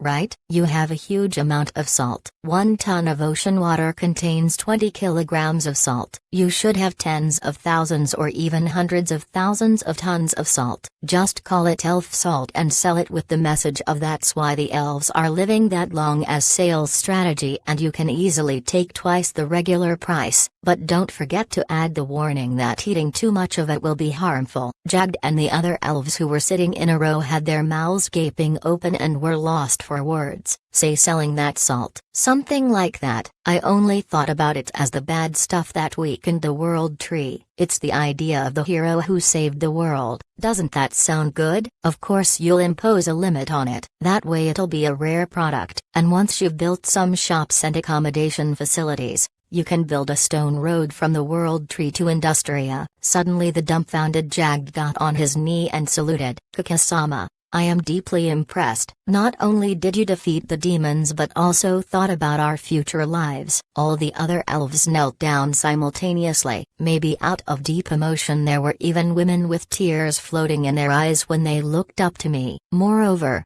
they knelt in the rain-soaked mud. I received their highest respect. Jagged speaks further. Certainly, we elves haven't interacted with the humans so far. As a result, we ended up protecting the world tree alone. I guessed so. Everyone has to work together to oppose the Demon Lord's army. Those words, I'll engrave them onto heart. It's alright already. Please stand up, everyone. The elves stand up. The beautiful men and women are full of mud, but everyone has a beaming smile on their faces. Jagged speaks with a heartfelt voice. We'll follow your proposal and we'll focus on tourism and product sales and try to find a way to cooperate with the humans. We'll leave 100 strong and 100 eloquent, prejudice-free people at the stump. Yeah. Give it your all. It might take a lot of time though to correct the misunderstandings and prejudices against your customs. Jagged reveals a smile from his face. In that regard we have more than enough of that. We're a long-lived species after all. You're right. I also smiled back. Well then, we'll go. Thank you very much for even saving the elves' future. I still don't know whether it'll work out, but I wish you a bright future. Take care. Yes. Jagged looks at Foria. Foria, you'll stay by Kikasama's side and support him. Yes, Jagged-sama, I plan to serve him with all my might. We'll leave this wonderful person in your care. The elves are lowering their heads and leave. Thank you very much, Kikasama, you've brought us hope. Thank you very much for coming to aid. We'll work hard for a better future. They left northwards in the rain. They were very light on their feet. Finally, only I, Foria and Ri were left. Foria's huge breasts shook as she lowered her head. Kikasama, really, thank you very much. We'd never would have thought about such a way. Kikasan, you're amazing. I respect you very much. Ri's eyes were sparkling while she praised me. Her eyes were full of enthusiasm when she looked up at me. I was a bit perplexed. Actually, I did it for myself. I simply wanted to increase my believers. I wonder why they are adoring me that much. My haughty behavior hasn't changed from the past. I wonder why the response is so different from the earth. Is it because they can see me? No, that's not it. Then, what could it be? I seem to have noticed something, but I still don't get it. I shook my head, turned my back to them and began to walk towards the village. Well then, We'll catch a cold if we stay in the rain any longer. Let's go home. Say, Kika-san. Ri was clinging to my arm. Her small breasts are pressing against me. What is it? Wife. No, it's nothing. After all, Ri, you mustn't say anything that might embarrass Kika-sama. Furia, who was walking next to me, gave out a warning. Yees. Ri dejectedly casts her eyes down. Water is dripping down her shoulder-long green hair. I speak. That's right. I'm the only one who's allowed to make embarrassing proposals. I'll take a bath with you two once we've returned. They raised their voices in surprise. Their faces were blushed beet red. We have to warm our bodies since we got wet from the rain. Yes. Oh, I have to prepare my mind. I returned to the village while enjoying the shy behavior of the women to my left and right. We went into the bath right when we returned, of course including some naked socializing, probably because Furia had made up her mind. Her huge breasts were magnificently exposed, but recovered her slender body with a towel. When she even tried to get into the bathtub with the towel, I made her stop. She was red to the ears when she exposed everything. It's true, elves in the nude are beautiful like a piece of art. Ri was exhausted when she went out of the bath. I already don't have another choice anymore but to become Kika's wife. She murmured something like that. The rain stopped when it became dusk. Laetitia was spinning around while she spoke. I also worked hard today, so there'll be sausages. Sausages? What have you worked so hard on? The road. I turned it to stone. Now I want to eat sausages.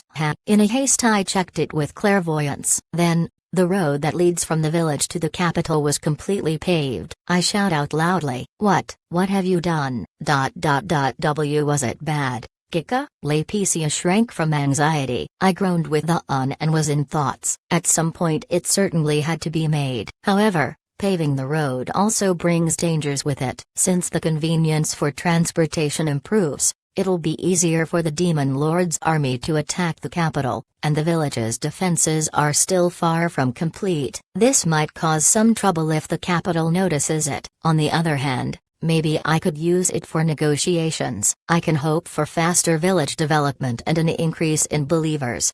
You shouldn't have paved it on your own volition. The road can also be used by bad people after all. Always get my permission before using your power from now on. Sorry. Kika. She looks like she's about to cry and clings to me. I stroke her head to cast away her uneasiness. Even though you did it because you wanted to eat sausages, doing it for the sake of everyone isn't bad. You're a good girl. But be careful from now on. Yup. I'll become a good girl even more. Her warm, slender body was lightly shivering. She seems to cry. I gently stroked her head while whispering alrighty.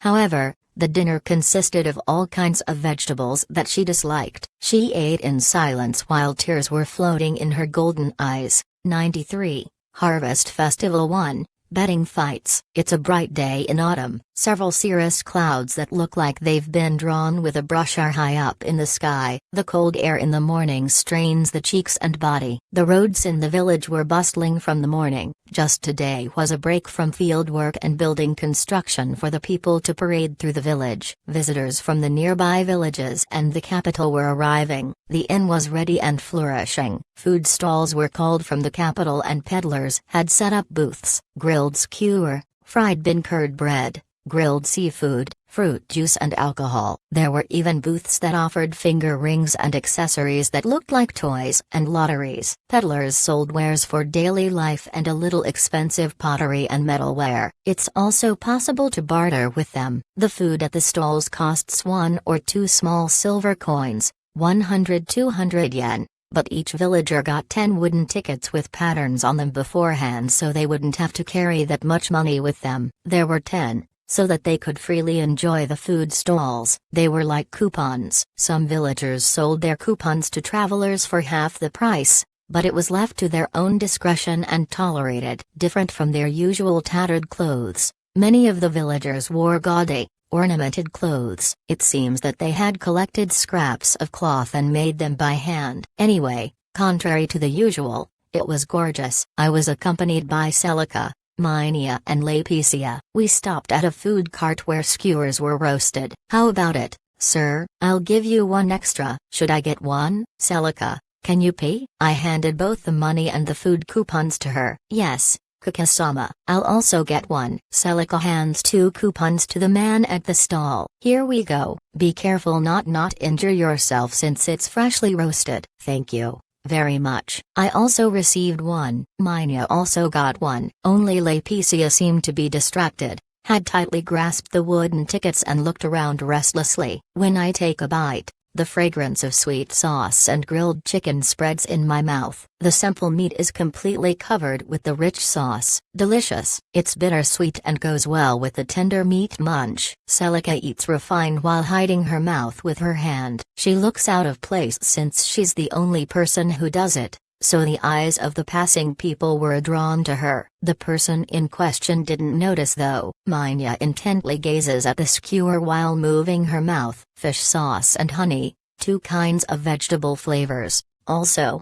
Alcohol? Do you think you can make it? A sweet alcohol is used. I don't know this taste. If I find this out, I can make it. It seems that the fermentation was stopped halfway to make it sweet like Myron. This sauce seems to go well with a lot of dishes, understand? I'll do my best. Minia eats the rest. Then she went to buy another one, probably to further explore the taste. Lapicia also got hooked and bought one. They walked hand in hand while they were eating. They went looking at the shops around the place. Only I and Celica remained. I bought some steak and grilled food. Celica bought juice and fried bean curd bread as we were enjoying the festival. By the time we had finished eating, Celica suddenly stopped in front of a stall. A cloth was spread out on the ground and various accessories were on top of it. Celica's eyes are sparkling when she gazes at the accessories. The storekeeper spoke while stroking his beard. Come close, come closer. Welcome. How about it, wife-san? A wonderful necklace will surely nail your husband's eyes on you. Wife. Celica's cheeks blushed. However, she starts to look through the things enthusiastically. It's rare for Celica to get caught in sales talk. Well, it's fine since it's cheap. I roughly looked through the things with truth sight. All of the stuff here is cheap. There was a ring with only one ability. It's a finger ring with a transparent blue stone. Fine ornaments are applied to it. Ring of prayer. Recovers your emotional strength when you pray to God and temporarily raises your ability values. I ask while I look at the gem on the ring that has the color as Celica's eyes. Old man, how much is this ring? You've got good eyes, sir. This was sold by a famous noble house when it fell to ruin. You don't have to boast about it. How much is it? It'll be 2 small gold coins. I speak while I pick up the ring. Celica, please pay him. It seems overpriced though.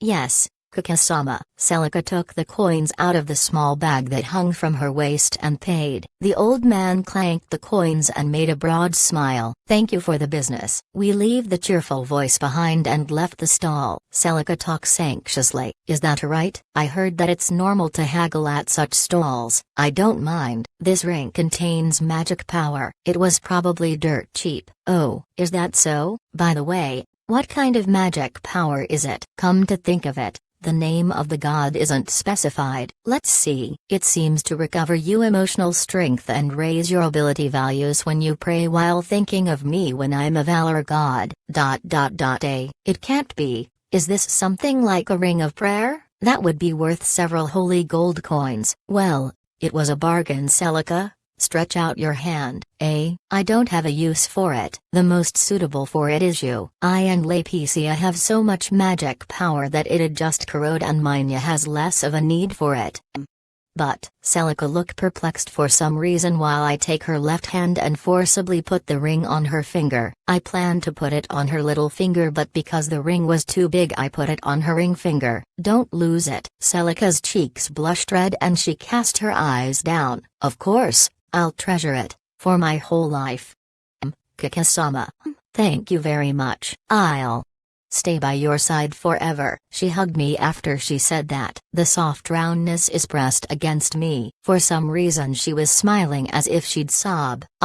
Yes, treasure it. From now on, I didn't quite get it but hugged her tightly. When I did this, a fumia leaked from her lips. After that, I and Celica held hands and walked aimlessly around the festival. Celica was smiling while her cheeks were blushed the whole time. Her hand emitted a gentle warmth. After we had enjoyed the gorgeous atmosphere for a while, a young man shouted loudly from the roof of the mayor's house. "Well then, you can now show the fields to the goddess's statue. First are the children." "What?" "The village's children are running to the courtyard of the mayor's house." Laetitia comes running to me and speaks. "Kika, can I also go?" "Sure, go. But, mimic the other children, and don't use your full strength." "Yup." Laetitia nods with a bright smile and her white dress waves as she runs cheerfully, revealing her slender thighs. The children lift the altar with the statue and go out to the fields. It seems to be a ceremony to show the fields to the Mother Earth God Lupersa with the intention of "It's thanks to you that we could harvest that much." They slowly marched along the fields and returned after one lap. "Mother's statue, it's very beautiful, aren't you glad?" She broadly smiled when I stroked her head. She seems to be happy that the mother is adored by everyone. "It's natural, I guess." After the children, it's the young men's and women's turn to carry the altar. They are lifting it up while their bodies are sticking to each other. Maybe because of the influence of alcohol, voices of Eek or Yipe could be heard. They'll probably continue to talk deep into the night about their memories of the event they've all participated in. Speaking of the Mother Earth God, she's a god of fertility. When that was over, the man again shouted from the roof of the mayor's house. "Next is the Harvest Festival and Kika Village renaming event. The beast folks will hold demonstration fights. You should bet on who'll win." Apparently there are also other fights apart from Minya versus Mahal. Minya turned her modest chest away and spoke with a composed face. Then, "Kika Aniachan. Until later, give it your best and don't forget the advertisement." "Yes." Minya's tail was standing straight as she walked with supple movements. "I look forward to it." When I said this, Celica worriedly frowned with her well-shaped eyebrows. "But, will Minya-chan really be okay?" Mahal has lived long and should be superior in fights. "I believe in Minya. She'll definitely win." Is that so? "You have to believe, right? Don't worry about it too much." Minya has few experience, but I've seen her fighting against stronger opponents, so I'll bet everything on her. Very well. I'll also believe. The coins made a clank sound when Celica tightly grasped the bag with the money. There was a special venue at the northern side of the village. People are gathering around a square stage. Everyone brought the food that they have bought at the stalls and they were eating and drinking. A woman with a loud voice acted as announcer. "Everyone who has come to the festival. Today we hold a fighting competition to celebrate the harvest and the renaming of Hirokika Village. Who'll win? Who'll lose? Place your bets." The matches begin now. The first match is between the foxfolk Chando and the catfolk Anila. Chando is a skinny 18-years-old youth with a pale face. On the other side there's Anila with her healthy body trained by running. The betting ratio is Chando 6 versus Anila 3. It seemed that a lot of people bet on Anila's victory. An upper limit has been decided for bets. I ask Celica, "Did you bet on Chando?" "Yes. Just as you've told me to do." Anila-san looks stronger though. People's strength is not determined by appearance. It's a safe bet because I had looked at him with truth sight. Chando has the same high-level magic fighter job like Tiltkin. The opening bell resounds. The people yelled with you. The first one who moved was Anila. She makes use of her fast legs and rushes forward. Her speed is faster than the wind. Naya. She exhales sharply and swings her arms. Her fingernails are bathing in the sunlight. However, Chando bends with a high oi, but Anila flings up in pursuit. It's the same as Minya's instantaneous leg power skill, which strengthens the legs to increase the speed and jumping power. She executes multiple attacks. Her sharp nails and kicks are assaulting Chando. However, Chando avoids them by a paper-thin margin. Next, Chando is squaring off. He casually makes a fist and reaches out at Anila's face. "Got you, Naya." She grasps his hand and rotates the fist once. She releases a kick to his pale face while drawing a large arc. However, Chando bends his body while he raises his arm. Anila's slender legs are in the sky. Just like that, Chando threw Anila backwards. Nia. Chando used magic for the first time against Anila, who was in the sky. Gale fist. The distance between them is shortened in an instant and he unleashes his fist that is clad in wind. Anila crosses her arms to receive it. A dull sound echoed. Kuo. Anila's face distorts from pain. Furthermore, Chando's legs are cloning while they dance. Wind dance. It can't be blocked by Anila, who's in the air. While she desperately tries to deal with it with her hands, Chando runs his heel into Anila's stomach. Go fu. Nia. Anila is struck to the ground and stops moving. The announcer declares in a loud voice, winner, Chando. No.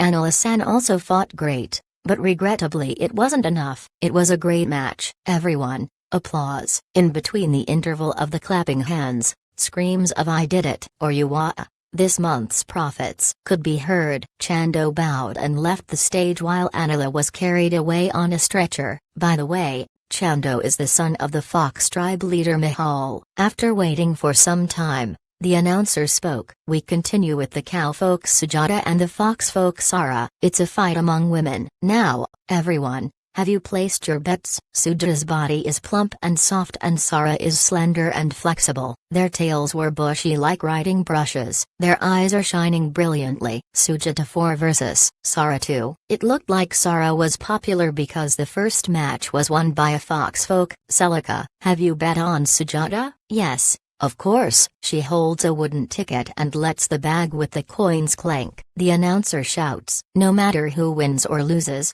there'll be only one match. So without further ado start. With a gong, the start signal rings and they are slowly walking about the stage. Sujata's voluptuous breasts are swinging in large movements and Sarah's tail is swinging like a brush from side to side while they are waiting for a chance. The first one to move is Sujata. With the horns at her forehead she's thrusting forward at her opponent. Sara easily avoids her and unleashes her fists. She aims at Sujata's back. However, Sujata suddenly turned around and caught Sara in between her breasts. Nah. Sara can't pull her fist out. She releases kicks because she can't separate from Sujata but can't land a decisive blow. Sujata presses her whole plump body against Sara.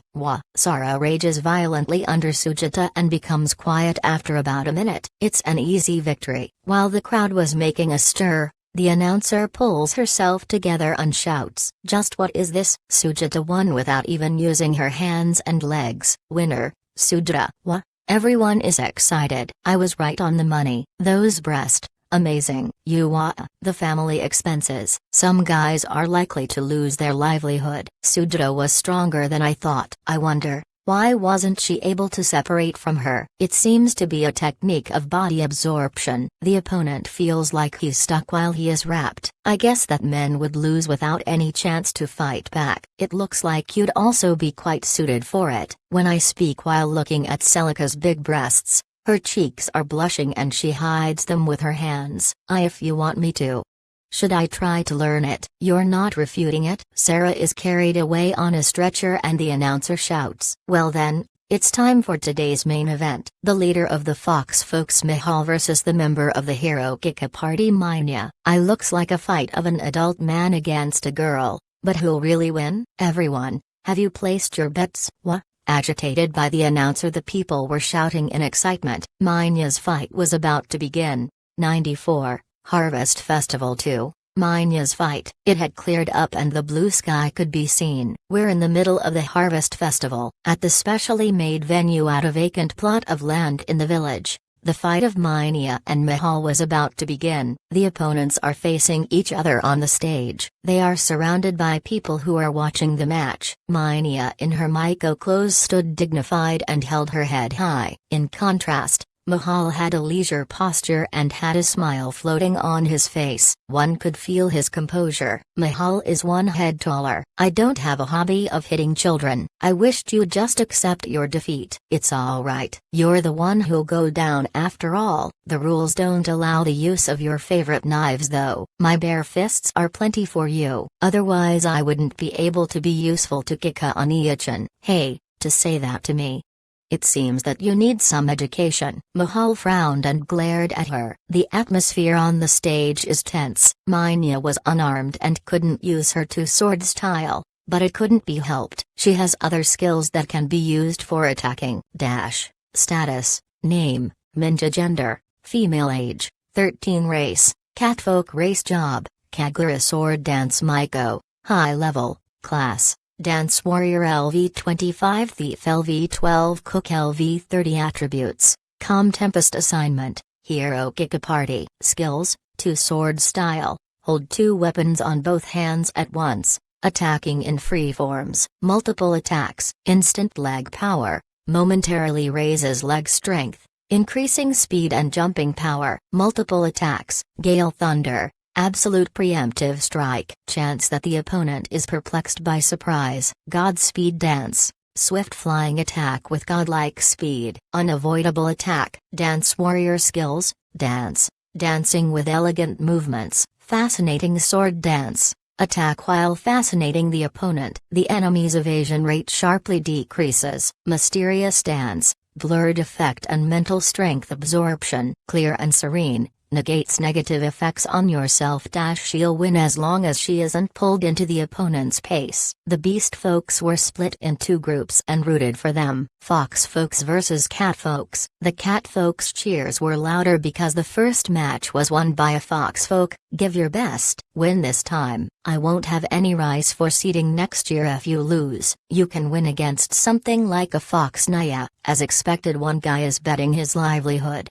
I'm glad that the mayor decided on an upper limit for bets. The announcer shouts while confetti is thrown by the cheering people. Which side will win? How are the bets? Then, the third match, Mahal vs Manya. Begin. As if to affirm the announcer's words, Mahal moves first. He creates 10 clones at once. They are so perfect that even the dirt on his clothes is copied. The venue is noisy because of the sudden flashy technique. I was impressed. He was able to steal a march on Manya's preemptive skill Gale Thunder. He's not that agile. He made this move exactly because he knows that the cat folks' swift attacks are their forte. It shows the difference in experience. Mahal is confident and strong. The announcer shouts, "Ooh." Mahal made a sudden bold move. He has created 20 clones. 20. I concentrate on my eyes but can only see 10. Celica nods beside me. Yes. There should be 20. I looked at Mahal with truth sight. Status, name, Mahal gender, male age, 44 race, mythical foxfolk job, foxfolk leader class, illusionist LV44, mage LV25 attributes, wind water, skills, vital spot attack Gale fist triple dance magical enchantment / tornado illusion, fascinates the opponent and lets him see clones. Mirage avatar. Uses heat haze to create clones. Double split. Creates body parts with a mass for simultaneous attacks. Inherent skills. Mythical fox transformation. Transform into the mythical nine-tailed fox and wield its power. Mage skills. According to LV25-Hey, did he activate illusion and mirage avatar simultaneously? Illusion doesn't work on me. That's why I only see 10. This might be a hard fight for Manya. Then, Manya, who should see 20 clones in front of her, makes a strange move. She suddenly brings her fist to her mouth and strongly bites her index finger. Red blood flows. It seems that the pain cancels the fascination.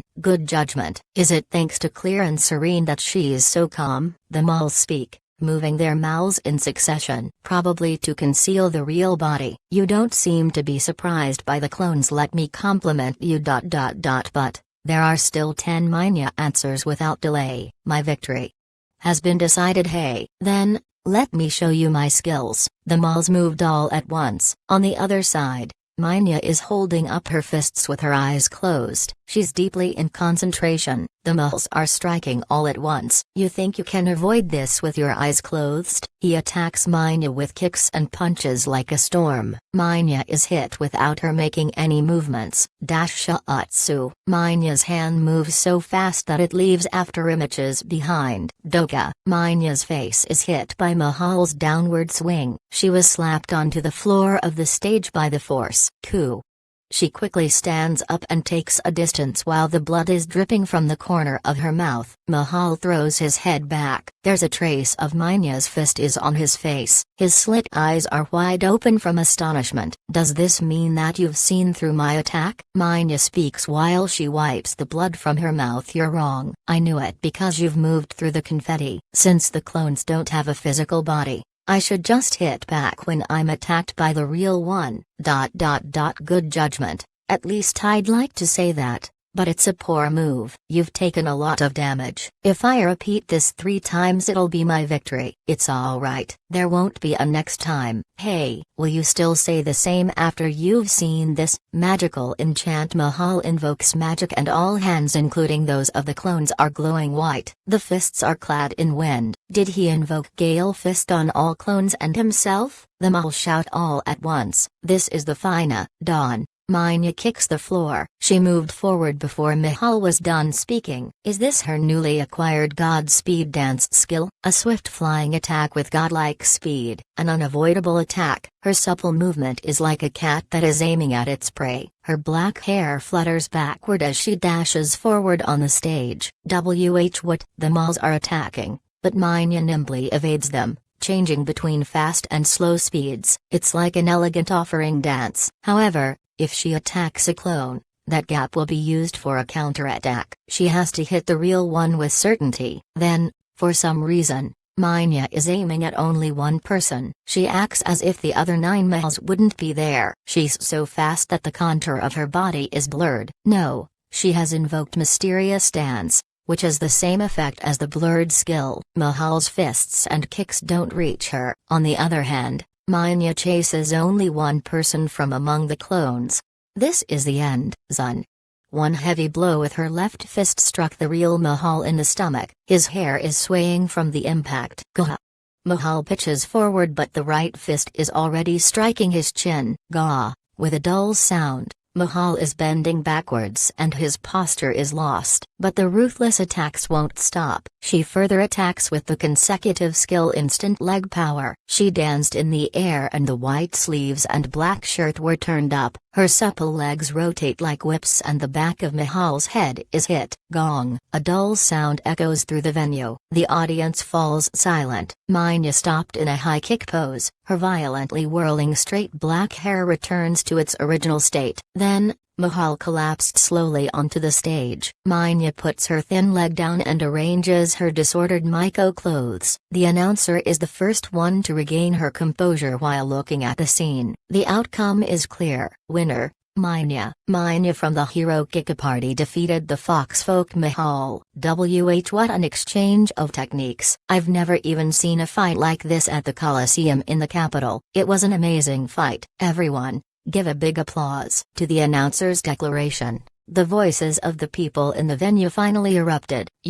Astonishment, congratulations, and respect are mixed in the cheers. Amazing. What a technique. If that's a party member of the Hero, then the Hero is. My heart is throbbing. Manya-chan, please marry me. Thank God, with this I can buy the seed rice for next year. It looks like the man who bet his livelihood has been saved. Also, Manya is my Miko. I won't anyone else let have her. The beast folks are also making noise. The eyes of the fox folks and cat folks are sparkling. Amazing. To defeat the leader, Manya-san, you're great Naya. I fell in love with your strength. Please let me call you Manya-sama Naya. She seems to have gained the trust from all the beast folks. Then, Mahal regained his consciousness while groaning. I've lost? Why? Was I seen through? Cat girl, I'd like to ask one thing. Was my technique not perfect? Number. It was perfect, but I marked you. A mark? I can't be. My clones should reflect all injuries and dirt in real time. Manya nodded slowly. I know, but it can't copy the smell. I know the smell of my own blood. I'm a catfolk after all. She put pride into the words of her being a beastfolk when she spoke. She proudly presented her small chest. That attitude was unthinkable for her when I first met her. The smell of blood. Are you saying That you already planned to use the smell to judge the real one at the time when you bit your finger? That's right. That's why I said that my victory has been decided. The only reason why I bit my finger was to break your technique. Mahal opened his eyes and looked up at Minya, but then crestfallen drooped his shoulders and threw himself down on the floor. It's my complete defeat. I can't see me winning no matter how many times I'd try. I'm sorry to have made light of you. It was my mistake.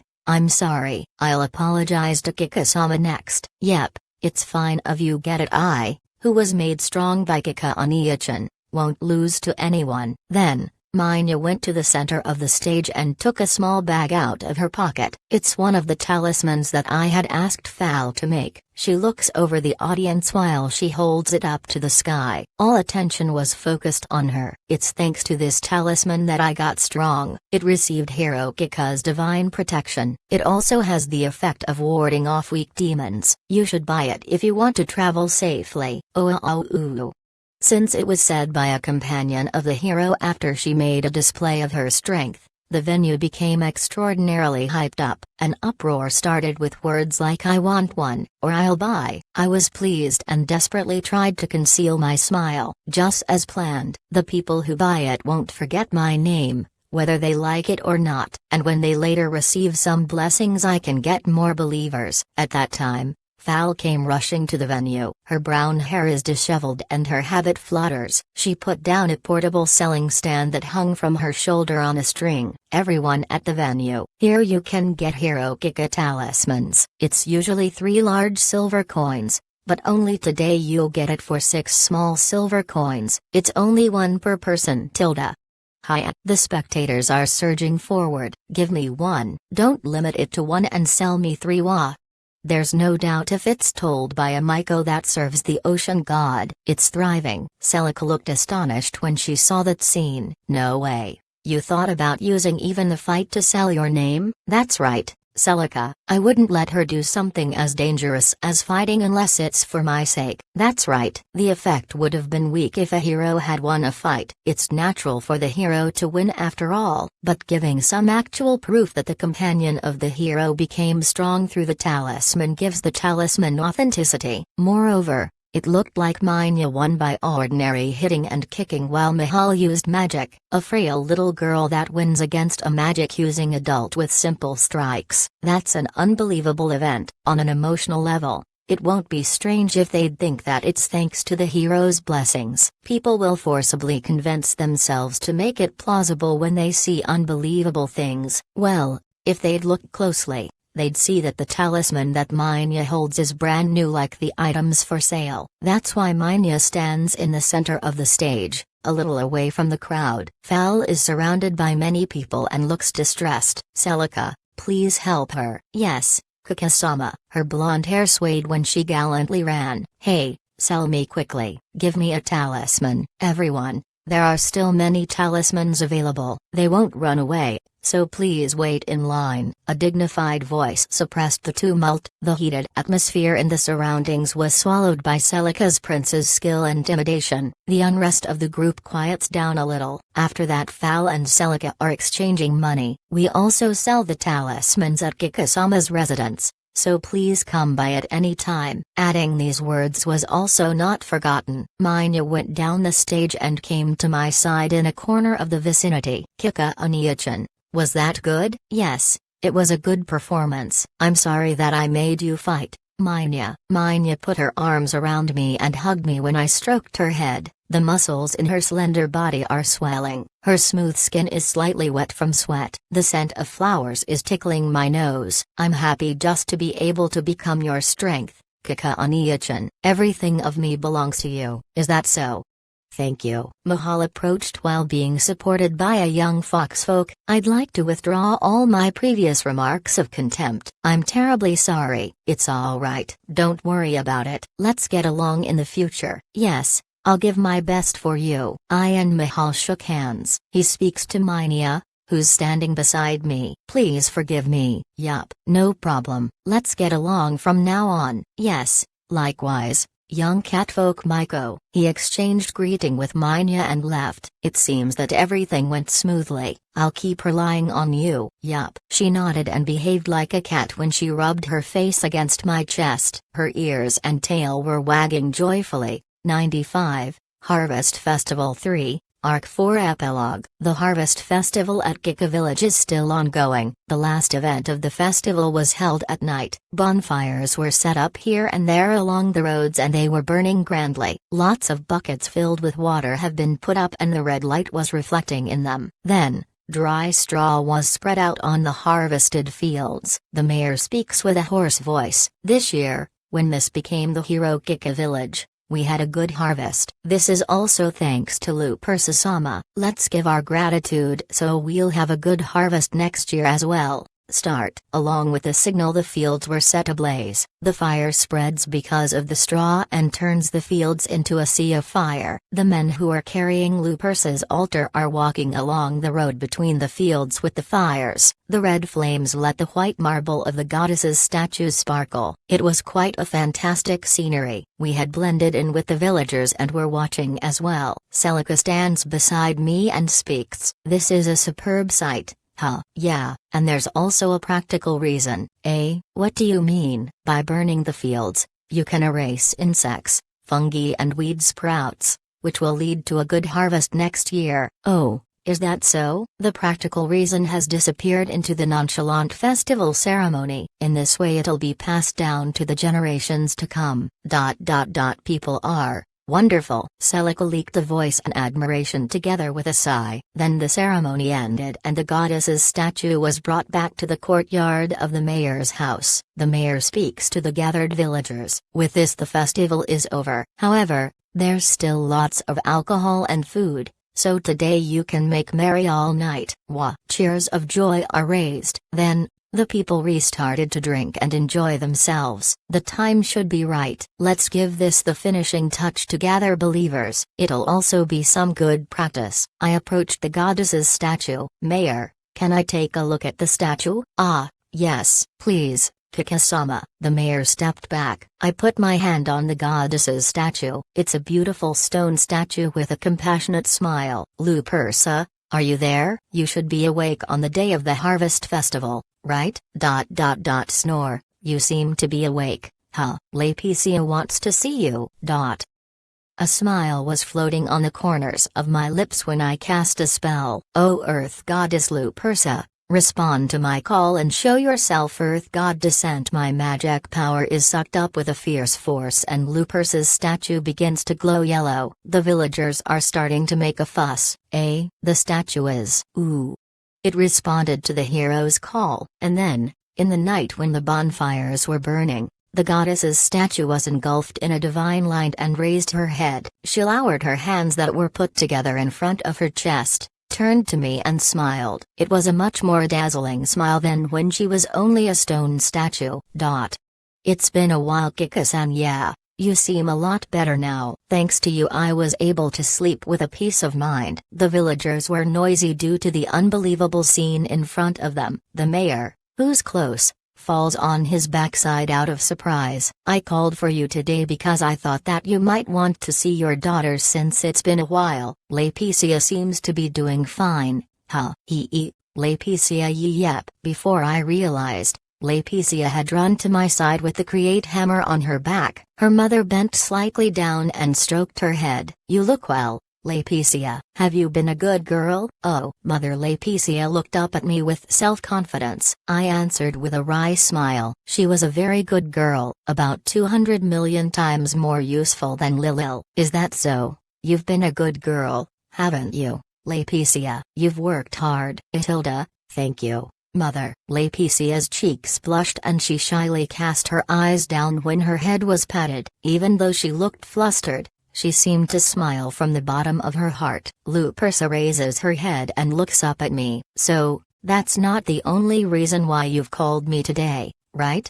"I wanted to ask about Venice and stuff, but frankly speaking, this is more tiring than expected." My magic power continues to decrease. It seems that she still can't maintain her form by herself. Giggle. "So that's your answer? Well, I might be of some help if you keep it up a little longer.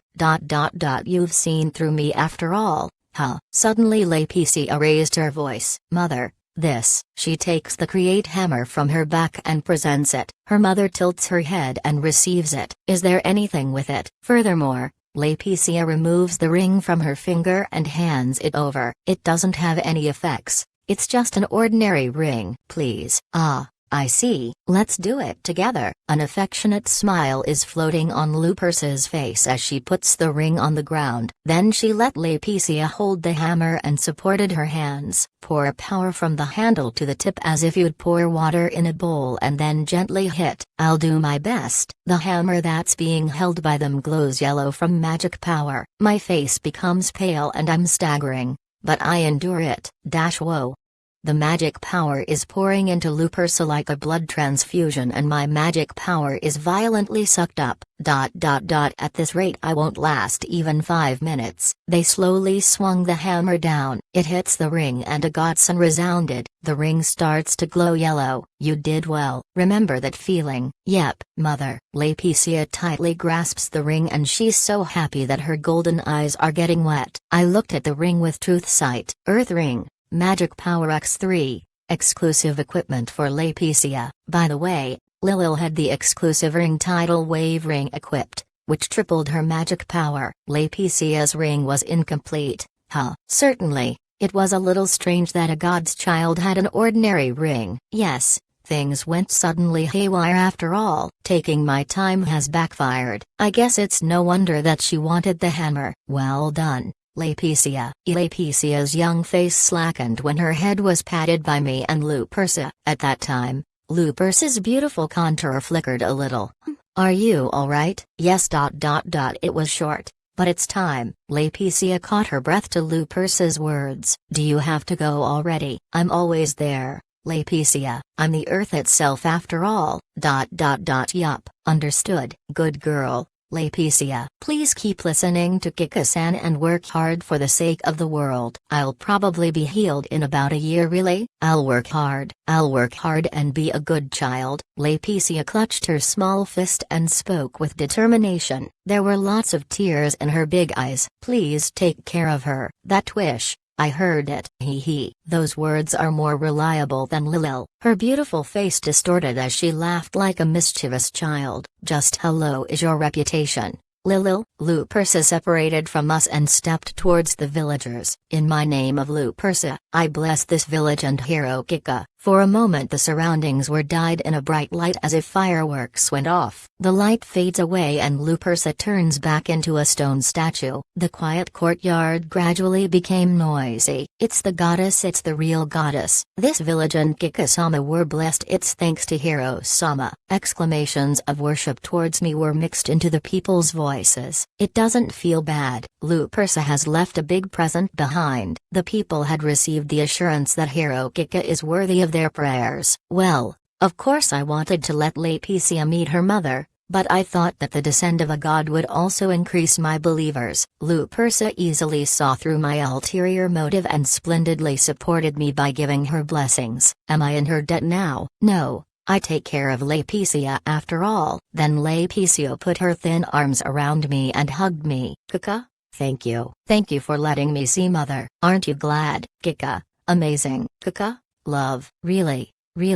Thank you. Finally she began to burst into tears from her big eyes. I'm quite pleased with how it turned out. The power of the earth was the strongest during the harvest festival and I thought that she might come if I'd call out to her for Laetitia's sake. I'm glad that I did it. Well, it's time for children to go to bed. Let's go home. Yup, Kika. Laetitia wiped her tears, smiled and took my hand when I began to walk. Celica and Minya followed quietly behind. We left the crowded center of the village and headed to the residence, a large plot surrounded by a hedge. I stopped in front of the entrance. Laetitia tilts her head. What's wrong, Kika?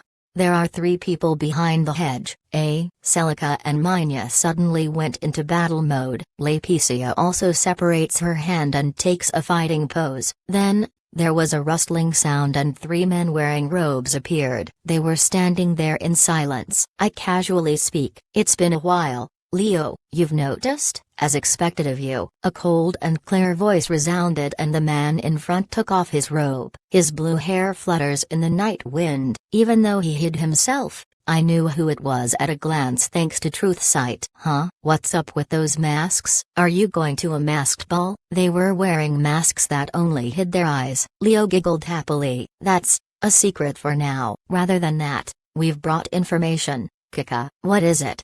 "We've found an egg." "Well done. Where is it?" "It seems to be in the possession of a demon called Hell King in the wetlands in the southeast. He's an extremely strong vampire with more than 3,000 subordinates. It's the guy you've talked about the other day." "Huh? Shouldn't the king make him an extermination target if he's that strong?" Dark speaks while he pushes up his mask-shaped glasses. "Maybe. But that Hell King and his subordinates are hiding from the people and are also not a part of the Demon Lord's army. That's why it was extremely hard to gather information." "He's not a part of the army?" "It's said that even the Demon Lord turns a blind eye to him. He seems to be quite the big shot." "Very well. I'd be uneasy if you'd go." "We'll take over." "Thank you, Kika-san." Leo lowered his head sincerely. I nodded once when I heard his heartfelt request. "I'm done with everything I wanted to do at the village. It might be time for some traveling." While I was in thoughts,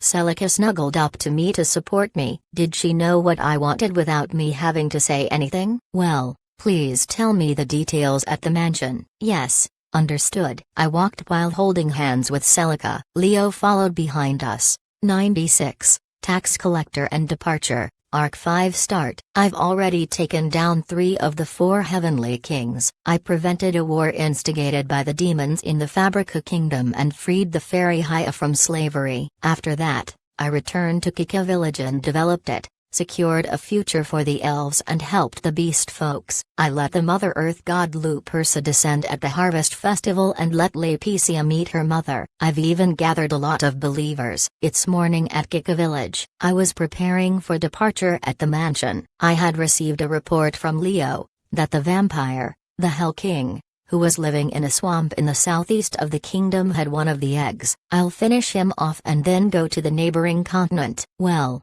even if I say preparation, I was just stuffing some food, medicine and blankets into a bag to carry on my shoulder. While doing so, Fal, who was wearing her habit, peeked in. "Kika-sama, the mayor and the tax collector have arrived. They are waiting in the reception room." "Tax collector, thank you. I'll go immediately." I tilted my head while I headed to the reception room, wondering what this is about. "Heroes don't have to pay any taxes. It doesn't make sense to hinder the heroes' activities to exterminate the Demon Lord." The sofa is facing the table in the reception room and a carpet is spread out. The interior is still rather plainly decorated. The mayor and a man in a gaudy dress were sitting on the sofa. The mayor stands up. "Good morning, Kika-sama. I'm sorry for the sudden visit when you're busy." I ask while I sit down. "Did something happen?" "This person is the tax collector Tiak." The good-looking young man looks at me with a smile. "It is a pleasure to meet you, Hiro-sama. My name is Tiak Milford. I came to this village to calculate the tax for the harvest, but something bothered me so I came by." Tiak seemed somewhat aristocratic, and his behavior and manner of speech were courteous. I on the other hand just wanted to get over this quickly since I was about to set off. "So, what's the matter?" "I've heard that you are selling talismans, right?" "You can't sell them at this village unless you pay the charge for the shop and the tax on the sold goods." "I see. How much would that be?" "I don't know how high the profit is, but it should be about 46 big gold coins for everything." "With this I'll turn a blind eye to you doing business without permission." He had an unpleasant, faint smile floating on his face. He is even implicitly implying that I should hand over some hush money. It's not like I can't pay, but I don't feel like paying him. I have to gather 50,000 believers to defeat the Demon Lord, and what I'm doing at this village are necessary expenses. Hence it would be strange to pay taxes for that in the first place. That's why I shook my head. "I don't have to pay this because I'm not doing any business." What are you saying?" "I just looked and you already have a sales stand in the garden." "Everything I do is in order to defeat the Demon Lord as a hero. I'm not selling them in the first place. The received money are donations to aid in my activities and not profits." "Such Bullshit. Even a hero can't say whatever he wants. Hey, then, how about we go to King Daphne's and ask him if I'm wrong or not? I don't even need an appointment to meet him. No, He has a flattering smile on his face while he is impatient. I distort the corners of my mouth and prepare for the decisive blow. You don't have to hold back, you know. Well then, shall we go? You might even leave a good impression to the king if you're correct. The aristocrat Tiak Milford is so enthusiastic that he even turns a blind eye. Very well, let's go. Tiak stands up while acting suspiciously. No, haha, we don't have to go just to confirm that. If I just know the circumstances, there's no problem, haha. Then please do your best to eliminate the demons. Tiak went out of the reception room. The mayor chases after him in a panic. Tiak-sama, Kika-sama, please excuse me. Please wait. Tiak-sama. The reception room becomes quiet. I followed Tiak with clairvoyance and attentive ears as he leaves the mansion. Shit, that's why I hate country bumpkins who have only their idiotic strength. They get full of themselves if you just behave a little modest. I'll remember that. Tiak headed to a horse-drawn carriage with big steps. I can only hear the howling of a loser. Tell me that right to my face. He looked like a stray dog that is driven away no matter how many times he came. Maybe I should tell the villagers that they should let me know if they receive harassment. I was thinking about these things while I went back to my room when a rectangular hole opened in the wall and a rainbow-colored light pours out of it. The 4 heads tall fairy Haya comes out. Kika-san, Kika-san, the demon detecting statue is ready. Oh. Is it ready? Is it life-sized? Yes, just like the original. Then, please tell either Ru or Foria to bring it to Roni village. Roger. What's with the remaining? I didn't know what she was speaking about for a moment, so I asked back. Remaining? What do you mean by remaining? There are 10 remaining. You didn't make only 1? Exclamation mark. I see. I didn't specify the number. Was that wrong? I thought that you distribute them to a lot of villages. She looks at me with her round eyes. Just distributing the statues wouldn't automatically lead to an increase of believers. No. Rumors about Roni village might spread and the people who want a demon-detecting statue might increase. You can give them to other villages if they say that they want one. Yees. Haya passed through the fairy door at the wall and disappeared somewhere. The preparations were done after a while and everyone departed from the residence. We're heading east along the irrigation channel with about 20 people. There are Maya and Leo's party and beast folks who are lending a hand to carry the huge wheels, paddle steamer wheels. I plan to bring them to Dorwas on the river. Leticia was paving the road at my request while we were heading to the large river for several hours. The river is deep, about 50 meters wide and is calmly flowing. When I looked down from the embankment, there were already 8 naga of about 5-meter length. The white skin of Ayachuria stands out. It's been a while, Kika-sama. You also look well, Ayachuria. Dahlia turns around and speaks. Everyone from the Naga tribe is living happily. I'm really grateful. That's good to hear. So, as planned, please deliver these wheels to the port town Dorwas. Leave it to us. I and Leticia carefully took the wheels and gently dropped them onto the water surface. There are 3 naga per paddle wheel. The beast folks are making noise. Hey, they're lifting those heavy wheels with just 2 people. That's a hero for you. Leo murmurs while he smiles wryly. Kika-san never fails to surprise. Rather than surprise, it's unbelievable. Tilt shook his head, indicating good grief. After that the beast folks parted ways with us and Mai and Leo's party are boarding ships. Well then, Leo, I'll leave the ship modifications to you. Please leave it to us, Kika-san. I had asked Leo's party to take care of the paddle steamer construction. I can't let Haya supervise it after all. Ayachuria, who was pulling the ship that we had boarded, spoke. Then, Kika-sama, shall I speed up? Yes. Please do so. Hold on tightly. Ayachuria turned her white body. The tip of her tail was slapping on the water surface. The speed of the ship rises quickly. The high-speed ship was slightly modified so it wouldn't shake that much. With the addition of the downstream we advanced as if we'd glide. Leticia was smiling over her whole face as she looked at the scenery that was passing by at high speed. A few hours have passed since we passed the capital. We arrived at the eastern coast about the time when the sun was going down. Is it fine here? Yes, it's fine. Laetitia jumped off with a big jump. Her white dress flutters. She's followed by Minia, whose Miko clothes are waving. After that I followed. Celica's legs were staggering when she got off. I took her hand and embraced her when it looked like she was about to fall. Are you alright? Oh. The ship was shaking quite a bit, she murmured in my arms. She casts her eyes down and her face is red. Ayataria comes to the water's surface and speaks. Humans have it hard. Huh. It couldn't be helped since we were in a hurry. Shall I pick you up again a week? I heard that the wetlands are 3 days from here. Please act on that assumption. Understood. Well, even if the time is slightly off, you should be able to simply stop any ship since I've told all my companions about you. There are 5 a day. I'll do that. Well then, please take care. Ayataria pulled the ship and proceeded south. Then we headed east. At sunset we arrived at the village of Yabu. It's a small village with about 30 houses. We lodged at the village headman's house. For some reason I received a warm welcome when I told that I'm the hero. The village headman speaks while we're having dinner. Thank you very much for exterminating the demons the other day. We didn't know what would become of the harvest. You saved the village. He voices words of gratitude. But I can't remember that at all. Then the village headman spoke. But you're not wearing your masks today, huh?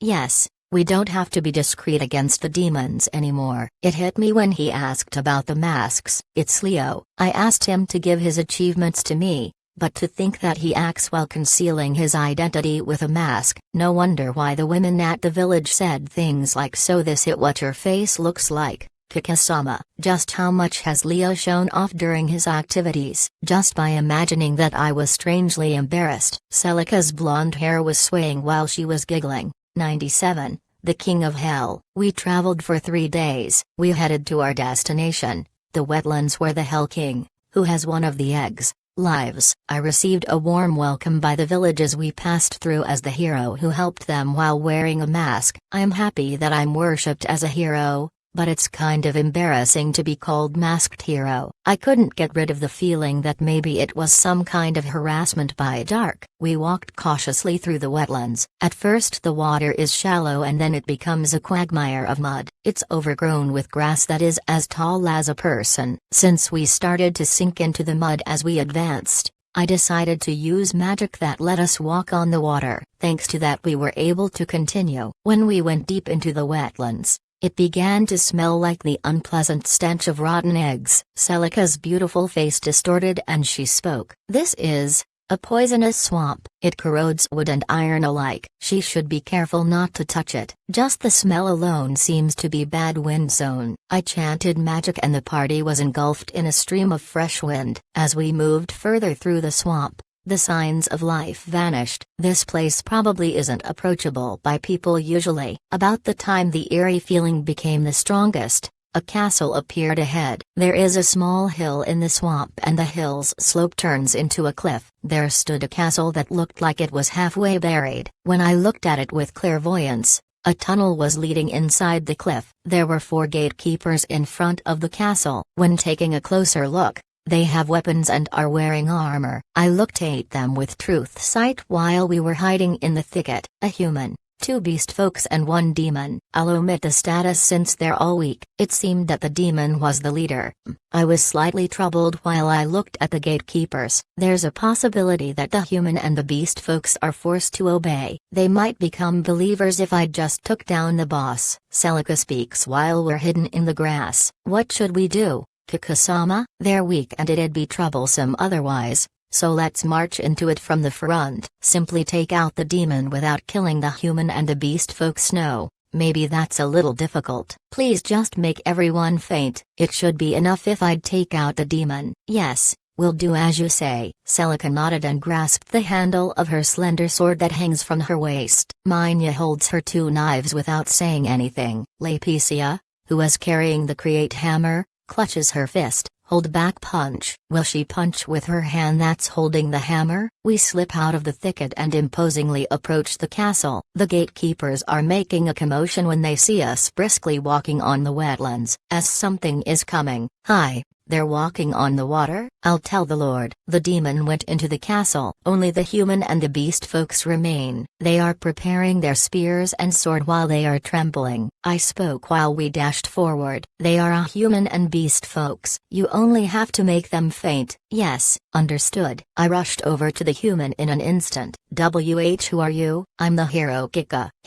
Hero, you are. Just by telling my name. The human gatekeeper dropped his sword and is escaping into the castle. The beast folks though seem to be confident in their strength and take fighting postures. First, Celica waves her red skirt and dashes to the deerfolk with horns. She nimbly evades the lunged spear and releases a sharp thrust. The point of her sword inflicts a shallow injury to his arm. Immediately the effect of the frozen rapier activates and ice springs forth from the cut. What? The beast folk raised a surprised voice, but his movements have already become stiff. Celica used the time to circle around him and hit his back while letting her blonde hair swiftly sway. Gwa! A dull sound echoes and the beast folk crumbles down on the sport. Minya's Myco clothes are fluttering as she dashes forward. Her opponent is an elephant folk who holds a mace. He is quite well built. A cat folk. How impudent. The mace emits wind pressure as it is swirled around. Minya's white robe and black skirt are dancing as they flutter. Then,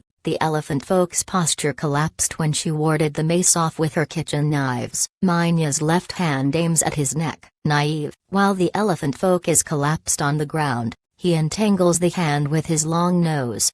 She's lifted up. However, Minya isn't done yet. She pulls herself upwards with a circling movement on the caught arm and performs a nadil jump. She uses the momentum of the rotation to kick the back of the elephant folk's head. With a dull sound, the elephant folk falls to his knees with upturned eyes. She stretches her slender legs and nimbly lands. That's it. Well done, everyone. Let's go while keeping the high spirits. Yes, we climb over the fainted gatekeepers and entered the castle. A red carpet was laid out in the dimly lit entrance. Only some magical lamps were put up here and there. Thick stone pillars supported the ceiling and a wide staircase was in the back. There were no signs of any enemies. When we approached, a demon was coming down the stairs. He was about half the size of a human and unseemly like a goblin. However, he wore something like a butler's uniform with a bow tie. When he arrived halfway down the stairs, he bowed and looked at us. Thank you very much for your visit. I suppose you are the hero. He has a courteous attitude, although his voice is hoarse.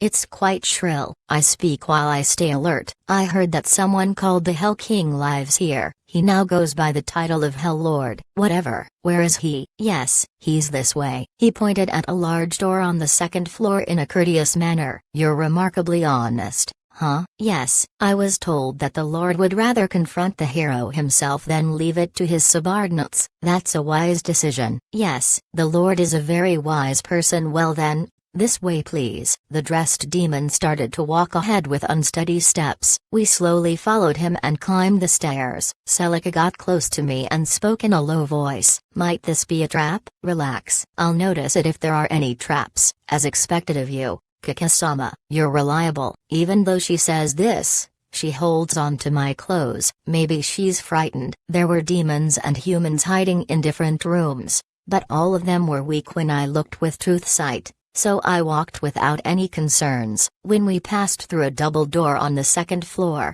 we walked along a corridor and arrived at another large door. The demon knocked at the door, and with the eerie sound of squeak, the door opened. The demon lowered his head next to the door. I puffed up my chest and entered boldly. The inside looked like a spacious throne room with a high ceiling. There's an elevation in front with a gorgeous throne. Nobody is sitting on it. The whole hall was dimly lit, probably because the Hell Lord is a vampire. There weren't any traps even when I looked at the floor or the ceiling. There were only some people and demons who appeared to be guards in the direction of the pillars. I couldn't see the Hell Lord. His status was displayed though. His status was like this.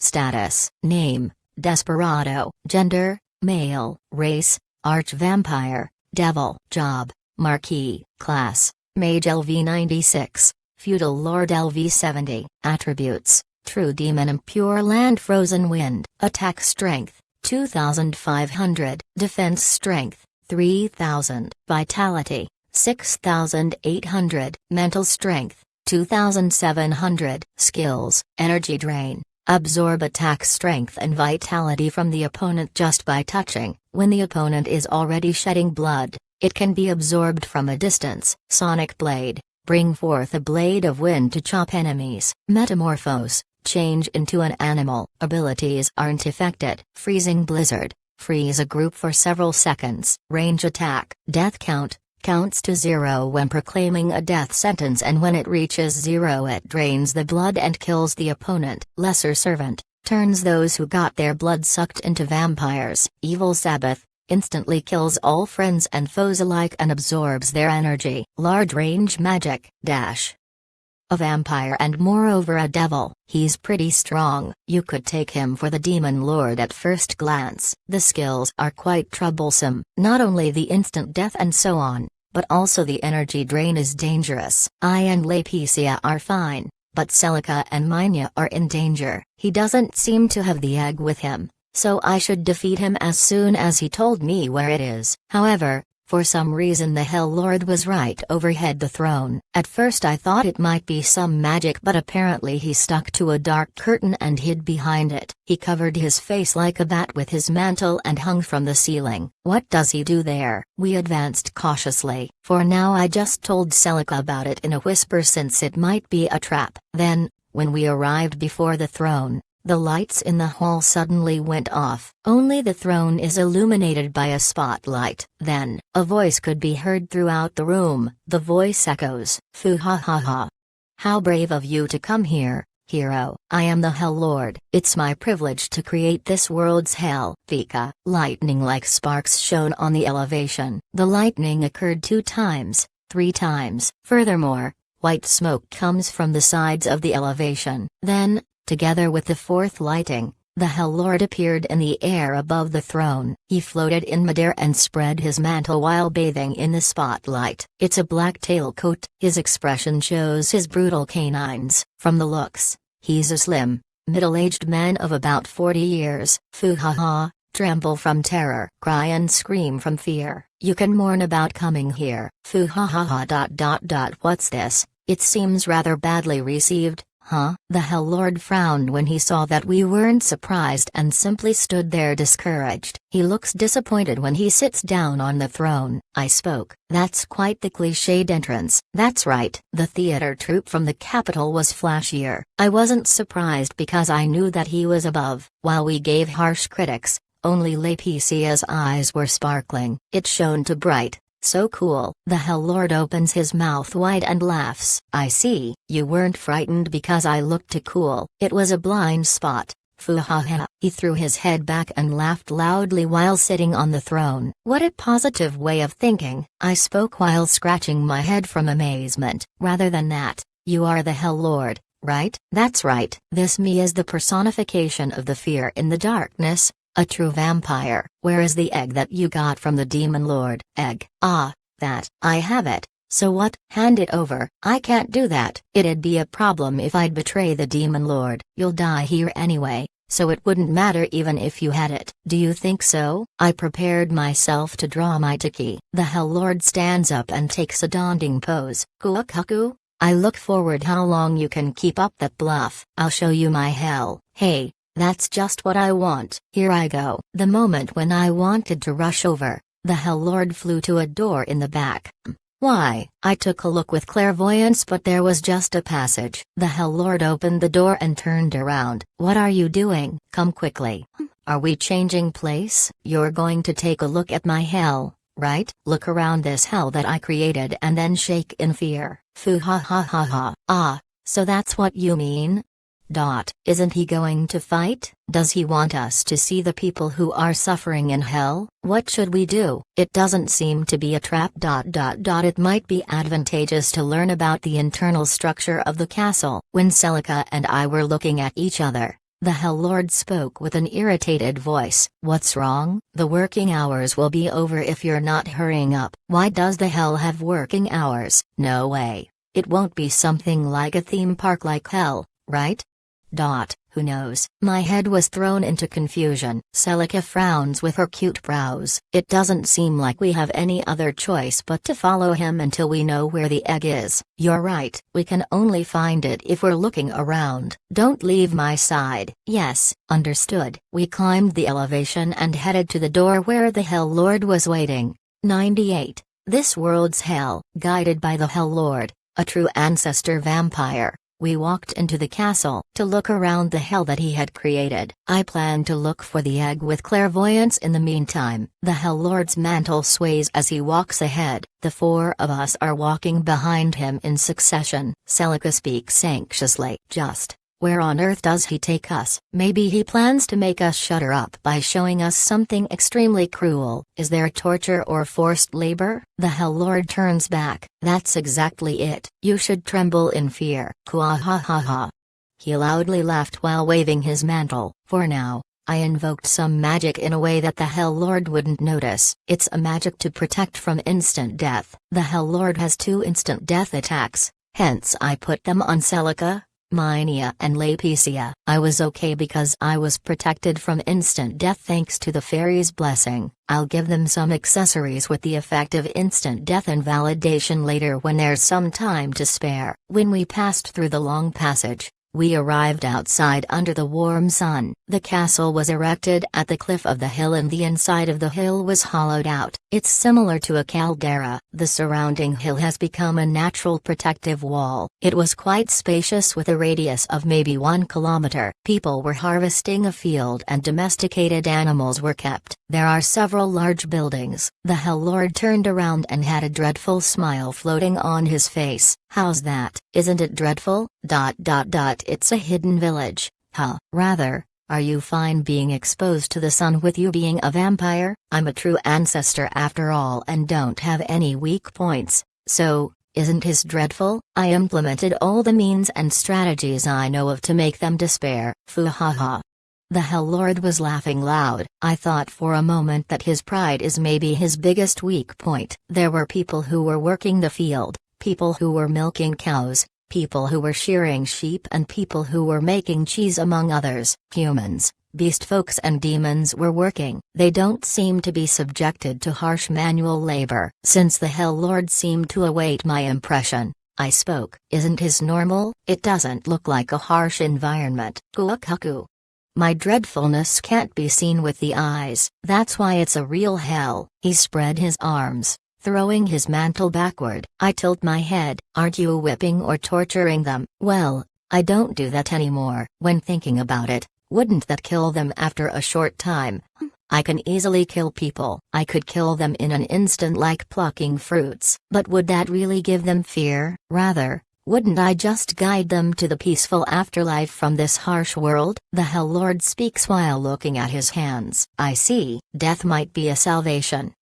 Yes, exactly, hero. That's why I thought that tying them to this world and letting them slowly wither away would be the most dreadful. Well, I can't say that I don't understand it. However, it seems pretty idyllic though. You're naive, hero. The dreadfulness is that you can't see it at first glance. First is the field. It has to be worked 14 hours a day, but the people only work 8 hours. In other words, it's a 2-shift system. Hey, furthermore, they have 2 days off a week. That way they can restore their worn-out bodies so they won't escape from this living hell. That's also why you organize the shift system. That's not all. I even implemented a plan to throw them from hope into despair every month. What do you mean? I'm paying them wages. However, now comes the deal. I then deduct from the seemingly huge amount of money bit by bit. At the end they are trembling from terror when they see how little ends up within their purses. Are you deducting things like rent or food expenses? Naive. There's more. Look at that. The Hell Lord pointed at beast folks, who were carried on stretchers. They were the gatekeeper deer folk and elephant folk that we knocked out. They are carried into a building. What's over there? A hospital. So they won't sneak away from this hell with a sweet death granted by injuries or illnesses. Moreover, Injuries at work are paid from the deducted money, that way they'll buy their friends enmity if it's paid with their money. Foo ha ha, how's that? Isn't his dreadful? You have a workers' accident insurance? How frightening. Hee hee. It seems you get my dreadfulness a little now, huh? Kuakaku? He laughed while showing his shining canines. When we were about to pass a place where wood was processed, a single goblin approached and prostrated himself. Lord Sama, I'm terribly sorry. What happened? My wife got pregnant. The expected date is in 3 months. What? Both of you are forbidden to work 2 months before and after the delivery, and you'll suffer together as a couple, having your wages halved. Foo ha ha, as you command. It's really dreadful, Lord Sama. The goblin smiled while shedding tears. I shuddered from fear. Isn't that maternity leave? Moreover, with half payment. How dreadful. How's that? How's that? Everyone here lives stricken by fear. We arrived at the hospital building that the beast folks have been brought into. It's a large 2-story building. There, people and beast folks were waiting in a queue in front of the entrance. Celica tilts her head. Lord Sama, what's that queue? No one of them looks injured or sick. Kuakaku? Blood is taken from them. It'll become a food source for me and the demons. I crossed my arms and nodded. In other words, you're keeping the working people as livestock. That's finally something that seems like hell. Hee hee. The Hell Lord laughed scornfully. Did you think that was all? It's not over with just having their blood taken once every year in rotation. The blood is then examined for abnormalities and illnesses. If something is found, they are immediately hospitalized to make sure that they won't receive the comfort of death. How's that? Do you give up? Isn't that an annual medical examination? You're going even that far? Hee hee. Are you scared? This is dreadful. As a result of letting them live long to experience the agony of this world to its maximum, he gives them excellent treatment like a company with a welfare program. It's better managed than Kika Village. It's a little vexing. After that there were things like a smithy and a glass manufactory. There were painters and people making ceramic art. Furthermore, we saw people playing instruments during orchestra practice. Celica speaks. Nevertheless, you have quite a lot of different jobs. Huh? There are even craftsmen who work with glass and musicians. Kuakaku. That's also something I thought up. What will they do if everything they lived for is taken from them? It doesn't make sense to let everyone work on the field like slaves. Anyone can do that once they get used to it. I realize that humans will despair the most when I let them do the work that makes best use of their innate abilities. Humans grow old. Just how much despair will they feel at the time they've grown old and their talents are running dry? Isn't that dreadful? That's truly dreadful. You even have freedom of job selection. Moreover, you're investigating their innate talents? Of course, I also have a place to teach them the jobs. What? Certainly, if you do a job that makes good use of your talents, it'll double your joy, but the despair will also be deep if you are unable to do it. But everyone who is working has sparks in their eyes. They work while being happy that they can do what they want. After that we further looked around the hell. People have gathered in front of a building that looked like an apartment building where residents are living. An old man is in the center. Thank you for your hard work. I've troubled you until now. Take a good rest once you've returned home. I spoke. It sounds like a farewell party. Do you let them retire once they've grown old? The Hell Lord protrudes his chest and laughs. Foo ha ha. After they've been like slaves for many years and put to work, they are given a small amount of money and then are thrown out, getting strayed on the streets. They can live the rest of their lives as vagabonds. You're even giving retirement money. How far does your dreadfulness reach? Then the residents approached and knelt. The retiring old man speaks. Lord Sama. What is it? I'll now bid farewell to the dreadful days. These were really hellish days. Foo ha ha. This world's hell after all. Of course it's dreadful, right? Yes, it's extremely dreadful. The residents spoke in unison. Everyone was vividly smiling. I was astonished when I saw that scene. Damn, that guy is extremely loved. Or rather, shouldn't this be natural? Such high treatment can't even be seen in Japan. I'd certainly receive their grudge if I'd kill the Hell Lord. Moreover, There seem to be about 4,000 people here from what I heard earlier. It might be the end if I'd buy the grudge of 4,000 people and a mixture of truth and fiction spreads around. Rumors might spread with me being the villain who killed the non-resisting Hell Lord. Even if each one of them told the story to 5 others, that would already make 20,000 people. Rumors are accompanied with exaggerations, and it wouldn't be long until it spreads throughout the country. As a conclusion, I can't kill him. The Demon Lord must have come to the same conclusion. Venice also needs believers. It's not that he acknowledged his strength, but he was unable to bear his fangs at him because of the possible significant decrease in believers. One of the residents looked at us. Lord Sama, that person is? He seems to be a hero. The residents stood up and gushed around me. Hero Sama, please. This is a very dreadful place. We're all right, so please escape somehow. Hero Sama, Lord Sama is a dreadful person. Please hurry and run away. Everyone desperately pleads. It seems that they don't want to lose this environment. Well, of course, they are working in shifts, have a workers' accident insurance, maternity leave, physical examination and retirement money. Moreover, they can do jobs that suit their talents. There are no bonuses indeed, but it seems that they are getting rewards when the vegetables, goods and so on have fetched high prices. I don't know of any other place in this world where employment has been perfected to that extent. Only the Hell Lord is loudly laughing when he's looking at that scene. Kahaha. That's good. Cry and scream. Cling to that fleeting hope. That guy. He's really thinking that he's creating a hell in this world from the bottom of his heart. It's a paradise no matter how you look at it. The people are thanking him honestly. I urge the residents to stop. I got it. I'll think about running away. Thank you, Hero Sama. The people are so happy that they shed tears. Nevertheless, I have to recover the egg. If I can't take him down, I'll have to negotiate. However, the Hell Lord in this village might get attacked if he gives the egg that was entrusted to him by the Demon Lord's army, to me.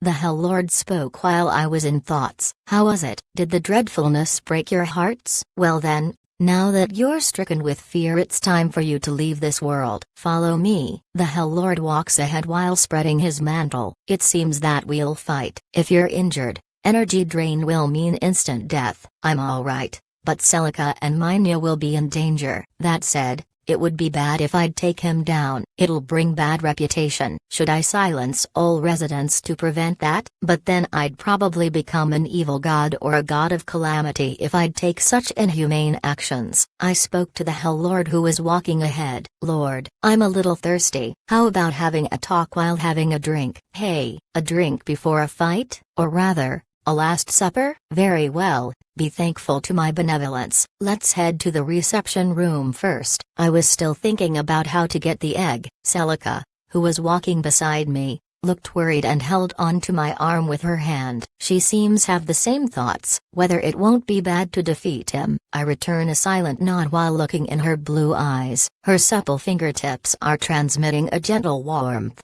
99. Negotiation with the Hell Lord. We're inside the castle, in a bright and spacious reception room. We sat side by side on the sofa and the Hell Lord sat opposite to us. The butler stands at the wall. Juice and wine are placed on the table. The taste is magnificent. Celica exclaims in admiration as she looks over the furniture. I've never seen such wonderful things before. Foo-ha-ha. You can't tell? I had them made at the workshops here. Isn't the radiance of people who have not only their blood but also their talent squeezed out of them beautiful? Foo-ha-ha. Even though the persons involved seemed rather pleased and encouraged themselves with let's do something worthy of Lord Sama. When we observed them earlier, it seems to be an honor for them if their works are used to decorate the castle. I won't say anything anymore. I took a sip of the juice and spoke. By the way, Lord, won't you negotiate? About what? There's nothing of equivalent value to the egg. All you can try is getting it by force. I gazed into the Hell Lord's red eyes as I spoke. There is. I can offer a safe place, food provisions and information for making the hell even more dreadful. The Lord raises his right eyebrow. Hey. Even more dreadful, you say? Did he take the bait? Ah. I noticed it when we looked around your hell. It still seems rather mild. What was that? Are you saying that you could make it more hellish than me? Tell me. I could tell you if you promise to give me the egg, but maybe I should tell you first, then you can decide whether or not it's of high enough value. You can bet on your pride. Fine with me. I'll hand over the egg if I approve of it, and if not, I'll receive your life. The Hell Lord raised the corners of his mouth while he glared at me and laughed. His sharp canines are shining. It's my victory. I spoke while hiding my smile. That condition doesn't matter. First is, let's see. What? First, you say? Does that mean that you have more than one? I have several ideas. I guess first would be a pension system. Pension? What's that? You deduct a fixed amount from their salary to save it and then give them half the amount of their salary after retirement every month. The age should be depending on race, but about 65 years for humans. Is that really hellish? Isn't this just giving the people a peace of mind regarding their future? You lack imagination, Lord. All of the working people will think about how long they'll live. I see. Not only will I be able to deduce from the already small payment with the sweet words, that it will be for their future, but it'll also torment them further. Moreover, they'll ask themselves whether they'll ever receive it. That's right. People become dejected when thinking about getting older. And after they've become 65 years old, they'll permanently wonder how long they still have to live to receive it. They are driven into despair while receiving hope. To think of something that dreadful. I broadly grinned. And that's not all. You can build a senior citizen's home. A senior citizen's home? From the word, does that mean it's a place where old people live? Isn't this just giving them a place to live in peace? This is the hell, right? Don't all the people want to escape from here? Obviously. But it's impossible for anyone to flee because it's surrounded by the poisonous swamp. Then, do you know what tortures them the most after they tried to escape? That's of course, when they are caught by the pursuers and brought back, isn't it? With a TSK. I waved my raised finger. You're naive, Lord. That's just secondary. What tortures them the most is the moment they realize that they don't have any other choice but to return to the hell on their own 2 feet. That despair is unfathomable. Yes. And now think of the moment when the old people who are thrown out realize that they don't have any other place to go but to go to the senior citizen's home. Just when they think that the exploitation of their lives has finally ended, they'll have to return at the end to be exploited again. The Hell Lord opened his eyes wide as he was taken aback. Wow, what a dreadful thing you came up with. Certainly when thinking about it from that point of view, that's even more heart-crushing than bringing escapees back. There's no bigger humiliation and sense of helplessness. Also, you could take a huge sum of money as boarding expenses that they have to pay from the retirement money. That despair. It's just right for this world's hell. The Hell Lord was trembling and his eyes were sparkling. I speak. And next, how about long holidays of about 10 days? There's still more? Long holidays? That again seems to have a deeper meaning behind it, I guess. Of course. What are they going to do when people receive long holidays? Won't they be pleased? They might play or travel. I see. They'll suffer from the difference once they return to their usual lives. Is it along those lines? Overall, that's it. However, people are living beings who forget things they aren't doing continuously. For example, a swordsman needs a week to be on the same level as before when he hasn't trained for 3 days. How many months might it take for craftsmen to recover when they took even 10 days off? They'll have to work hard from scratch on things that they were able to do before by the end of the holiday. Ooh, that's despair. Moreover, the despair might be immeasurable right after having enjoyed holidays. That's truly hellish. It should be done once every half year, around summer and winter. Well, it shouldn't be done if you don't want to have a decline in quality of the produced goods though. No, I don't do it for profit and only let them work to receive the suffering of the hell. Now I'm looking forward to it. The Hell Lord snickered evilly. Celica, who sat next to me, smiled from astonishment. As expected of you, Kikisama, to have even thought that far. Well, I'm a hero after all. It's enviable that it seems to be even better than Edelstein. A hint of grief could be seen in her smile as she said this. I silently took her hand and stroked it gently. She grabs my fingers tightly. The Hell Lord raised his head and had a large smile floating on his face. I should run this from next year on. I smile back. Oh, does that mean that you'll adopt my ideas? I can get the egg then, rather than my own ideas. It was knowledge of Japan. It won't contemplate about it though. The Hell Lord suddenly frowned. Certainly, I don't mind. But, I don't really want to become hostile to the Demon Lord's army. Even though you are that strong, the Demon Lord can't move at the moment, so you might even be able to win. Yes, I know that. However, their supreme commander is Gerdolf. Right? I have a bad compatibility with him. Compatibility? That guy is a necromancer after all. My energy drain and instant death are completely useless. Moreover, he has the ability to produce an endless amount of dead souls. He is extremely hard to fight. I see. He had such an ability, huh? In that case, I can introduce you to a safe place. Hey. Where is it? It's the Dragon Dungeon in the mountain to the west. The dragon who is the dungeon master is an acquaintance. If I remember correctly, there is a huge, square floor of about 10 kilometers where everyone could move to when the environment is adjusted. Moreover, I'll also get a floor boss if they'd move there. I can aim for a higher ranking in the contest. It's two birds with one stone. The dragon should cooperate if it's for her eggs. The Hell Lord put his hand at his chin and made a sullen face. But there are 4,000 people here, right? It would take considerable effort just to move them. It should be possible to prepare a castle, houses, a field and livestock. You don't really have to abandon this place, and once I've defeated the Demon Lord you can come back. I see. That's what you meant with a safe place and food provisions, huh? I shook my head. My black air sways. No, I meant a different kind of food. What do you mean? You're quite slim, you're probably lacking of blood, right? I'll offer that blood. The blood can be conserved when taken, right? I can't really say that I have enough. And I certainly would like to receive some.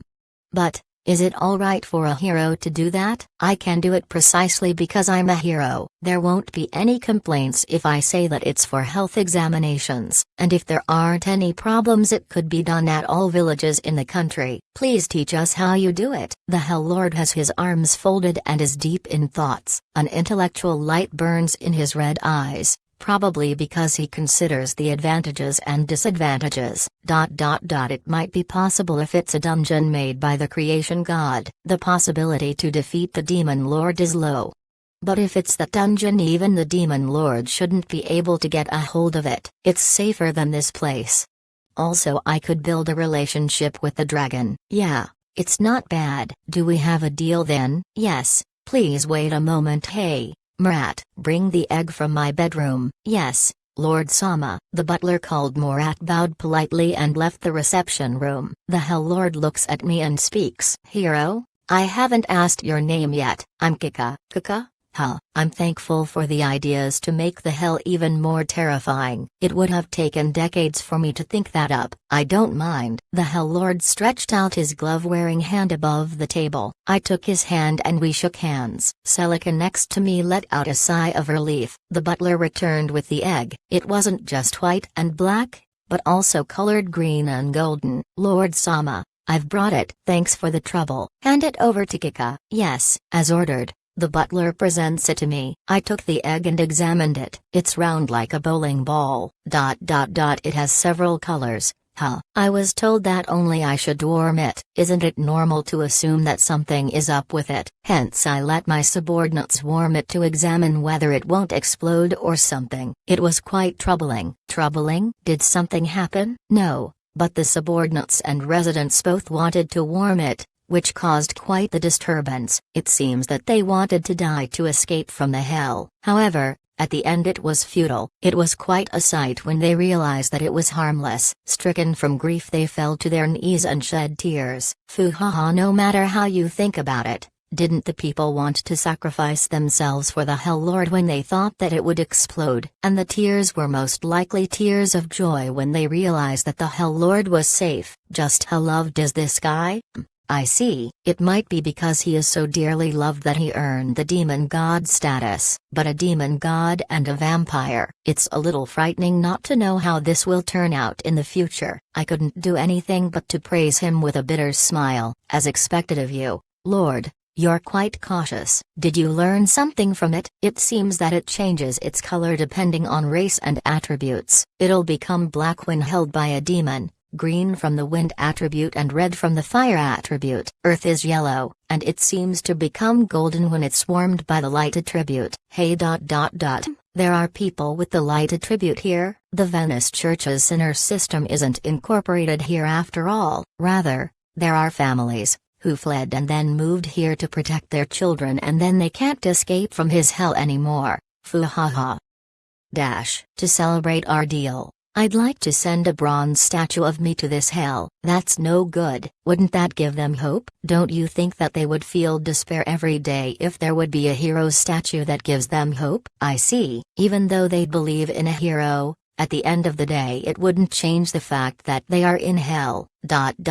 You really think of ideas to play with the people's hearts. You're so vicious that one might not think that you are a hero. Foo fun. I'll take that as a compliment. I boldly laughed, because I might gain some more believers with the light attribute. However, it's still only the seeding stage. In order to grasp the hearts of the residents of this hell, I'll have to get along with the Lord. But how can I improve our relationship? A true ancestor vampire and a hero. It's like water and oil. After that I handed the egg to Laeticia. Don't let it fall. Yup. I'll keep it warm. Laeticia smiled while holding the egg with her thin arms. Well then, thank you for your help. Next I'll go to the remote continents, so I'll make the arrangements after I'm back. I'll also make preparations. I'll let you know when I'm done. Where should I contact you? Either at Kinmerix Inn at the capital or at Kika Village, which is to the north of the capital and managed by me. Oh, a village? To be honest,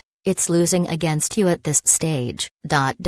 Please visit it in half a year and look at it yourself. Kuakaku? I look forward to it. By the way, for how long are you managing it? It's still only a few months now. Hey, it took me 90 years to create this hell. I don't think that it can compete in only half a year. 90 years? No, I can do it. If it's me, I'll win. You don't say. Very well, let me see it one day. Well then, the Hell Lord swung his mantle and dashingly stood up. Celica respectfully lowers her head. Well then, Lord Sama, we'll excuse ourselves. Thank you very much for receiving us on our sudden visit. The hell is even more dreadful than I thought when I saw it for the first time. Foo-ha-ha. It's only natural. My heart is vast after all. You can come again to look at the hell. Yes, Lord Sama. We also stand up. Minya's black hair swayed as she bowed. Thank you for the treat. The egg. Thank you. Laeticia also said goodbye and we left the castle. Celica murmured while we walked through the poisonous swamp. Even though he's a demon, he's very different. Well, the person in question seriously thinks that what he does is bad. Foo-foo. Please give your best as well, Kika-sama. That's right. Kika Village won't be defeated. If I create an environment that goes beyond that hell, I'll certainly develop a deep relationship with the Lord, and the residents here should acknowledge me as a hero. The country's laws might be a hindrance though. Minya, who walks behind me, speaks. That juice. There were 3 types of citrus fruits in it. They brought out each other's taste and it was very delicious. Hey, the sweetness and sourness created a quite complex taste. Let's do our best and make something even better. The development of a food culture is proof of a rich livelihood, as expected of the Lord. Moreover, there were beast folks whose number should have been lower. They've fled to here. Yeah, it might act as a refuge for humans and demons. Someday, I will. Celica swallowed the rest. She probably wanted to say rebuild my country as well. Leave it to me. I stroked Celica's head. Thus we headed to the large river to the west, and for some reason, the conversation we had during the trip was like one you'd have when returning from an amusement park. 100. Ship and escort. The port town Doruas. Seabirds are flying and chirping in the morning. A dry dock was set a little apart from the wharf. It was a place where ships were built and repaired, and there was a giant pool of water for ships to go into. Something like big warehouses can also be seen. The water is currently drained and work is underway. There are people who are removing shellfish that stick to the ship's bottom and laborers who are applying paint. A huge paddle wheel is hanging from a crane. A tall man with black hair gives orders while he looks at the blueprints. Please make sure that the paddle wheel is in the center of the hull, otherwise there's an 80% chance that it will affect the turning. Also take care that it is exactly half below the waterline. Phew. He combs his long, black hair upwards and takes a deep breath. The one giving the instructions was Dark. Tilt also helped with the remodeling work. He easily carried pillar-like timbers on his shoulders with his small body. I gaze at that scene from the side. Celica and the others aren't with me because they went to run errands for Madam. Nevertheless, the decision not to use screws seems to have been right. The actual crafting skills haven't yet reached that level and it would have taken time to construct a ship for it from scratch. We were currently remodeling an old ship that I had received from the king. The total length of the ship is about 30 meters. It's a type with 2 masts that can be operated by a few sailors. Usually the masts aren't erected, they are only added to move the ship in the emergency that the paddle wheels would break. It'll be finished once the paddle wheel's axis of revolution is connected to the ship's helm. It looks like it can launch today or tomorrow. While I gaze at the scene, an armor-wearing young man with blue hair comes to my side. He is completely covered by a robe and wears a mask that hides his eyes. Kika-san,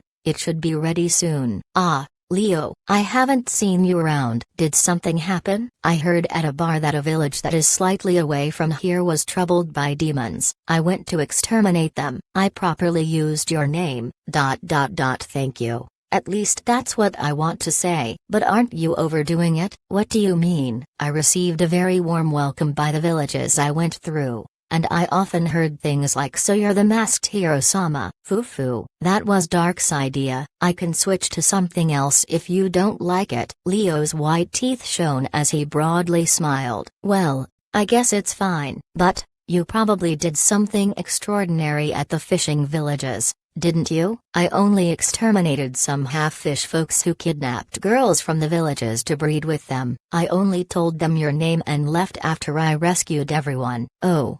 That was all? To receive such a welcome just by that. I recall the villages. The reception was almost crazy. Especially the women gave me hot gazes. Leo is in thoughts as he turns his wisdom-gleaming eyes behind the mask to the ground. Let's see. I have some special methods. When women tell me that they want to know my name, I answer with due to circumstances I can't show it openly, and when I leave, I only turn around once to say I'm Hiro Kika, but you're better off to forget it by tomorrow, and then I vanish into the darkness. Isn't that just too cool? They'll fall in love, won't they? Do you think so? According to Dark, there's a 99% chance that they'll completely forget the name when they can't associate it with a face if I don't do at least that much. I see. You simply play the part without any ill means, huh? Moreover, he doesn't lose any vigor even when he's wearing a mask, so the effect should be outstanding. I instinctively looked over to Dark, who was giving out instructions on the ship. When he noticed my gaze, he pushed up his glasses and sneered. Leo sounds worried. Is that bad? Should I do it more normal? ... No, it's fine. Please stay with that. But I'm glad that you've told me about it. I didn't think that you'd go that far. Very well then, I'll continue with that. Then, I should tell you also about the other patterns. Do you have more? According to Leo, he had a bunch of different patterns to deal with various situations. For example, if he'd be pressed for marriage, if he'd be awarded with houses or plots of land, of if someone wanted to elope with him, saying things like I don't care where I go as long as I'm with you. All of the patterns were quite pompous, but if Leo does it, it doesn't feel conceited at all. I pressed my finger against my forehead while I spoke. Understood. I'll deal with the situations accordingly from now on. Yes, please do so. The blue eyes under the mask were smiling. I forcibly changed the topic since the mood became somewhat strange. But, to think that the half-fish folks are doing such things, it seems that the demons who live in the sea also have it quite hard. Yes.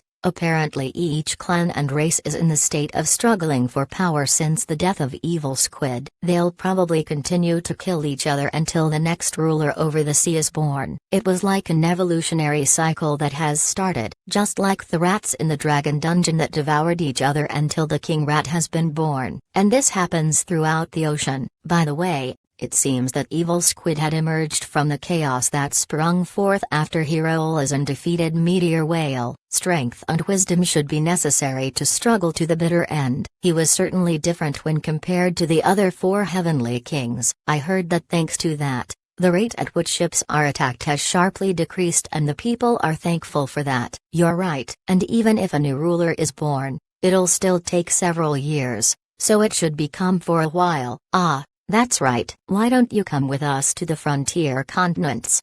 Is that a good idea? I heard that there are only demons at the remote continents, and since you go there it might be better for me to continue to go around and help the villages. So you think so? By the way, do you have enough funds to finance your activities? Yes. Not only do I take the requests for work but there are also plenty of materials from the killed monsters as well. Is that so? Please tell me if you haven't enough. I also don't have much though. I don't know the detailed financial situation since I left the management of the money to Celica. Leo's hair swayed as he bowed his head. Yes, Kaka-san, thank you for your concern. Then, from the seaside of the dock, from above the floodgate that faced the sea, someone was peeking inside. Beautiful silver hair and red eyes. It was Ayatria with her white, transparent-like skin. Since she had only put her hands on top of the floodgate, the lower part of her serpent body couldn't be seen. The workers were surprised for a moment when they noticed her sudden appearance, but soon returned to their respective work. It seems that they got used to the Naga. Among them is a young man who waves at Ayatria with his hand and invites her with a chan. How about going for a drink tonight? He was quickly rejected. From what I've seen thus far, it seems that the relationship between the Naga and the humans has improved. They are on a good way. Leo and I walked to the floodgate. Ayatria was intently looking at the ship with keen interest as it was remodeled. What's wrong, Ayatria? Did something happen? Ah no, Kaka-sama. You're going to the neighboring continent next, right? That's right. Won't it be better to take some Naga with you as an escort? I see. But won't it cause problems when the high-speed ships increase? Not at all. There are still 15 Naga remaining. I'm in thoughts while having my arms folded. At first glance it seems to be a good plan. But, I don't plan on taking any rests this time. Moreover, it's too far. I should refrain from it. Is that so? We are still okay without any sleep for about a week though. But if you say so we'll accept it. Isn't there any work as escorts for other ocean-going ships? Maybe you can do that when the Naga increase further. Then Ayatria spoke. Actually, I brought up the topic because we received a request for an escort. But we had a discussion with everyone and thought that we should first offer our help to you rather than working for someone else, since we're indebted to you. Oh, isn't that fine? It's a new field of work for you. By any chance, can you give me some details? It's an escort to the Sugar Archipelago, Leo adds from the side. It's about 5 days to the southwest from Doruas. White sugar is produced there. Yes, it seems that grain is brought there from here. It seems that only an insufficient amount of food has arrived there since there were so many demons until now. I see. Then you should give that precedence to make sure that the food gets delivered. And don't forget to spread my name. That's it. Leo, why don't you go with them? It doesn't sound like a bad idea. There are most likely problems at the Sugar Archipelago as well. But, is it really alright for a Naga not to sleep for a week? In that case I'd like to have someone to keep watch. Ayatria. Alright, I'll relay it to Dryad. You also take care, Kaka-sama. Ayatria turns her white limb around and jumps into the sea. Her silver hair glittered as it received the sunlight. At that time, a loud Gakon sound echoed from the direction of the ship. When I looked, the paddle wheel was about to be connected to the axis that came out from the ship's center. Leo mutters, I've never seen anything like that. The ship looks quite cool, doesn't it? Yeah, its fate is to be quickly superseded by other technologies though. but it's cool nonetheless. Is that so? I'm glad to see it with my own eyes. I guess so. After looking at the ship for a while, I left this place to Leo's party and went back to the inn. 101. Maiden Voyage. The sunlight falls onto the harbor in the morning. The paddle steamer was landed at the quay and goods were carried inside. I met with Dryad while the sea breeze toyed with everyone's hair. How's business, Dryad? It's going very well. The Naga have increased and I'm thinking about expanding to escorts for ships in addition to the high-speed ships. Ah, here's this month's share. 15 big gold coins. Oh, the remaining money for the slaves still has to be paid. Is this alright? That money has already been deduced from it. The actual income was 25. Everything should be paid back to you in 10 months. Does it yield such a high profit? Yes. The local transportation is doing very well and the number of customers steadily increases. It's the Hirokike transportation after all. The name seems to sell quite well. Then Dryad introduced a girl whose upper half of her body could be seen next to him. She's a small girl of about 8 years. This is Nana, the Naga who will accompany you on your trip this time. I'll be in your care, Hiro-sama. The girl lowered her head. Her voice was high but soft. She has brown hair, a tan skin and few scales. Her lower body is, of course, that of a snake. She's still very young and has a length of about 2.5 meters. She wears a breastplate and a skirt. Yes, I'll be counting on you as a lookout. But, is it really okay for a small child like you? If it's just watchkeeping, it's fine. I'm of the Naga race after all. Is that so? Yes. As for us Naga, the younger we are the less we are sleeping. The sleeping time increases when we grow into adults. Oh, then it's the opposite of humans. Humans are sleeping the most when they are babies and then the sleeping time decreases as they become adults. I think that humans are illogical. It's strange that children who have to learn all kinds of things need so much sleep. That makes sense from that point of view. By the way, Nana, how long can you stay up? I'm awake for 2 to 3 weeks. That's plenty. I'll rely on you to keep watch. Yes, I'll work hard. Nana's shoulder-long brown hair swayed when she braced herself. Well then, I guess it's time to go on board. I said goodbye to Dryad and climbed the ramp. Nana follows by swiftly wriggling her snake body. I introduced Nana to the about 15 sailors after we had boarded. After that I went to Celica who was at the bow of the ship. She pressed her blonde hair down that was being disheveled by the wind and gazed at the harbor and the ocean. Is anything wrong, Celica? No. It's just that I'd never have imagined to ever head to the neighboring continent. I'm a little nervous. She was probably barely able to go outside as a princess. Aren't you happy, Celica? It's only because I was able to meet you, Kikisama. I'll definitely protect you, so don't worry. Yes, Tilda. She squeezed her blue eyes as she smiled. The captain shouts from the stern. All right. Is everything ready? Depart. The ramp is lifted and the sailors are busily moving around, making the sound of sasa. The paddle wheels start to spin. Celica mutters. So we departed, huh? We're separating from the shore. Everything seems to work well. When I leaned out from the side of the boat and looked at the wharf, I could see Ayachuria with her white body and 3 men who were wearing masks. Leo will go to the Sugar Archipelago next. I lightly waved my hand. See you. I couldn't hear their voices but they responded by waving their hands in the same way.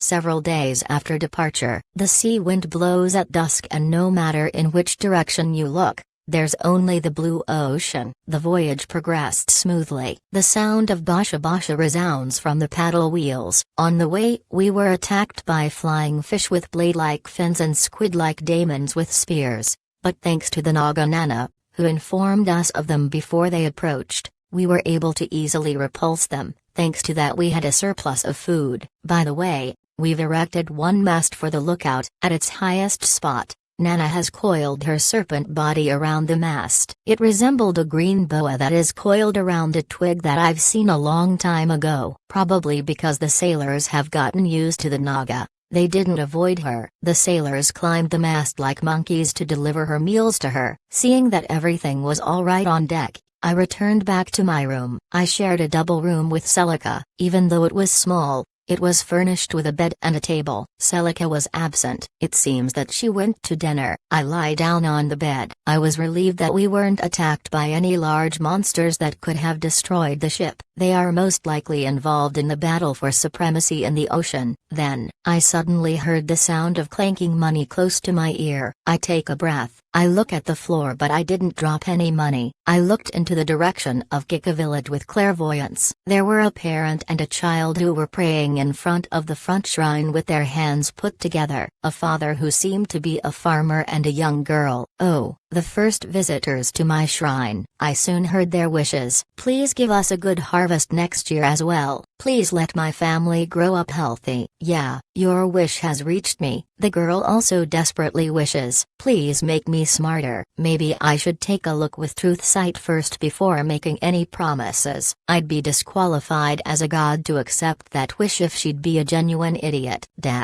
Status, name, Lala gender, female age, 9 race, human job, villager class, healer LV1 farmer LV5 grazing LV3 attributes, grace, physical strength, 4, +1, max 30 agility, 5, +1, max 40 magical strength, 7, +2, max 65 wisdom, 15, +6, max 91 luck, 6, +1, max 30-wisdom growth +6. She'll certainly become smart even if I don't do anything. It's just that her main class is healer, and unless she won't go into that direction the level won't rise. I wonder how far it would rise with only leveling as a farmer. There don't seem to be any places to study. I guess I should start with the construction of a school soon. In my name of Kikuhiko no Mikoto, I clearly heard your wish. I'll keep it in the back of my mind. After that, they went to the shop that was tended to by Fal and bought talismans. Moreover, a large quantity. They've probably bought about 30. Listening to them with attentive ears, they seemed to come from a village in the west of the kingdom, and they bought them for everyone in the village. Apparently they have some time to spare after the harvest. I'm happy because my believers are likely to increase. After that, Celica returned and I embraced her. Since I was happy I didn't feel like sleeping alone, hence I went to sleep, not minding the embarrassed Celica, who exclaimed "Ah, Kika-sama" within my arms. The softness of her slender limbs and plump breasts felt pleasant.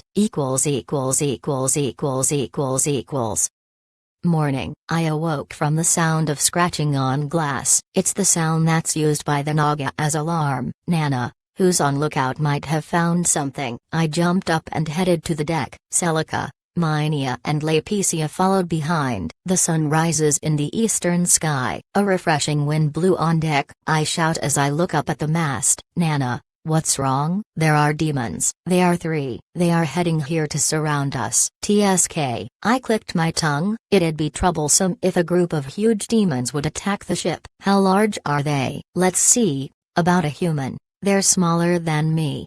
About a human, a little bit smaller. I unsheathed my tuki while I felt relieved that they weren't huge enemies. I shout at the sailors. The same as usual. You'll only concentrate on defending yourself. I'll defeat the demons. Yes, we'll leave it to you. Be careful. I approach the side of the ship and look down at the ocean's surface. White lines could be seen as they swam at the surface. The childlike shadows approached with an amazing speed. Oh, it might be troubling if they'd attack the paddle wheels. While I was pondering whether I should shoot some magic, a small shadow clung to a paddle wheel and came upwards. Then, it jumped into my direction. Red hair flutters behind it. It's a girl. She's almost nude, having only seaweed wrapped around her chest and hips. Her head is covered by a red, transparent jellyfish like a helmet. She held a knife in her hand that looked like it was carved out of a shellfish and was releasing a dull, rainbow-like color. Even without looking at her status, it was clear that she was an insignificant demon. I lifted my tuki and took a stance. I could defeat her with one strike. I cited a spell and bestowed Windblade Grant to the tuki. I was waiting. I was sure that I could easily turn the tables on her. However, just before the girl entered my reach, she shouted with her face distorted from anger. "Take this, Hero, I'll avenge my father, eh? I had a bad premonition and ended up not doing anything. Her knife hit my neck. No. Kikasama tilde. Celica's scream resounded above the deck under the endless, blue sky. 102. Jellyfish Girl. The ocean spread as far as one could see and was glowing white in the morning sun. On top of the paddle steamer, I was stabbed by a girl whose head was covered by a red jellyfish. However, as time went by, the girl was trembling. Why, won't you die? That's because you're weak. It's impossible with the strength of a mere demon to pierce the skin of a god. Susache. If I don't do it, my sister, my brother, my mother will. The girl raises the knife once more, but I grab her hand. Too bad, but I won't die. No, let go. The girl desperately struggled. She's kicking wildly with her feet at me and the tentacles of the jellyfish on her head are hitting me. However, it doesn't even hurt. It's futile. Just give up. By the way, what's your father's name? It's Evil Squid. Dad was very strong and gentle. You what? Tears are spilling from her big eyes as she starts to cry. I guessed something like that. You're a jellyfish and not a squid though. Shut up. All my siblings are squids. It's only I who resemble mother. So there was something like that. The girl continues to kick while she's crying. Celica looked at me with a troubled face. Kikasama, are your injuries okay? Also, what should be done with that child? It doesn't even hurt. Let's see. Should I kill her? She's shown disrespect against a god after all. It's only natural that those who raise their hand against the gods are killed. Moreover, she's a demon, and you can't complain if a hero defeats one of the demon lord's 4 heavenly kings. Or rather, the past me would have simply killed her without any further thoughts. But now it's bothering me. Should I kill those who have a grudge against me without any further thoughts? Will I become a god that's respected by the people then? Won't that lead to the same result as in the past? I was troubled and scratched my cheek. At that time, 2 small shadows appeared on the deck. Let go of our sister. Release her. They were a young boy and girl whose heads were covered with red jellyfishes. They are tightly holding knives in their hands and dash towards me. The caught girl has a desperate look floating on her face. Marin, Plura, don't come. The bodies of the 2 children shivered. At that moment, the about 3 years old girl stumbled. Plura, you. The boy rushes over to Plura, who started to cry after Shell fell. The boy helped Plura to stand up, but his face warped after being startled by the approaching Celica and looking at the girl who was caught by me.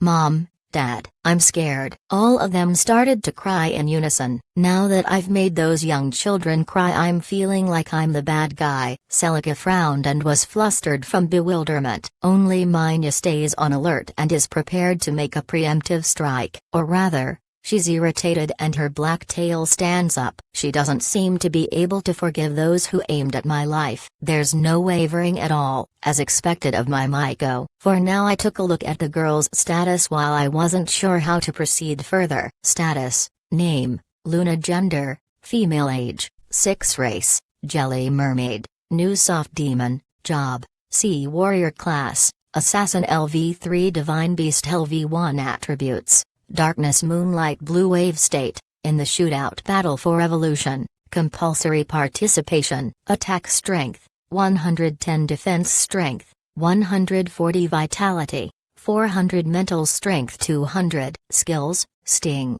attack with a sword, shadow swim, dive and swim within shadows and darkness. Not usable without any shadows. Data, water, attribute, resistance, low-IC. A new species.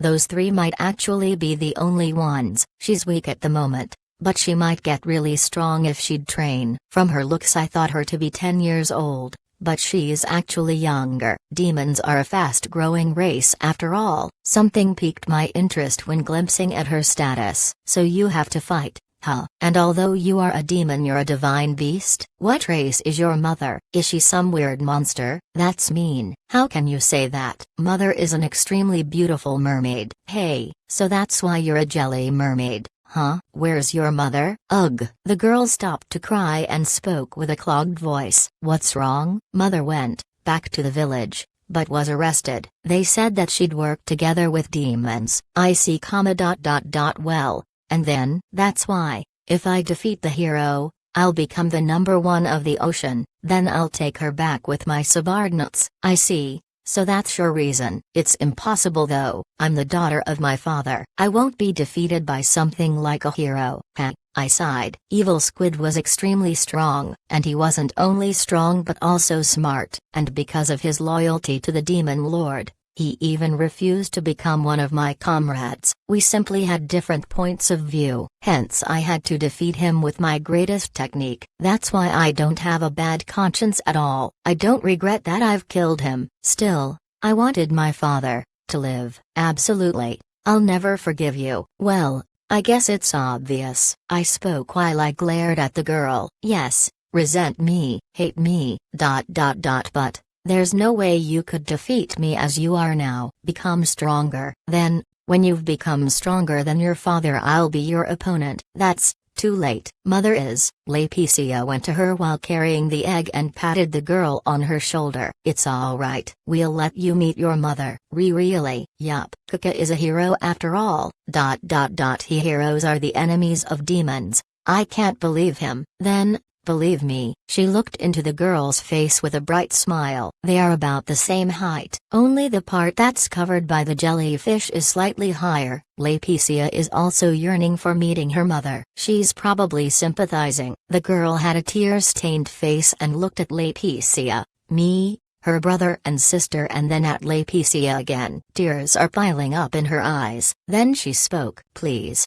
Save my mother. Yup. Got it. It's okay. Isn't it, Kika? I thought for a while. However, the answer was clear from the start. I'm a hero and a god. There's Laeticia, and if things should turn really bad, I could summon the ocean god Lilil. And if everything goes smoothly, the mermaids might even become my believers. To be honest, I'm not that confident that I could gather tens of thousands of believers within the year until the Demon Lord revives by just relying on humans. That's why I should also proactively look for believers in many other races. Alright, I'll save your mother. What's your name? Are you really going to save her? My name is Luna, and these are my brother Marin and my sister Plura. My mother's name is Christia. Well then, please guide us to the home of the mermaids. Laeticia. Please take care of Luna. You seem to get along. Yup. We're already friends. It's alright then. The moment when Laeticia's blue twin tails swayed when she nodded. Jay.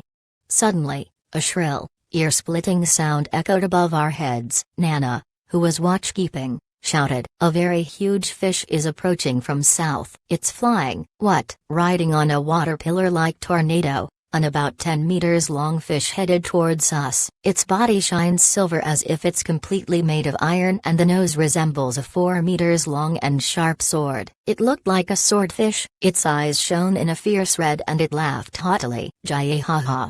Found you, Squid Girl. Did you take refuge on a human ship? There's no use. I'll kill you and inherit your power. I'll be the next ruler. I see. That's how it works. Huh? That's Sea Metal Gladius. He's targeting me all the time. We have to escape. Luna swung her head around and was about to escape into the opposite direction. There's no need to escape, eh? I held my tiki in one hand and stood on the railing. Stop the paddle wheels, Roger. The sailors are moving in a panic. I looked at it with truth sight.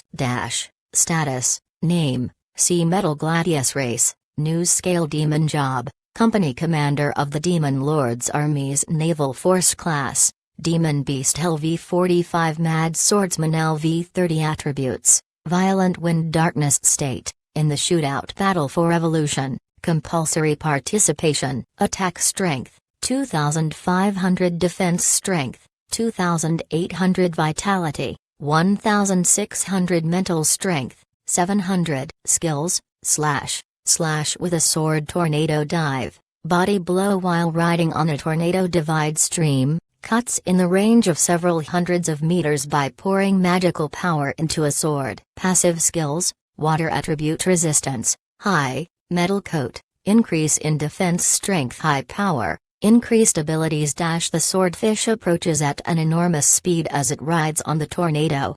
You're not running away? I'll cut the ship straight in half. There's nothing that I can't cut. Yeah, Tilda. I don't worry if my opponent seems to be garbage like you. What was that? Are you kidding me? Divide stream. The metal swordfish jumped up to the sky and its sword nose shone intensely. The huge sword is swung downwards. The slash is accompanied by a pressing wind. Zack. However, the large sword vanished midway. My Tiki severed the sword of the fish at its root. What? Gaboo.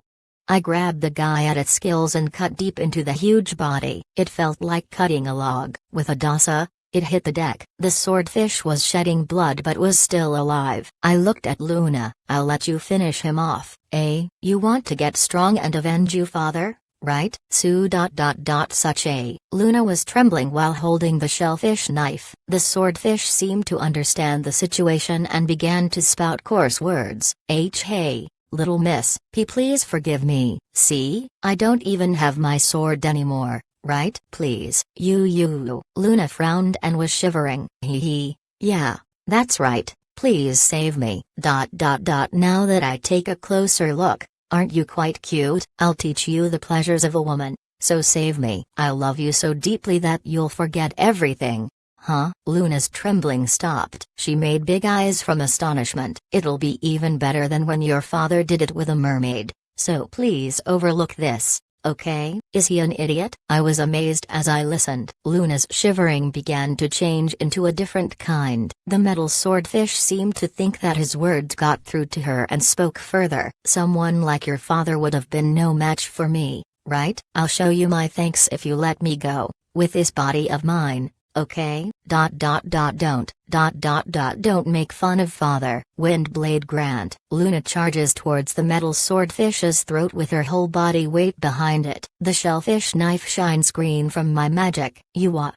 Sash? Red blood spouts like a fountain. Jaya. The metal swordfish's fin violently hit the deck. However, since I and Laetitia held it down, it was unable to move. After cramping multiple times, it died. The knife fell out of Luna's hand and dropped with a clank on the floor. Well done. Father. I did it. Well then, we don't have any time to spare. Please guide us to the mermaid village. Ah, yes, I get it. Minya gallantly walked over with her cat ears standing upright. Then, she took off her white robe as she walked, and the sun shone on her white skin and black bikini. Got it. I already guessed so. You stripped down quite dignified. Yup. It's a swimsuit after all, so there's nothing to feel embarrassed about. Wearing her black hakama, she swung her knives with her two-sword style. Luna looked at me while she hugged her siblings. Are you, really a hero? Yeah. And I want you to become strong. Why? There are several reasons, but mostly because Evil Squid was a good guy. It's respect for an opponent or something like that, I guess. Someday, I'll definitely be your opponent. I'm looking forward to that. Well then, please guide us. I and Luna told the captain our destination. The paddle wheels began to splash water again with Sazza and we advanced towards the mermaid village. As Luna leveled up, she learned the metal swordfish skills Tornado Dive, Water Attribute Resistance and High Power. It seems that she can't learn race-specific skills like Metal Coat. Incidentally, Minya's level also rose. By the way, the dinner was metal swordfish teriyaki.